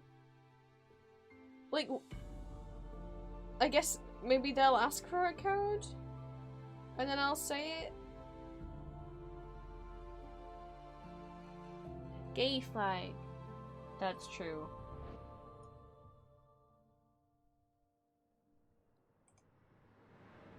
Good old rainbow.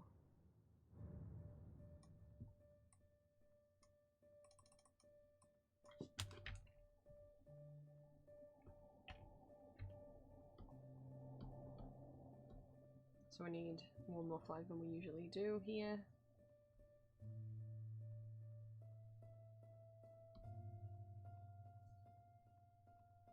Make it a little bit pastel-y and a little bit desaturated because I think that's cute. Oh, that's not a very good orange.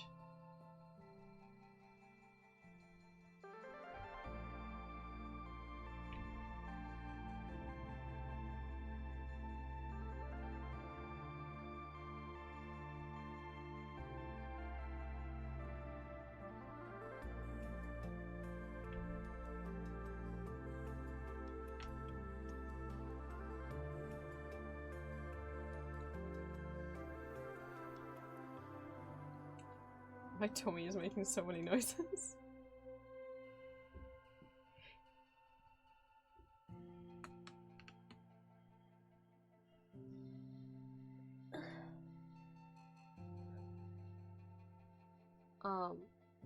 Yeah, well, Kirby was just a doodle because I was just gonna pass the time for like 10 minutes until I was gonna go down and get food, but then I couldn't get food.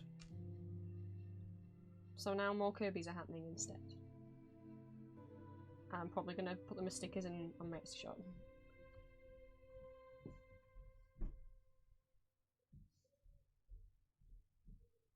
That's a little bit of a stinky looking one. I'll just get the yellow Eastern and binding flag, I like that as well. Oh, because it might not go. It might not go, actually. Hmm.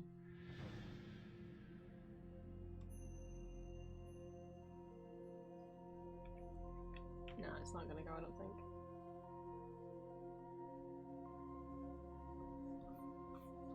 Let's go back.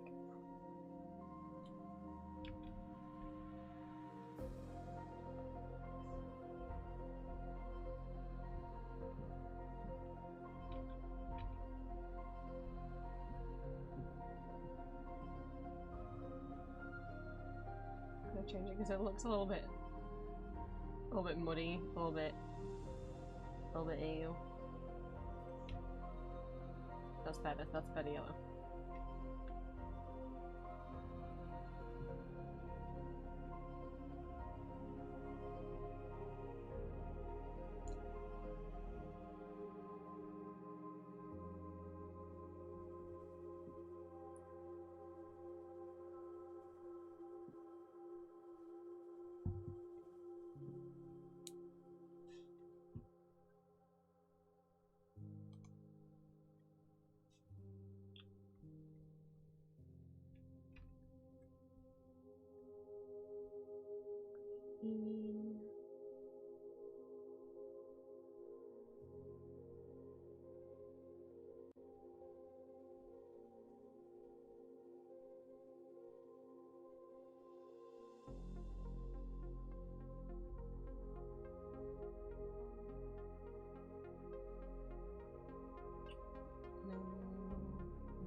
pride flag has 6 colours, a rainbow has 7, pride flag has 6. Like when all those people were like buying pride merch, I don't have a problem with the NHS using like the rainbow symbol. I have a problem with people who are like homophobic buying up pride merch and putting pride merch in places and then making people think their business is LGBT friendly and then being like, ooh no, this is for the NHS. It's like, then why is it a pride flag? And they're like, it's not a pride flag, it's a rainbow flag. I'm like, it's a pride flag. The pride flag only has 6 colours, a rainbow flag would have all 7.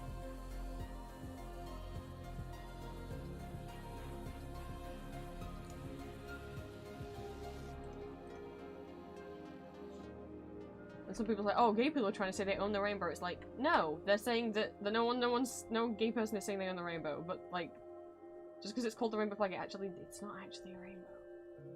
And the original one had pink on the top, and the only reason why the ones that then it didn't end up with pink at the top is because literally to be able to get the right dye to dye it pink was way too like expensive and rare. So that's why the pink stripe didn't say. I do like including the pink stripe from the original because it was always meant to be there. I haven't on this one though, so it's a bit late for me to start thinking about that. Anyway, purple.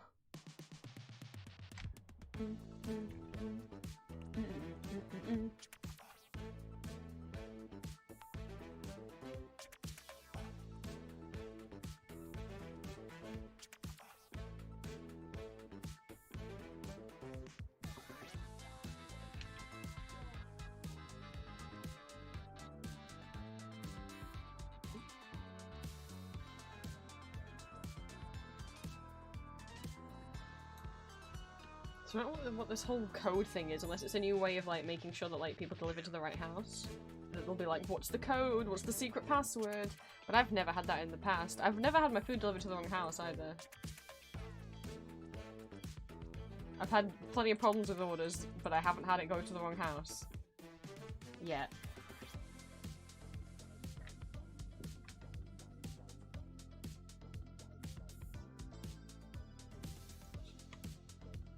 Someone said asexual, right?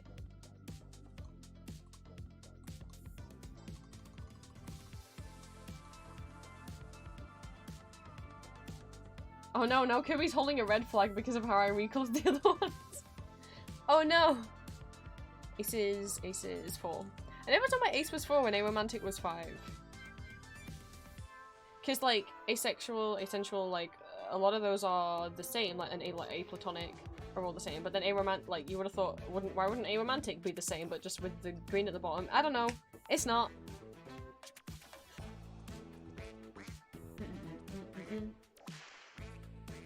Can we say this is the power game?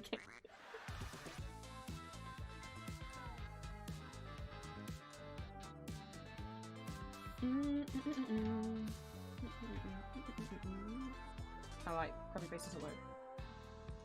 On Firefox.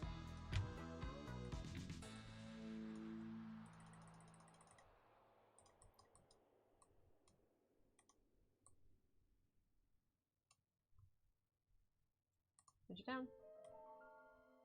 Ah! No! No! Don't move his little flaggies. So close.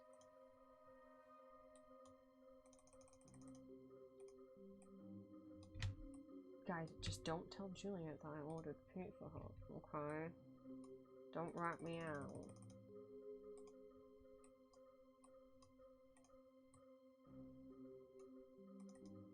I didn't order a pizza, so it might be well, we'll see. If I eat it and then I have regrets, then I'll remember from this time. Because what I remember from last time is definitely that I'm never gonna order a pizza from there. I don't want to even think for a second, maybe it'll be okay this time. Because normally they either burn it, or it's gross, or my tummy doesn't like it.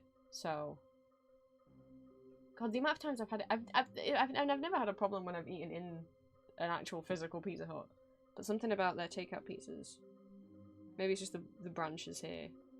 The amount of times it's been like, that is almost black. I don't feel like it's quite burnt enough that I could report it as like burnt and get my money back, but like, wow, it's close.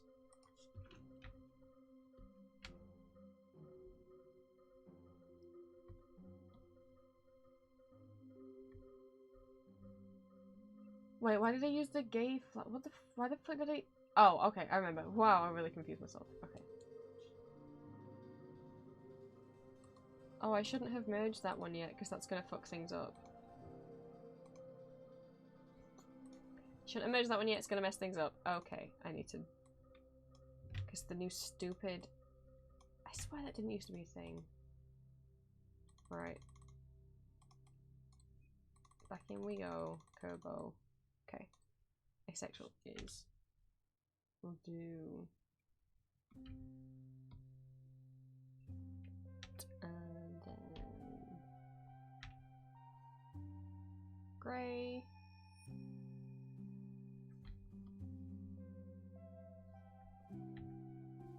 And then... White.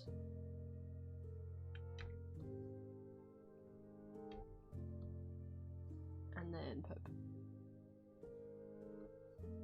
It's quite pinky purple. I know it's gonna change things up, I know.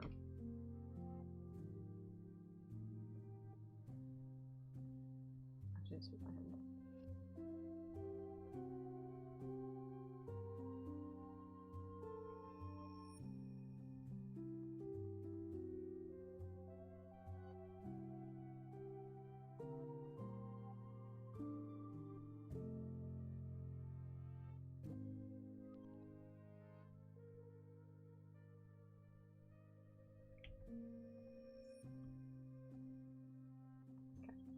And this is here just so that I can actually trace where the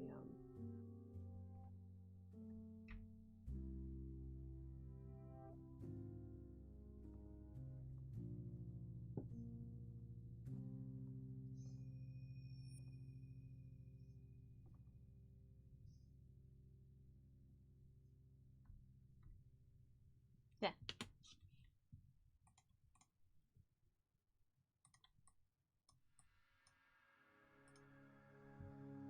I'll set this and go back to the beginning. This is a soundtrack for a video game called I The told you Stanley all. Parable. I'm so freaking cute.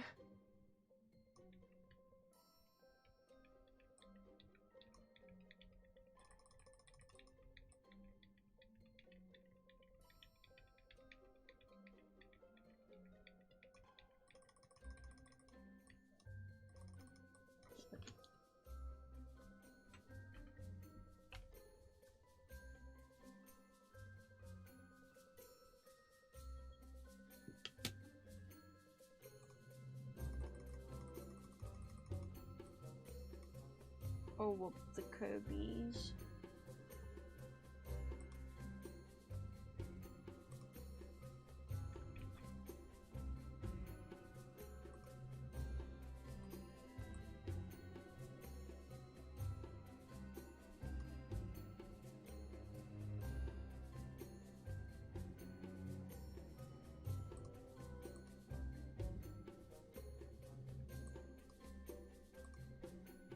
Wait, huh?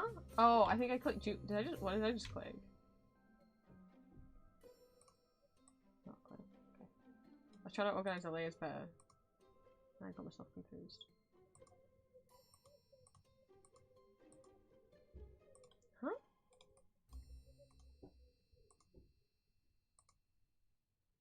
What is this layer? This layer says I have a layer of Kirby's at the top of the screen, but I. Oh. There's one at the top of the screen already, so delete that layer. Because that confused me. Right.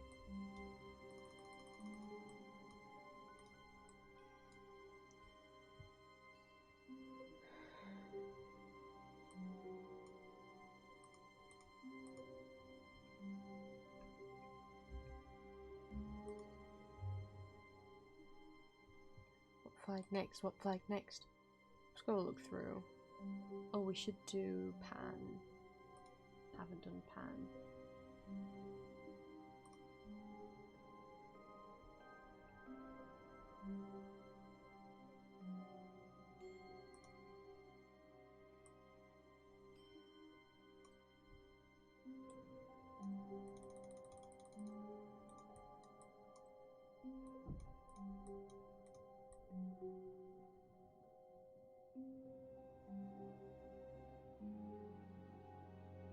That one is the long one.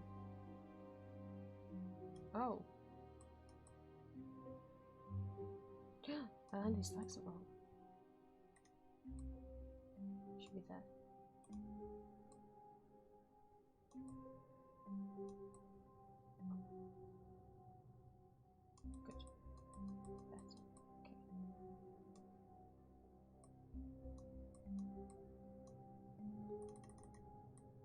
Turn this one's back so it'll be easier. The food's on its way. I'm so hungry. I'm gonna like Julia. When Julia eats food really quickly, she describes it as inhaling food. Yeah, I think that's what's gonna happen. I didn't have a lot for lunch, and I didn't have breakfast. That's probably what's not helping me.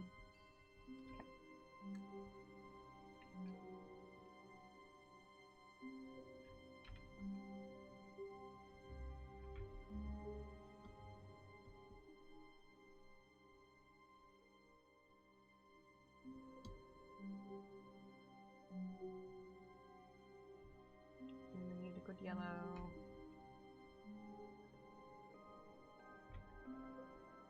Something that's still not like too bright.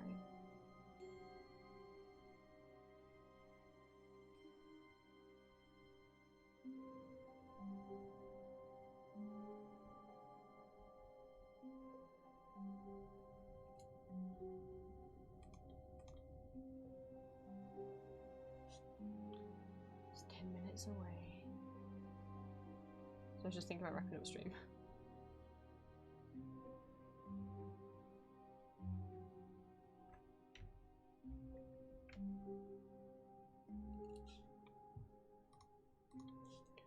But am I gonna do that? No, I want to draw more Kirby.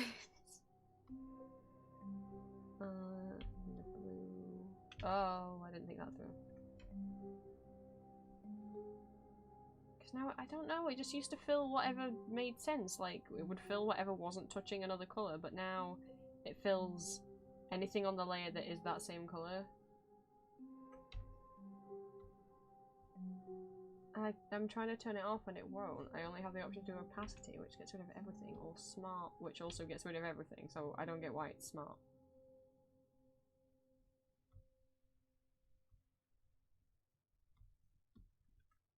Oh, well that worked. I just tapped on a thing that said contagious. I was like, what happens if I check the box contagious? Oh. Okay. I don't know why that makes sense. Anyway, well I fixed the issue I was having with the bucket, so...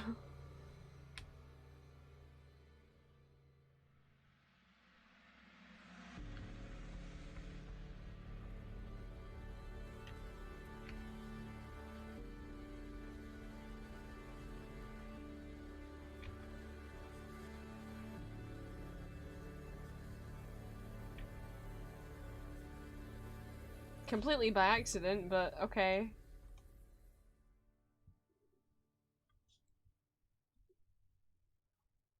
Is that weird chunky bit always been there? On the flag? I didn't notice that. On the others? That there's like a bit where it's like 3 in a row.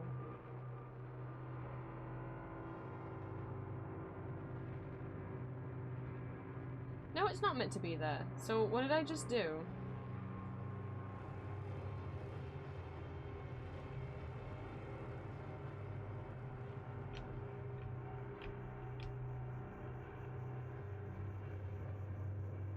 Ah, I see what happened.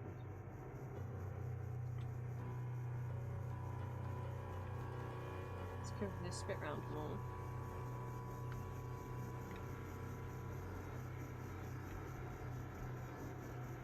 Okay. Pan flag. Optimus, yes, Optimus is their leader.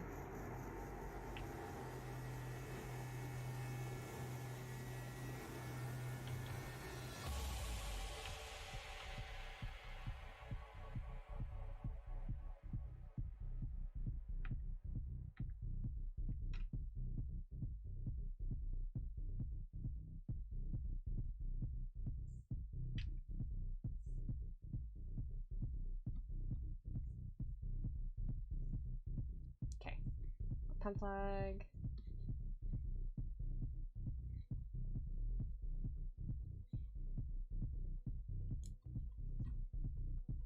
I want to do Omni and...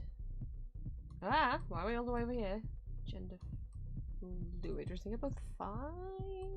I should know than my own class.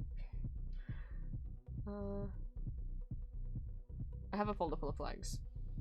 Just so I can always reference them and always forget. Yeah, Omni's 5. For some reason I thought it was 6 then. It's not. I should look at who else is online. I need to start thinking about raiding.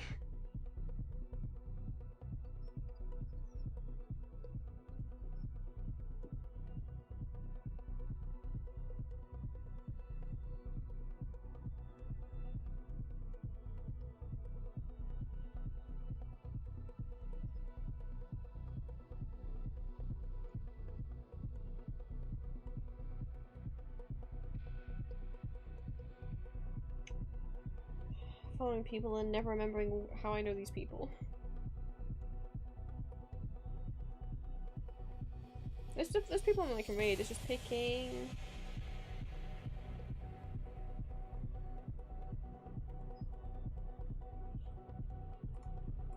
We got pixel art, that feels suitable. We got Sonic, but it's a collab, so that makes me nervous. The monkey ball. I kind of feel like reading pixel art because we've been doing pixel art, and this is Happy Pride pixel art, and they're making a lot of pixel art space stuff. I don't know.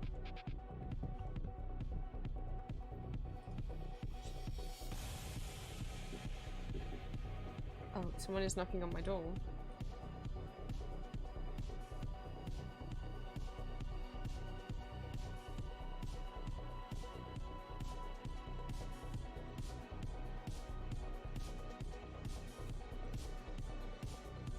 So like, do you want the oven? I'm like, no, because my Pizza Hut's 4 minutes away. Okay. Oh my god, I can't think with that music on. We're gonna go read. Oh, is peeping out near the end of stream? Oh, fuck, they just BRB'd. They just BRB'd. Oh, goodness. Okay, oh, I very quickly need to pick somebody else. Do you guys want to watch Monkey Ball? Do you want to watch Super Monkey Ball? I don't got time.